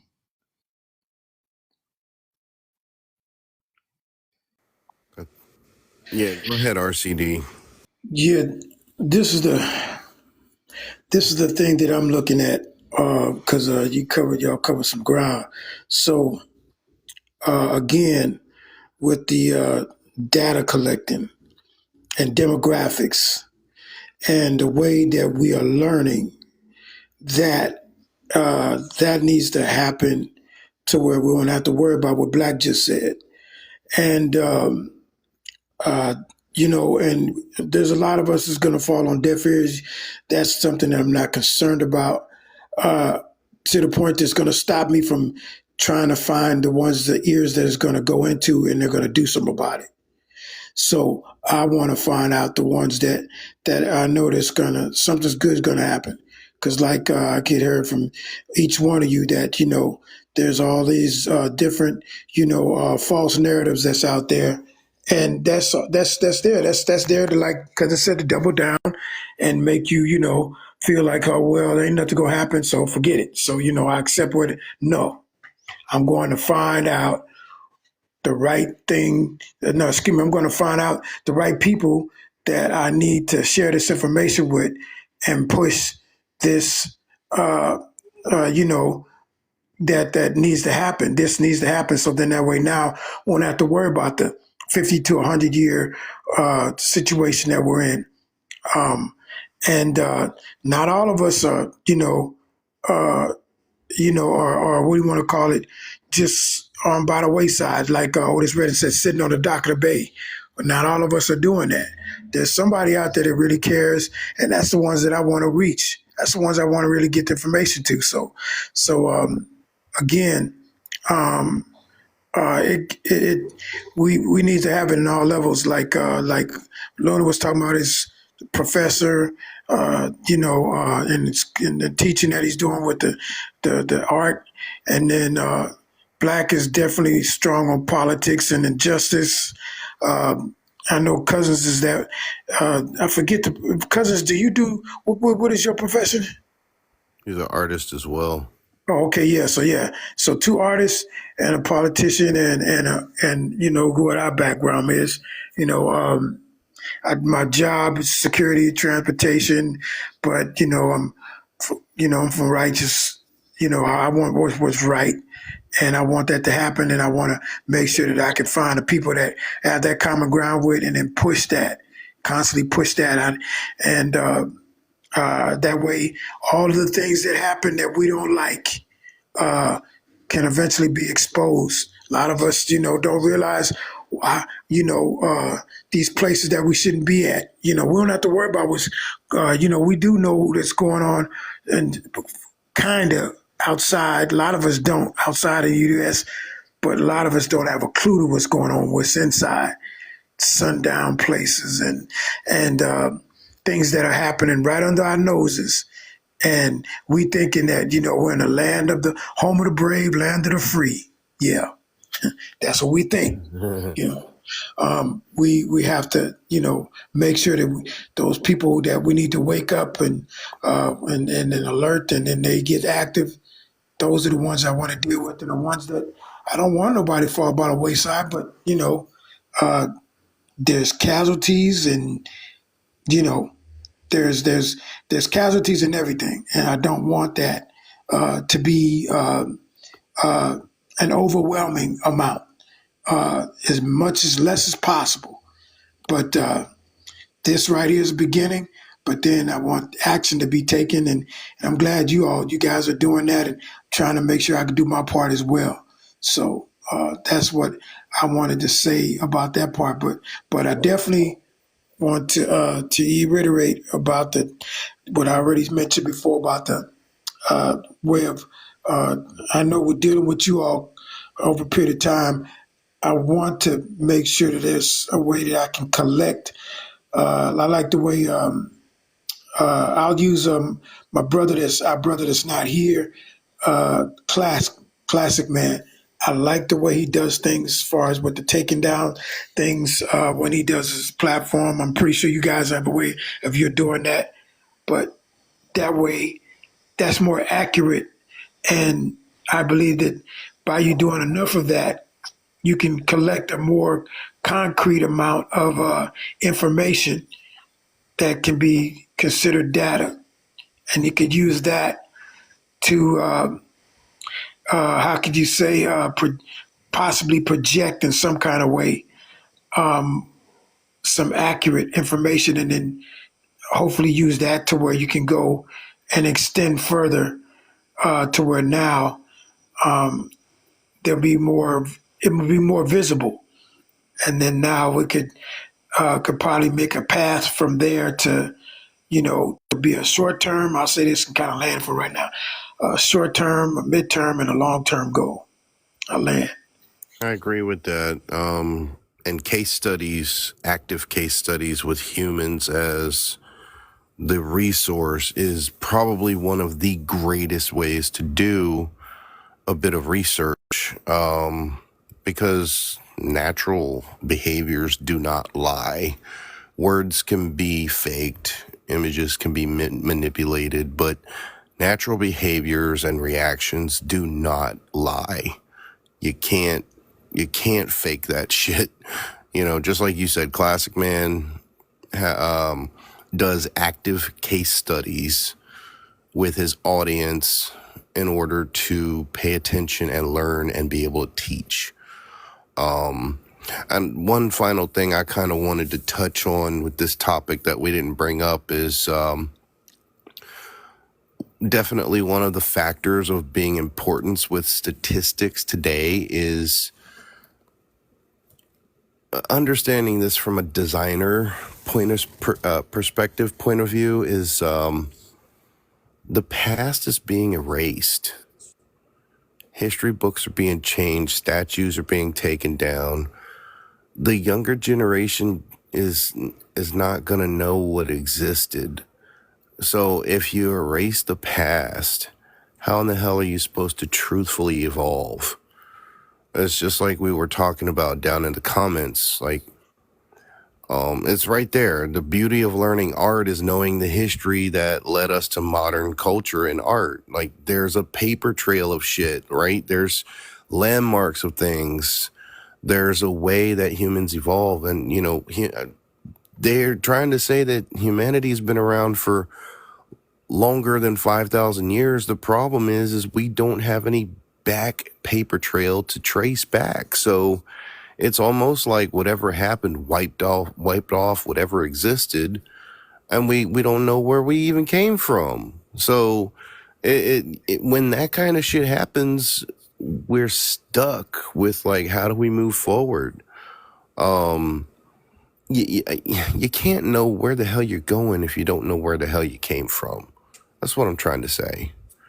And if you erased what once existed, then how in the hell are you going to know what even existed in the first place? Right. And on top of that, if you do that, once you start creating all of this doubt, right, that is what's creating all these conspiracy theories. That's what's creating all of this, don't trust anybody, can't believe anything, can't do this, can't do that, because they're trying to erase and say so much things, and all of a sudden you find out, okay, they've been tampering with this, tampering with that. So now it's creating this doubt, which is creating this, you know, mass hysteria, which is feeding into people's insecurities. And for the good population of people that have low IQ in their mind, I mean, you know, when I say low IQ, I'm just talking about not deep thinkers. They're just going to follow that shit. And so we just have a whole pool of confusion. And I think all of that has something to do with it, yeah. It's misleading, it's misdirection, and when people don't have direction or proper information, it causes chaos and division. Yeah, you're right about that, Luna. But here's the thing I like to add to that is that what you both said. I'll give that example with the. There was you've seen this. I'm pretty sure you guys, gentlemen, seen this. Putin was showing a portrait of Christ, and you know, I knew that. I believed it for a while ago. You know that wasn't the case that we see right now with the old pictures that we'd see of him was lighter. You know, and it showed a darker pigmentation, and I was like, you know what? There's a lot of things that we have to search out and make sure that, like you said, Luna, that I won't say it will get lost. It'll be withheld. A lot of things that, our problem in our culture is identity. The people that are from the motherland, they a lot of them say, "You're not from here." We're like, "How do you know you're not from here?" You're people from where you were at. I used to think at one point that I was from there. I'm pretty sure all of us, once you get back to it, that's we are. Yeah, but the thing about it is, there's a lot of us that are from a tribe here in the United States. And that's something that I definitely have a strong desire to find out where both sides, my mother and my father, started from, and build from there.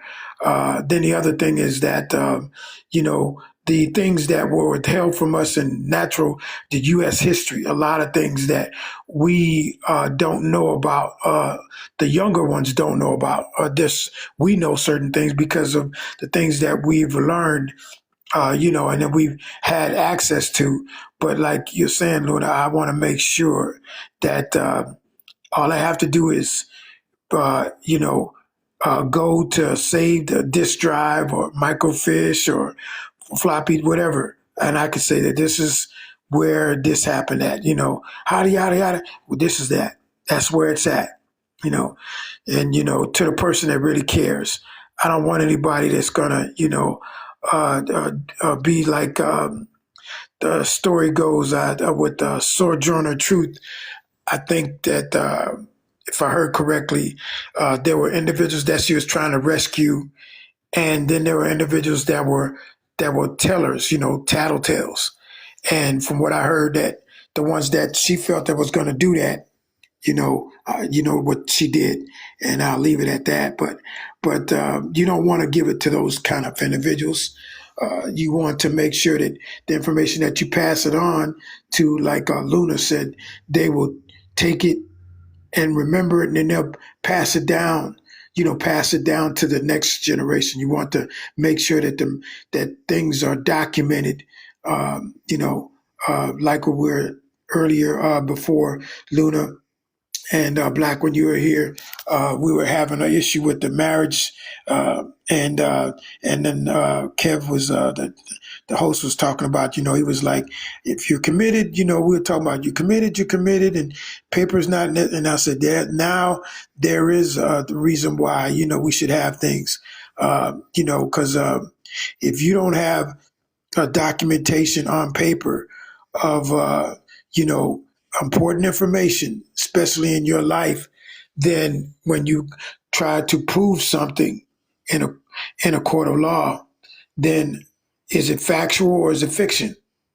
You don't want that to happen.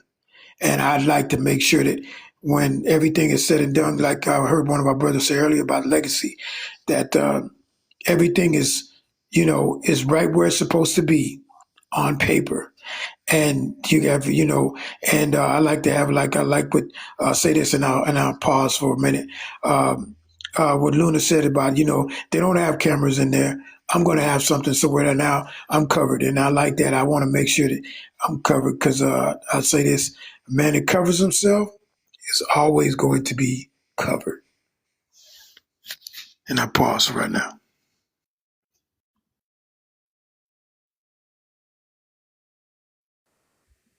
If Black Liberty's trying to come back up,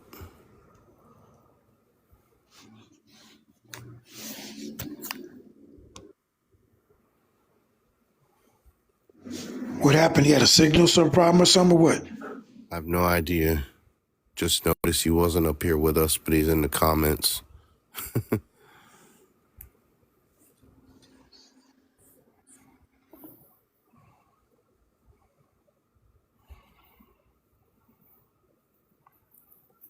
Kev, where'd you go, man? You fall asleep?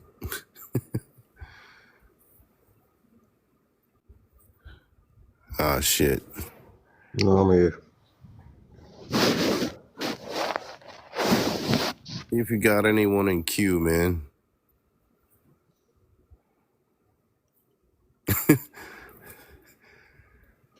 Did he just turn over? There we go. I didn't want to move on to the next topic yet if Black Liberties was coming back up.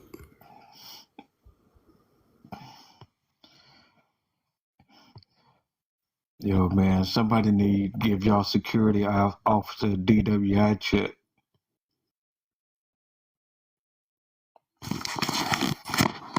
Need to check security out over there. What'd you say, Black? I was still hear what y'all said. Somebody need to give the security officer a DWI check. Right.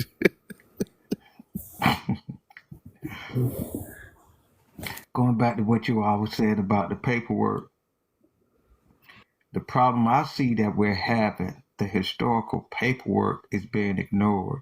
And so we're repeating problems. We're repeating problems of an ugly past, and we're trying to make it appear through manipulation as something else. But that's the problem. America's a strange country, but we never really faced and corrected our problem. And we know what that issue is. And it's back live and full of colors. If we don't hurry up and correct that problem, which we got to look some Americans in the face, and a large group of them, when you look at the numbers, it's a large group of them, and tell them that they're dead wrong. A lot of them got to be incarcerated behind their issue, or at least we need to put laws in place to limit their behavior. And that's going to be a big issue, because I know America don't want to do this. That But needs if to we be don't done. do it, the entire system is gonna collapse. Well, Because Black, that did you group will destroy the system. but did you see that? You see what happened at that young man with that trucker in North Carolina? Yeah, he was. That's about an hour from me. Yeah, did you see what, who? I don't know who it was, but there was some leaders that was outside that came in and said they weren't going to leave until what justice was served or Yeah, we something. got the Panthers. We got the Panthers here. I'm always got my little pen going. We're looking. We're trying to find out. We got some issues. That's not the only one. I mean, right now, FEMA can't even get into the western part of the state where the hurricane hit with all the mud because of the lies spreaded about FEMA taking people's land. And Trump and the Republicans did this. So FEMA tried to go in there and help people, and they was faced with an armed militia. Oh They were yeah, faced I heard about that. They were putting out fake information about FEMA being. It's supposed to be like some sort of conspiracy that FEMA set up, or the federal government set up XYZ for taking money from FEMA and this and that, just so that they could, create the natural disaster and all that. And they're trying to put the blame on FEMA. But here's the thing, brother Luna, and then Black. Since you're in that area, how could you? Because you and Luna just said some things I didn't know about. For the people that's in that area that's happening to, and us that are outside, I'm trying to connect the dots. How could there be some light that could be shown to where it'll, it won't just fall on deaf ears. It'll fall on somebody who see like, I thought that everything was okay and now it's not okay. What can I do to now put pressure on those individuals that's doing that to where, they realize now that they're going to be exposed and there going to be some accountability that's going to happen because of what they did. That's why I've been writing the president and sending letters to court. The pressure has to come. I'm going to tell you guys, we're at the start of a civil war. Like right now, the federal government or national troops must come into the western part of North Carolina and force those militias, which is a couple of counties, the sheriff is leading the militia. Because it's intertwined in the system to physically force them back to get FEMA in to help people that are dying. They're treating it like or suffering. That is ridiculous. They're treating it like some form of like a soft style of martial law or some shit, from what I heard. It's nuts what's going on. But yeah, if you want to take part in it, it's nuts like that everywhere, up and down, and that's the only action that needs to be taken right now. But they're scared to take that action because who you're taking the action against. Well, and it's happening because it's election year, and they're trying to promote certain things and show. No. But this ain't got nothing to do with no election. This started over a decade ago. Well, this is the same January the 6th crowd. It's the same group of people. It's the fake media that is stirring up the isms. It has been for at least 15 years now, and the false information. People don't want it. Those people, they don't want to hear the fact. They want to hear. Yeah, that's what I'm saying. I know it's not tied directly to the elections, but it's they're trying to place blame based It's on things that are related to the election to give bad names. You know what I mean? Do indirectly, so y'all think, that's what I'm saying, do y'all think though that this has something to do with it, right? Like, it reminds me of the same with the border bill.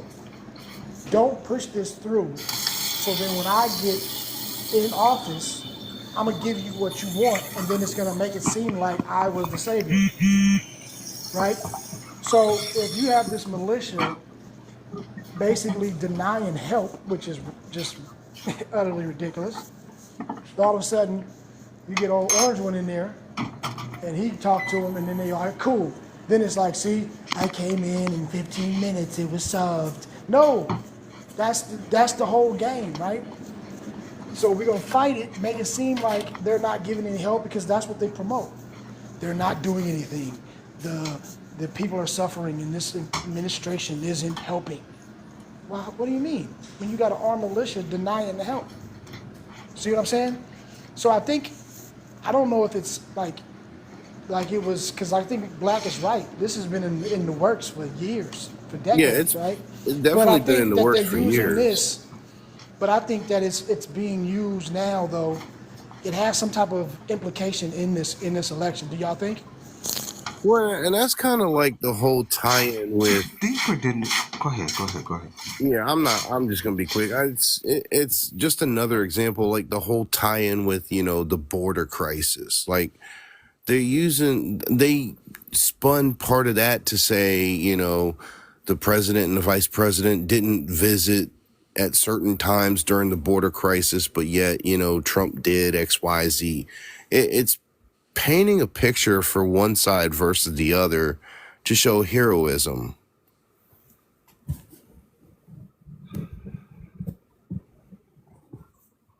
But yeah, go ahead, Black. This has been their style, man, for decades, right? And they both ain't the same. Both one deliberately, and they're good at what they do. They masters of manipulation. They outstanding at creating the problem. They create the problem. Then they turn around and blame others for it. Or come up with the solution, like you were saying, cousin, to the problem that they create. They the masters of manipulation. This is why I see them as a group of narcissists that come together and form their own damn political party, and this is how they think. Like what you were saying about the border bill. Don't fix the border, don't do anything. So really, they're not concerned about the border. They only concerned about the issues that's gonna spark things. They're not concerned about the border, right? They're concerned about the issues. They're concerned about the spark continuing to go. And so then they seize more power. They seize more power because the people are in an uproar. And really, the people are voting their powers away behind this uproar. I mean, this game we saw beginning in 1937 with Smittler, it's the same game until you wake up one day and you have no power and they have all of it. That's the end game. That's what they always want. And we know who they is. We're talking about we're talking about a 265-year problem that never got fixed. And now we're getting close to fixing it. But be honest with you, I mean, the way it looks, they will burn this nation down before it's properly fixed. Right, we're And so that is close, also but the so problem. far away too. Yeah, we're close and far away. They do not want that issue fixed. Right, and the biggest indication that we have that, like you said, it's a 260-year-old problem. It's cousin driving a forklift or something right now. I don't know what cousin tearing up. Cousin, where you at, man? Damn, bro, you supposed to be leaving her house in like a Cadillac, not a forklift. I had to put in work.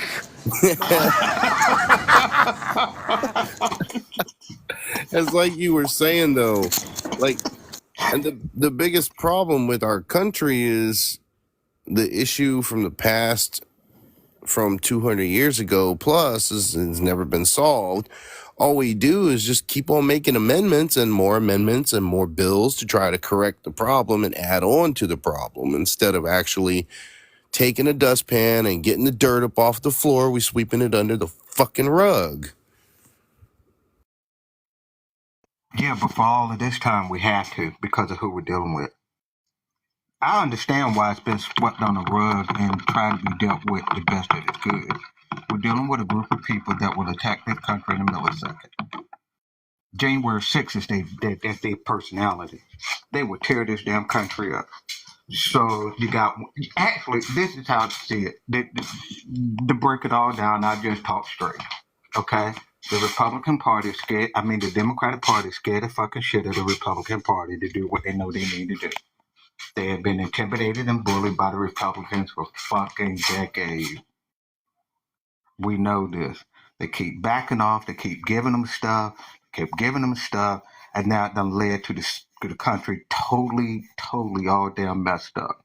But now we're at a point where we're forced to deal with it. We got to deal with it. If we don't deal with it, we're gonna lose democracy.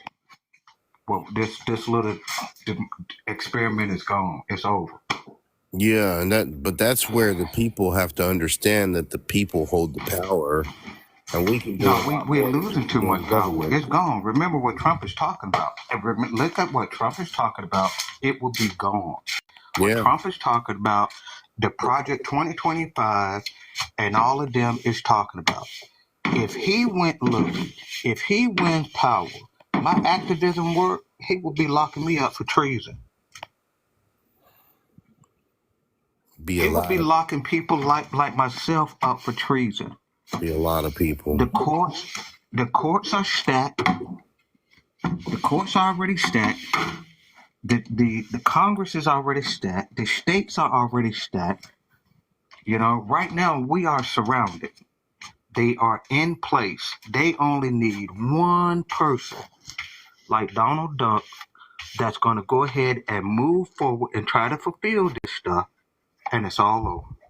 You bring up a really good point about, incarcerating at high levels like that. We got to think too. I don't know where we're at now, but during the pandemic, the jails were releasing people. Right. So if those numbers are still released on a high level, then the jails are not overpopulated, meaning there's room. Oh, well, we always got room for that. That ain't the problem. America make room for that. They want to. Of course. Okay? We gotta make them. We gotta make them that 13th again. Yeah, well, I know there's always room. I'm just like looking at a possible cause and effect.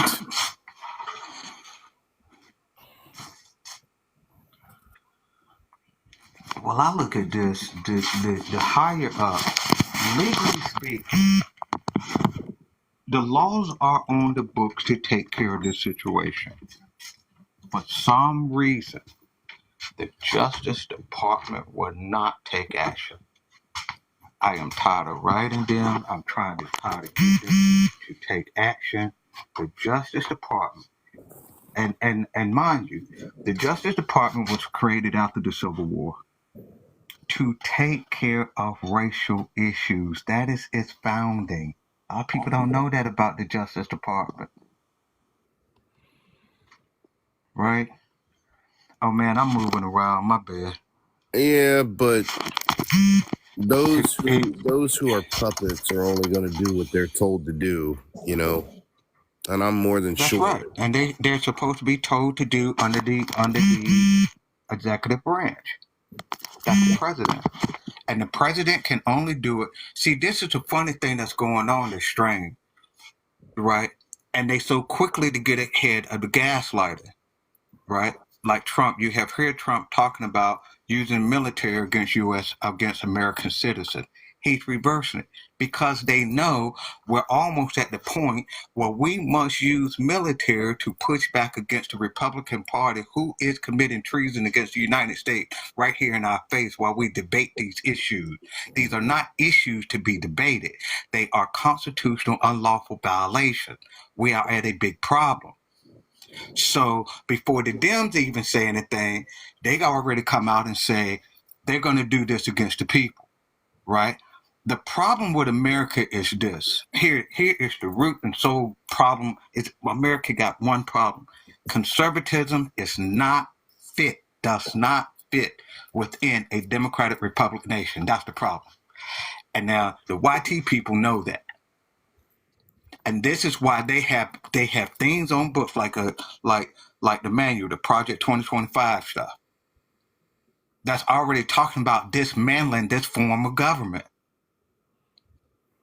They even said it don't work. That's right. It doesn't work for them in that belief system. It was never designed for it. But because they're the group of people that they would tear this whole nation down, America has always coddled them. And the coddling means the violation of our rights. And for a little while, we on the side, we've been too soft. We accept the violation of our rights. We've been accepting it. And then after a while, we get more tired of accepting it. And we get tired of accepting it. Each generation got a little more tired. We've been a little slow to act. And so now we like, give us our shit. And they in a big uproar. Because giving us our shit means they have to be punished. Because conservatism does not fit with this form of constitutional republic government. Conservatism is against it. That's exactly what conservatism means. You can't have freedoms and be fucking conservative. The language don't match up. You cannot have liberties without liberals. The language don't match up. If you suppress liberals, you suppress liberties, and therefore you take everybody's rights away. And that's the struggle. So America got to have a real, again, and a soul moment, a soul searching moment, look at itself and say, we have to start criminalizing conservatism. We have to start treating them as the little domestic terrorists they always have been. Right. In order to make America work as a whole. Right. And they're trying to pull powers away from us first before we realize that and take action. Because the time. Right. And they got everything stacked. They got the court stacked. The federal courts are stacked. They have surrounded us. Everything is stacked. All they need to do is win that one seat right now. That's all they need to do. And let me be mindful. The problem going to continue 4 more years from now because the system is still stacked.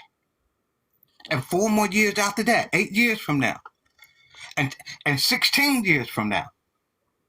Because they have the system stacked. They have us internally. They internally surrounded. They are in place to take complete over. They need that one position. So all I can hope is that little lady got to get up in there and she got to roll her sleeves up and we got to be prepared. It's going to be a mess.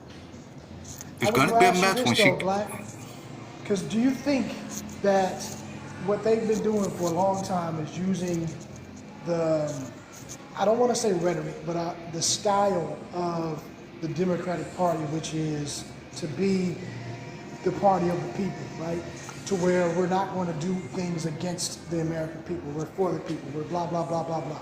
So now what it's going to take is for you to slap the shit out of these people, right? That's what it's going to take. But if they do that, it goes against what they've been preaching, which is what it seems that the Republican Party is betting on. So they're not going to act because if they call us terrorists, that's going against their mottos, right? That's going against everything that they say. Republicans don't have a problem with going against what they think, right? They don't kill for it. But like, it seems that the Democratic Party will fight themselves in the name of honor before doing something that they deem is, so despicable in the public eye, because we know what goes on behind closed doors. But do you think that that's part of it? Like, all of these, the way how you said, he reversed the certain rhetoric, like, oh, we're gonna go against we're gonna put the military against the people. And then what happens? The other campaign immediately condemns it, right? See what he's saying? It's so evil. So now, when it comes time to actually go in there and fight these militias, remember it's gonna fall back against them because they say that that's wrong, right? You get what I'm saying? Like, it's kind of like a reverse psychology or some shit. Do you see what I mean? Right. I think we're past that point. Something physical is going to happen. We don't have a choice. What I see happening right now, it's like all the drama that led up right before the Civil War, right? Because a lot of people talk about Fort Sumner being the start of the Civil War. No, it wasn't. Fort Sumner was the federal response. The Civil War started a long time before that, months before that, in Texas, right? There was 14 other federal forts that was attacked by the Confederacy before they got to Fort Sumner. They wouldn't stop. It's a situation where the domestic terrorists in the nation wouldn't stop. They wouldn't stop. They wouldn't stop. And so when they got to Fort Sumner, Lincoln had no other choice but to respond to them. We have the same problem. They're not stopping. We got the Russia attack. We got January 6th. We got the threats and stuff on governors and councilmen and all this other kind of stuff. I've been threatened. Every damn body's life been threatened. People missing, people being kidnapped. You got Trump. You got too much that's going on. They're not stopping. This is past a political move. Okay, it has grown past a political move. The Justice Department had already put out the warning. There's going to be an attack next month, right? And so they've been prepared. I don't know if you read about that. There was a whole bunch of racial militia groups that's been arrested recently also, right? These militia groups are popping up all over the place. They've been knowing about this problem now, man, for too many damn years. They went to Congress and gave a report on it that I know of in 2020. And that report was 4 years too damn late because we started seeing it at least at 2016, but they have not acted on it. So now it's growing to a point where they just about don't have an option but to respond.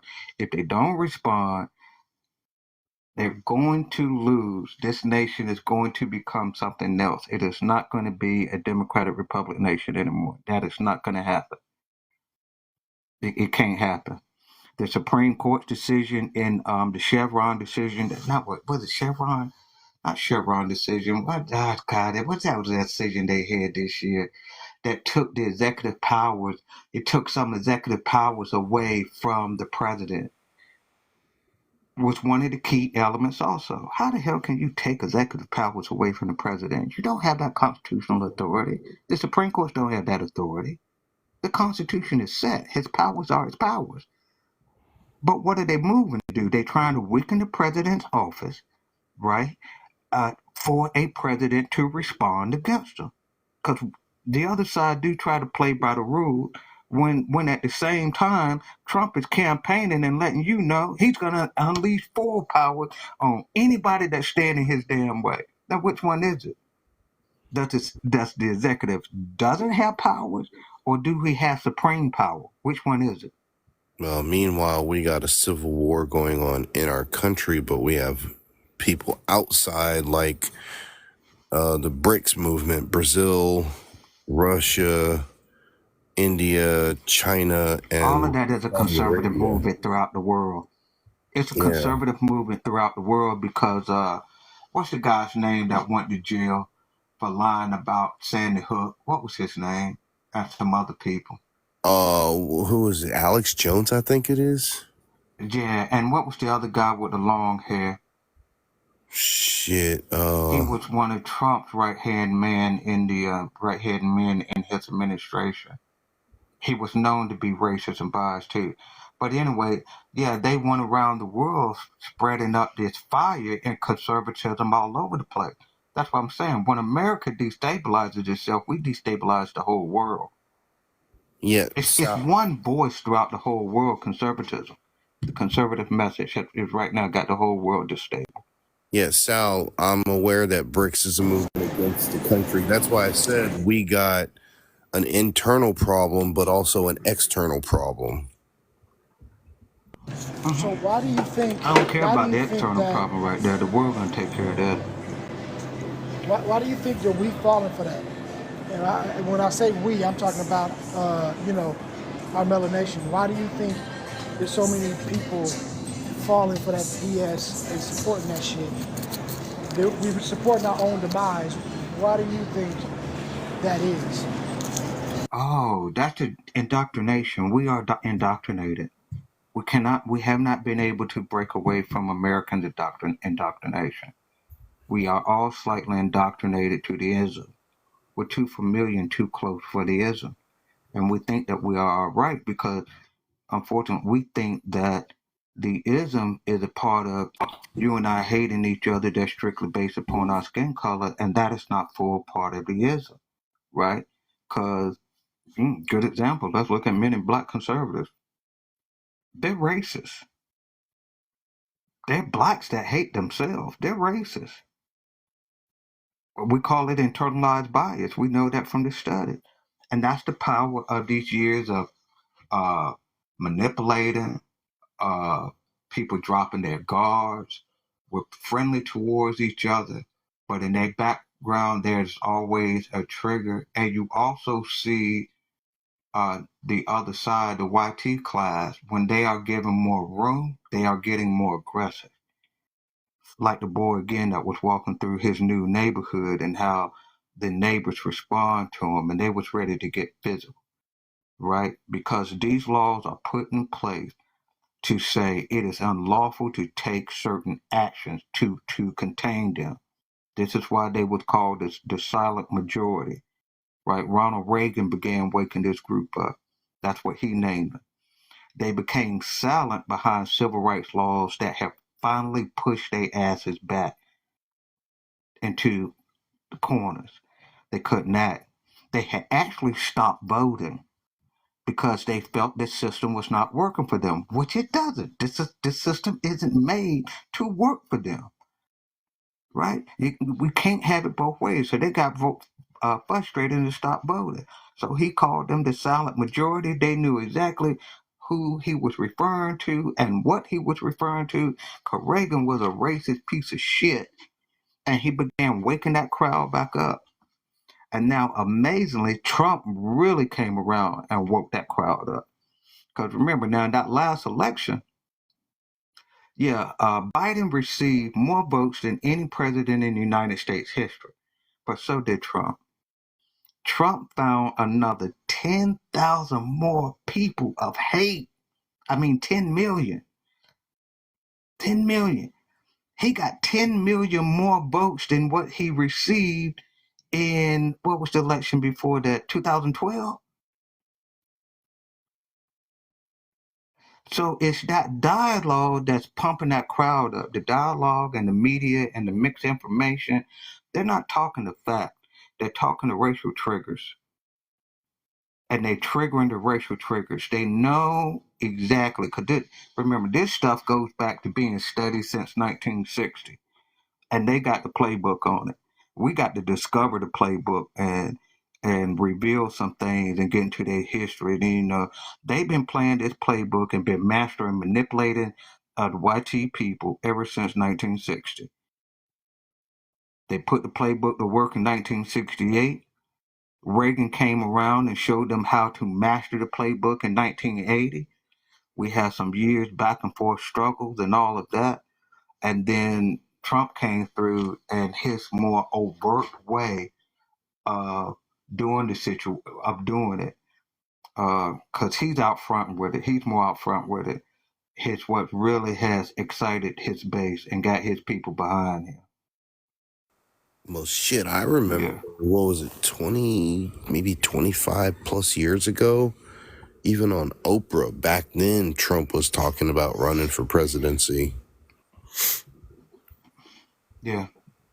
But he never was a good candidate. He was also He's not a running for Democrat president. back He's then. just running for racist and cheap.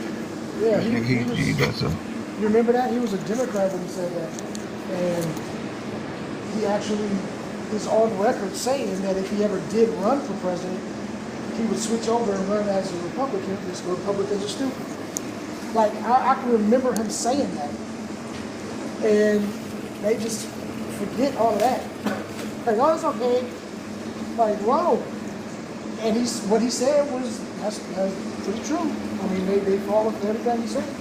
So, I guess he understood that part.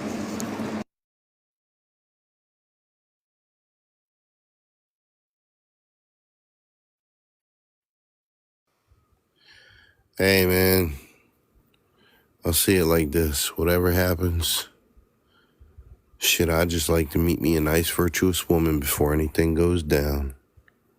So you're going to meet one in January in your class.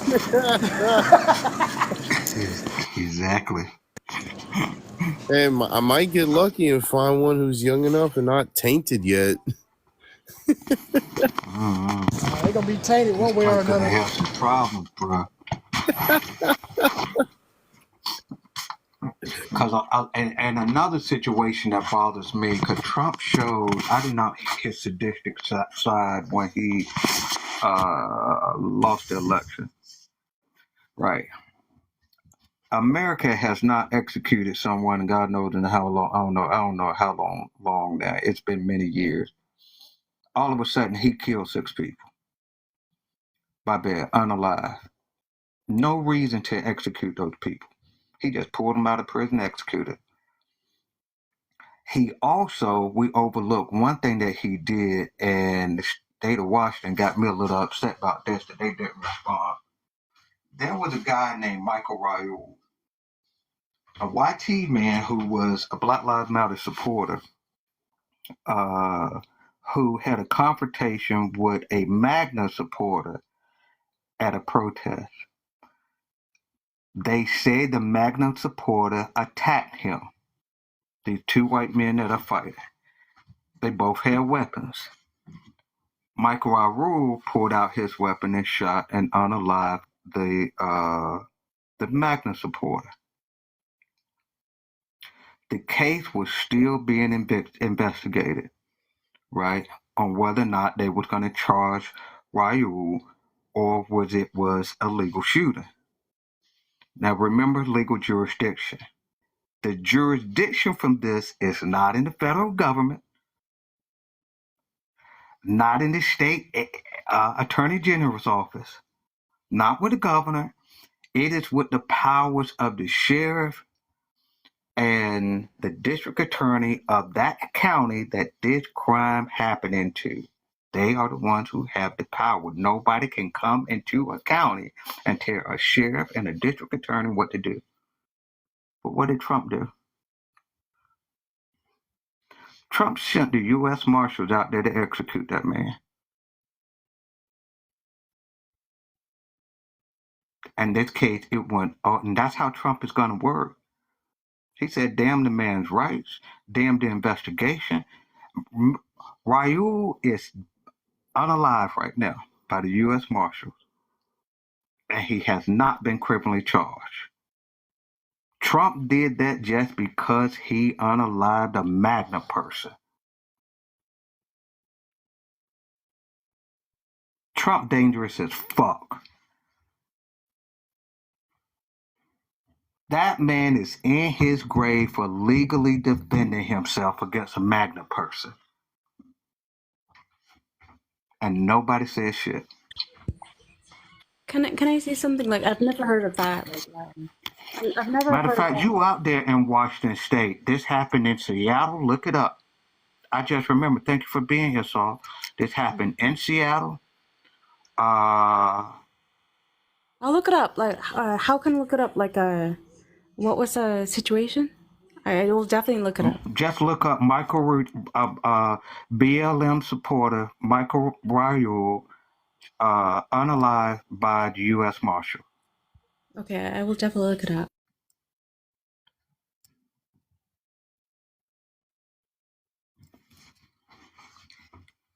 That's how I know people like me and the rest of he's gonna lock us up for treason. Cause they don't want rights and stuff going. They don't want it. Remember, all right, what did he do when BLM protests had a legal process, a licensed legal protest to go down the streets of DC? A lot of my friends got arrested behind it. He put the military out on them. He didn't put the military out on January 6th attackers, though, did he? One was just marching down the street. The others was in there unaliving police officers.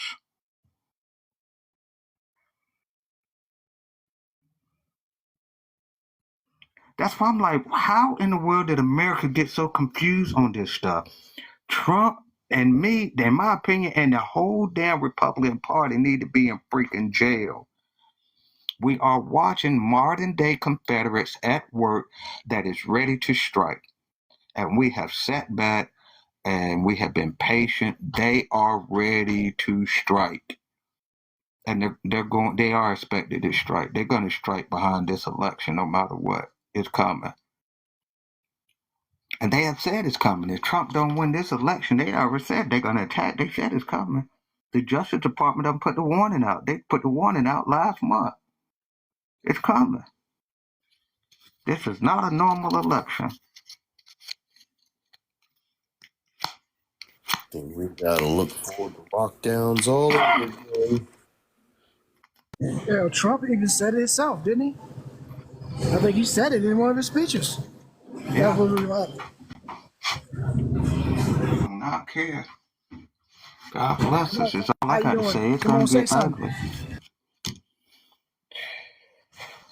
Yes, I do want to say all this political stuff is something that's distracting us.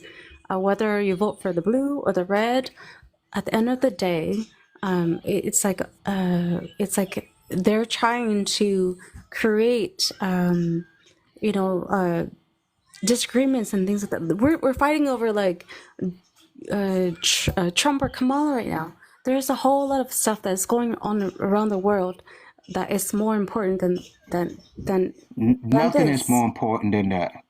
Yeah. Nothing is more important than this. Everything else is side issues. See, this is why I think that we have wrong, because we have lost our identity. We no longer know what's important. What are these side issues that's more important on whether or not America remains a democracy or not? What else is more important?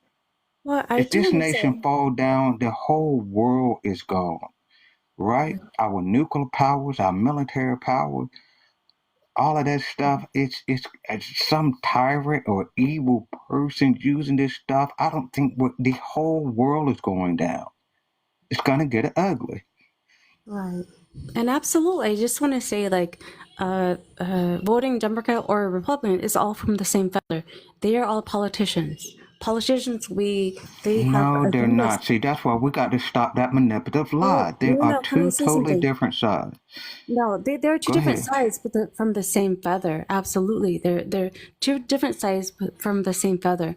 But what we need is to demolish this type of organization. These type of Demolish it people. into what? I'm tired of hearing this myth. Let's get to it. Demolish it into what? What are we Demolish it going to for the demolish it people. into? Okay, for Huh? the people. For the people. It does not need to be demolished. The people need to take action. The people don't understand that. The people don't understand their power, and the people don't understand how they are being deceived. Remember, the people are voting these problems in because the people are being deceived. That is how I see it. Right, absolutely. I agree with you. Like, we have all been deceived. Okay, so you don't need to demolish anything. You need to be more knowledgeable about your vote and understand why you need to vote that way. And now, and I do say, which I tell my party, okay, they've been some weak asses. for too damn long. And this is why I'm very hard on my part. And I understand, because I did office, and I'm not getting in office because my more forceful way, because they know I'm not going to come up in there bullshitting. Okay? I'll be in them damn quarters and I'll yank one of them damn Trumpsters' asses up. Okay, I have a question Because for I understand the terrorist threat. Here's the language I am saying. We're dealing with terrorism in a political party. I have a question. Our side has been too soft. Go ahead, soft. I want to ask you, terrorism from where? Just See, a that's the question. problem. No, because The whole problem. The story I just told you, that is an act of terrorism. No, I completely understand. I completely understand. Let me tell you, I completely understand. But like, the word terrorism is a word. So this is why I want to ask you, like, what does that word mean, and where does it come from? So just asking. I love you, Black Liberties. Like, I freaking love you. What does the word mean? Terrorism mean? Yeah, I understand what terror means and where does it come from. You know. Terrorism.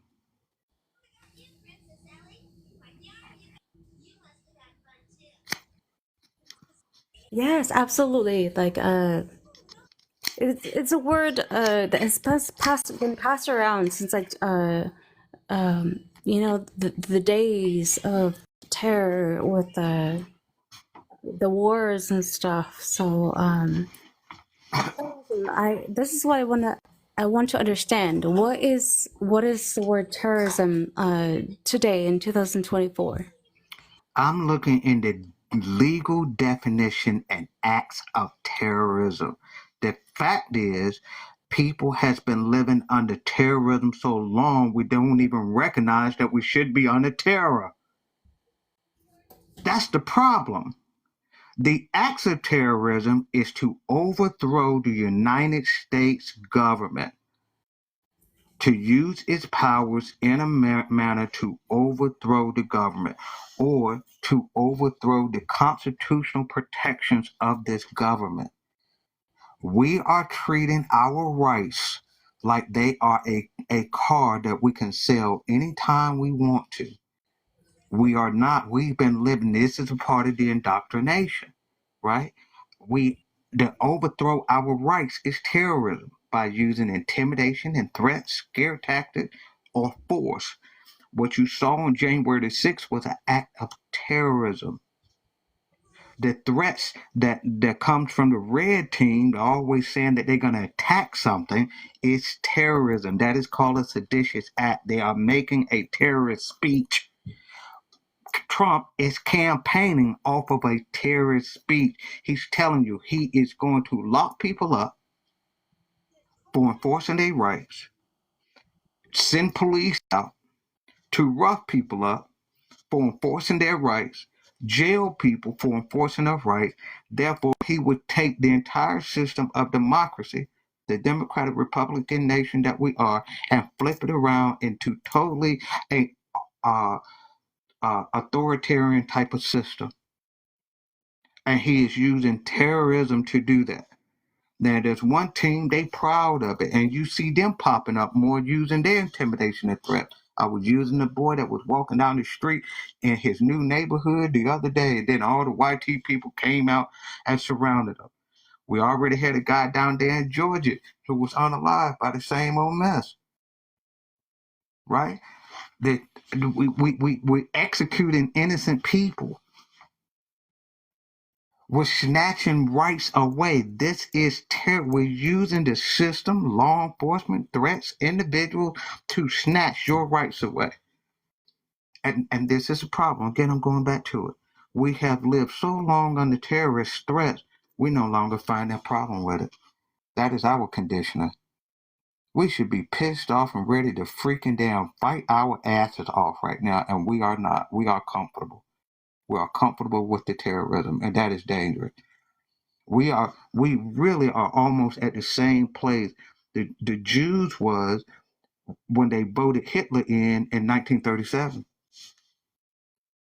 Because remember, he won that election from Jews. They were the tipping vote. And then he turned around and did what he did to him. And we are about ready to repeat that process.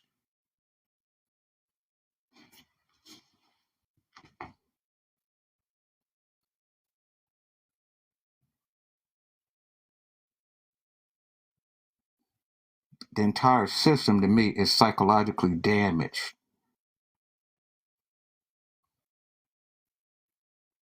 It's damaged. Yeah, that's what I want to say. Is I know.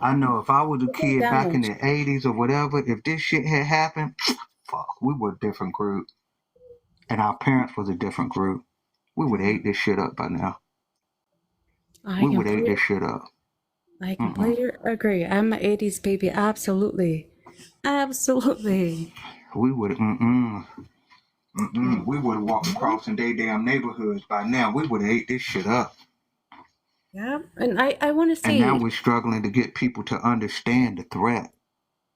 yeah, but I still say we're still here to like try to understand what is really happening, and we still have hope. Let me tell you, this both candidate things and that stuff that's happening is a distraction.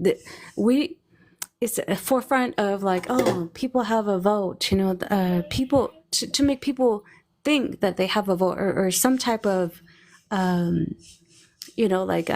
decision making, but absolutely not, because they have been deceiving us for such a long time.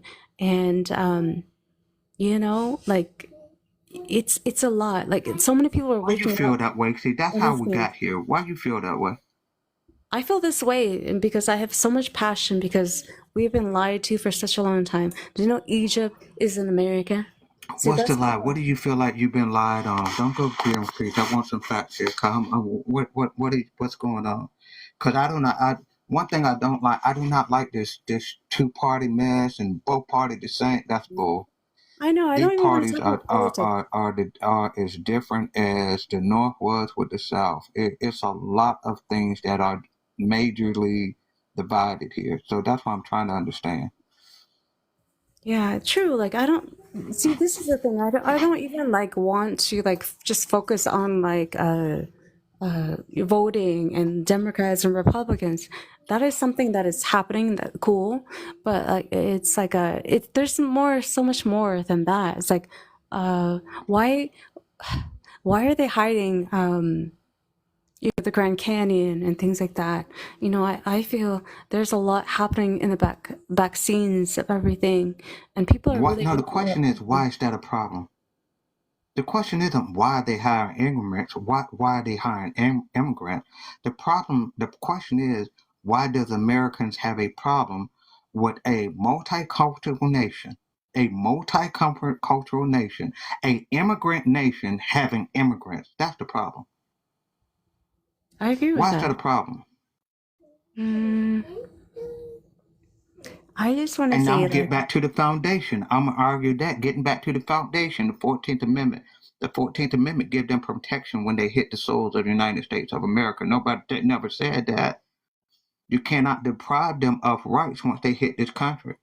Also, you got to look at the billions of dollars they put into the tax base.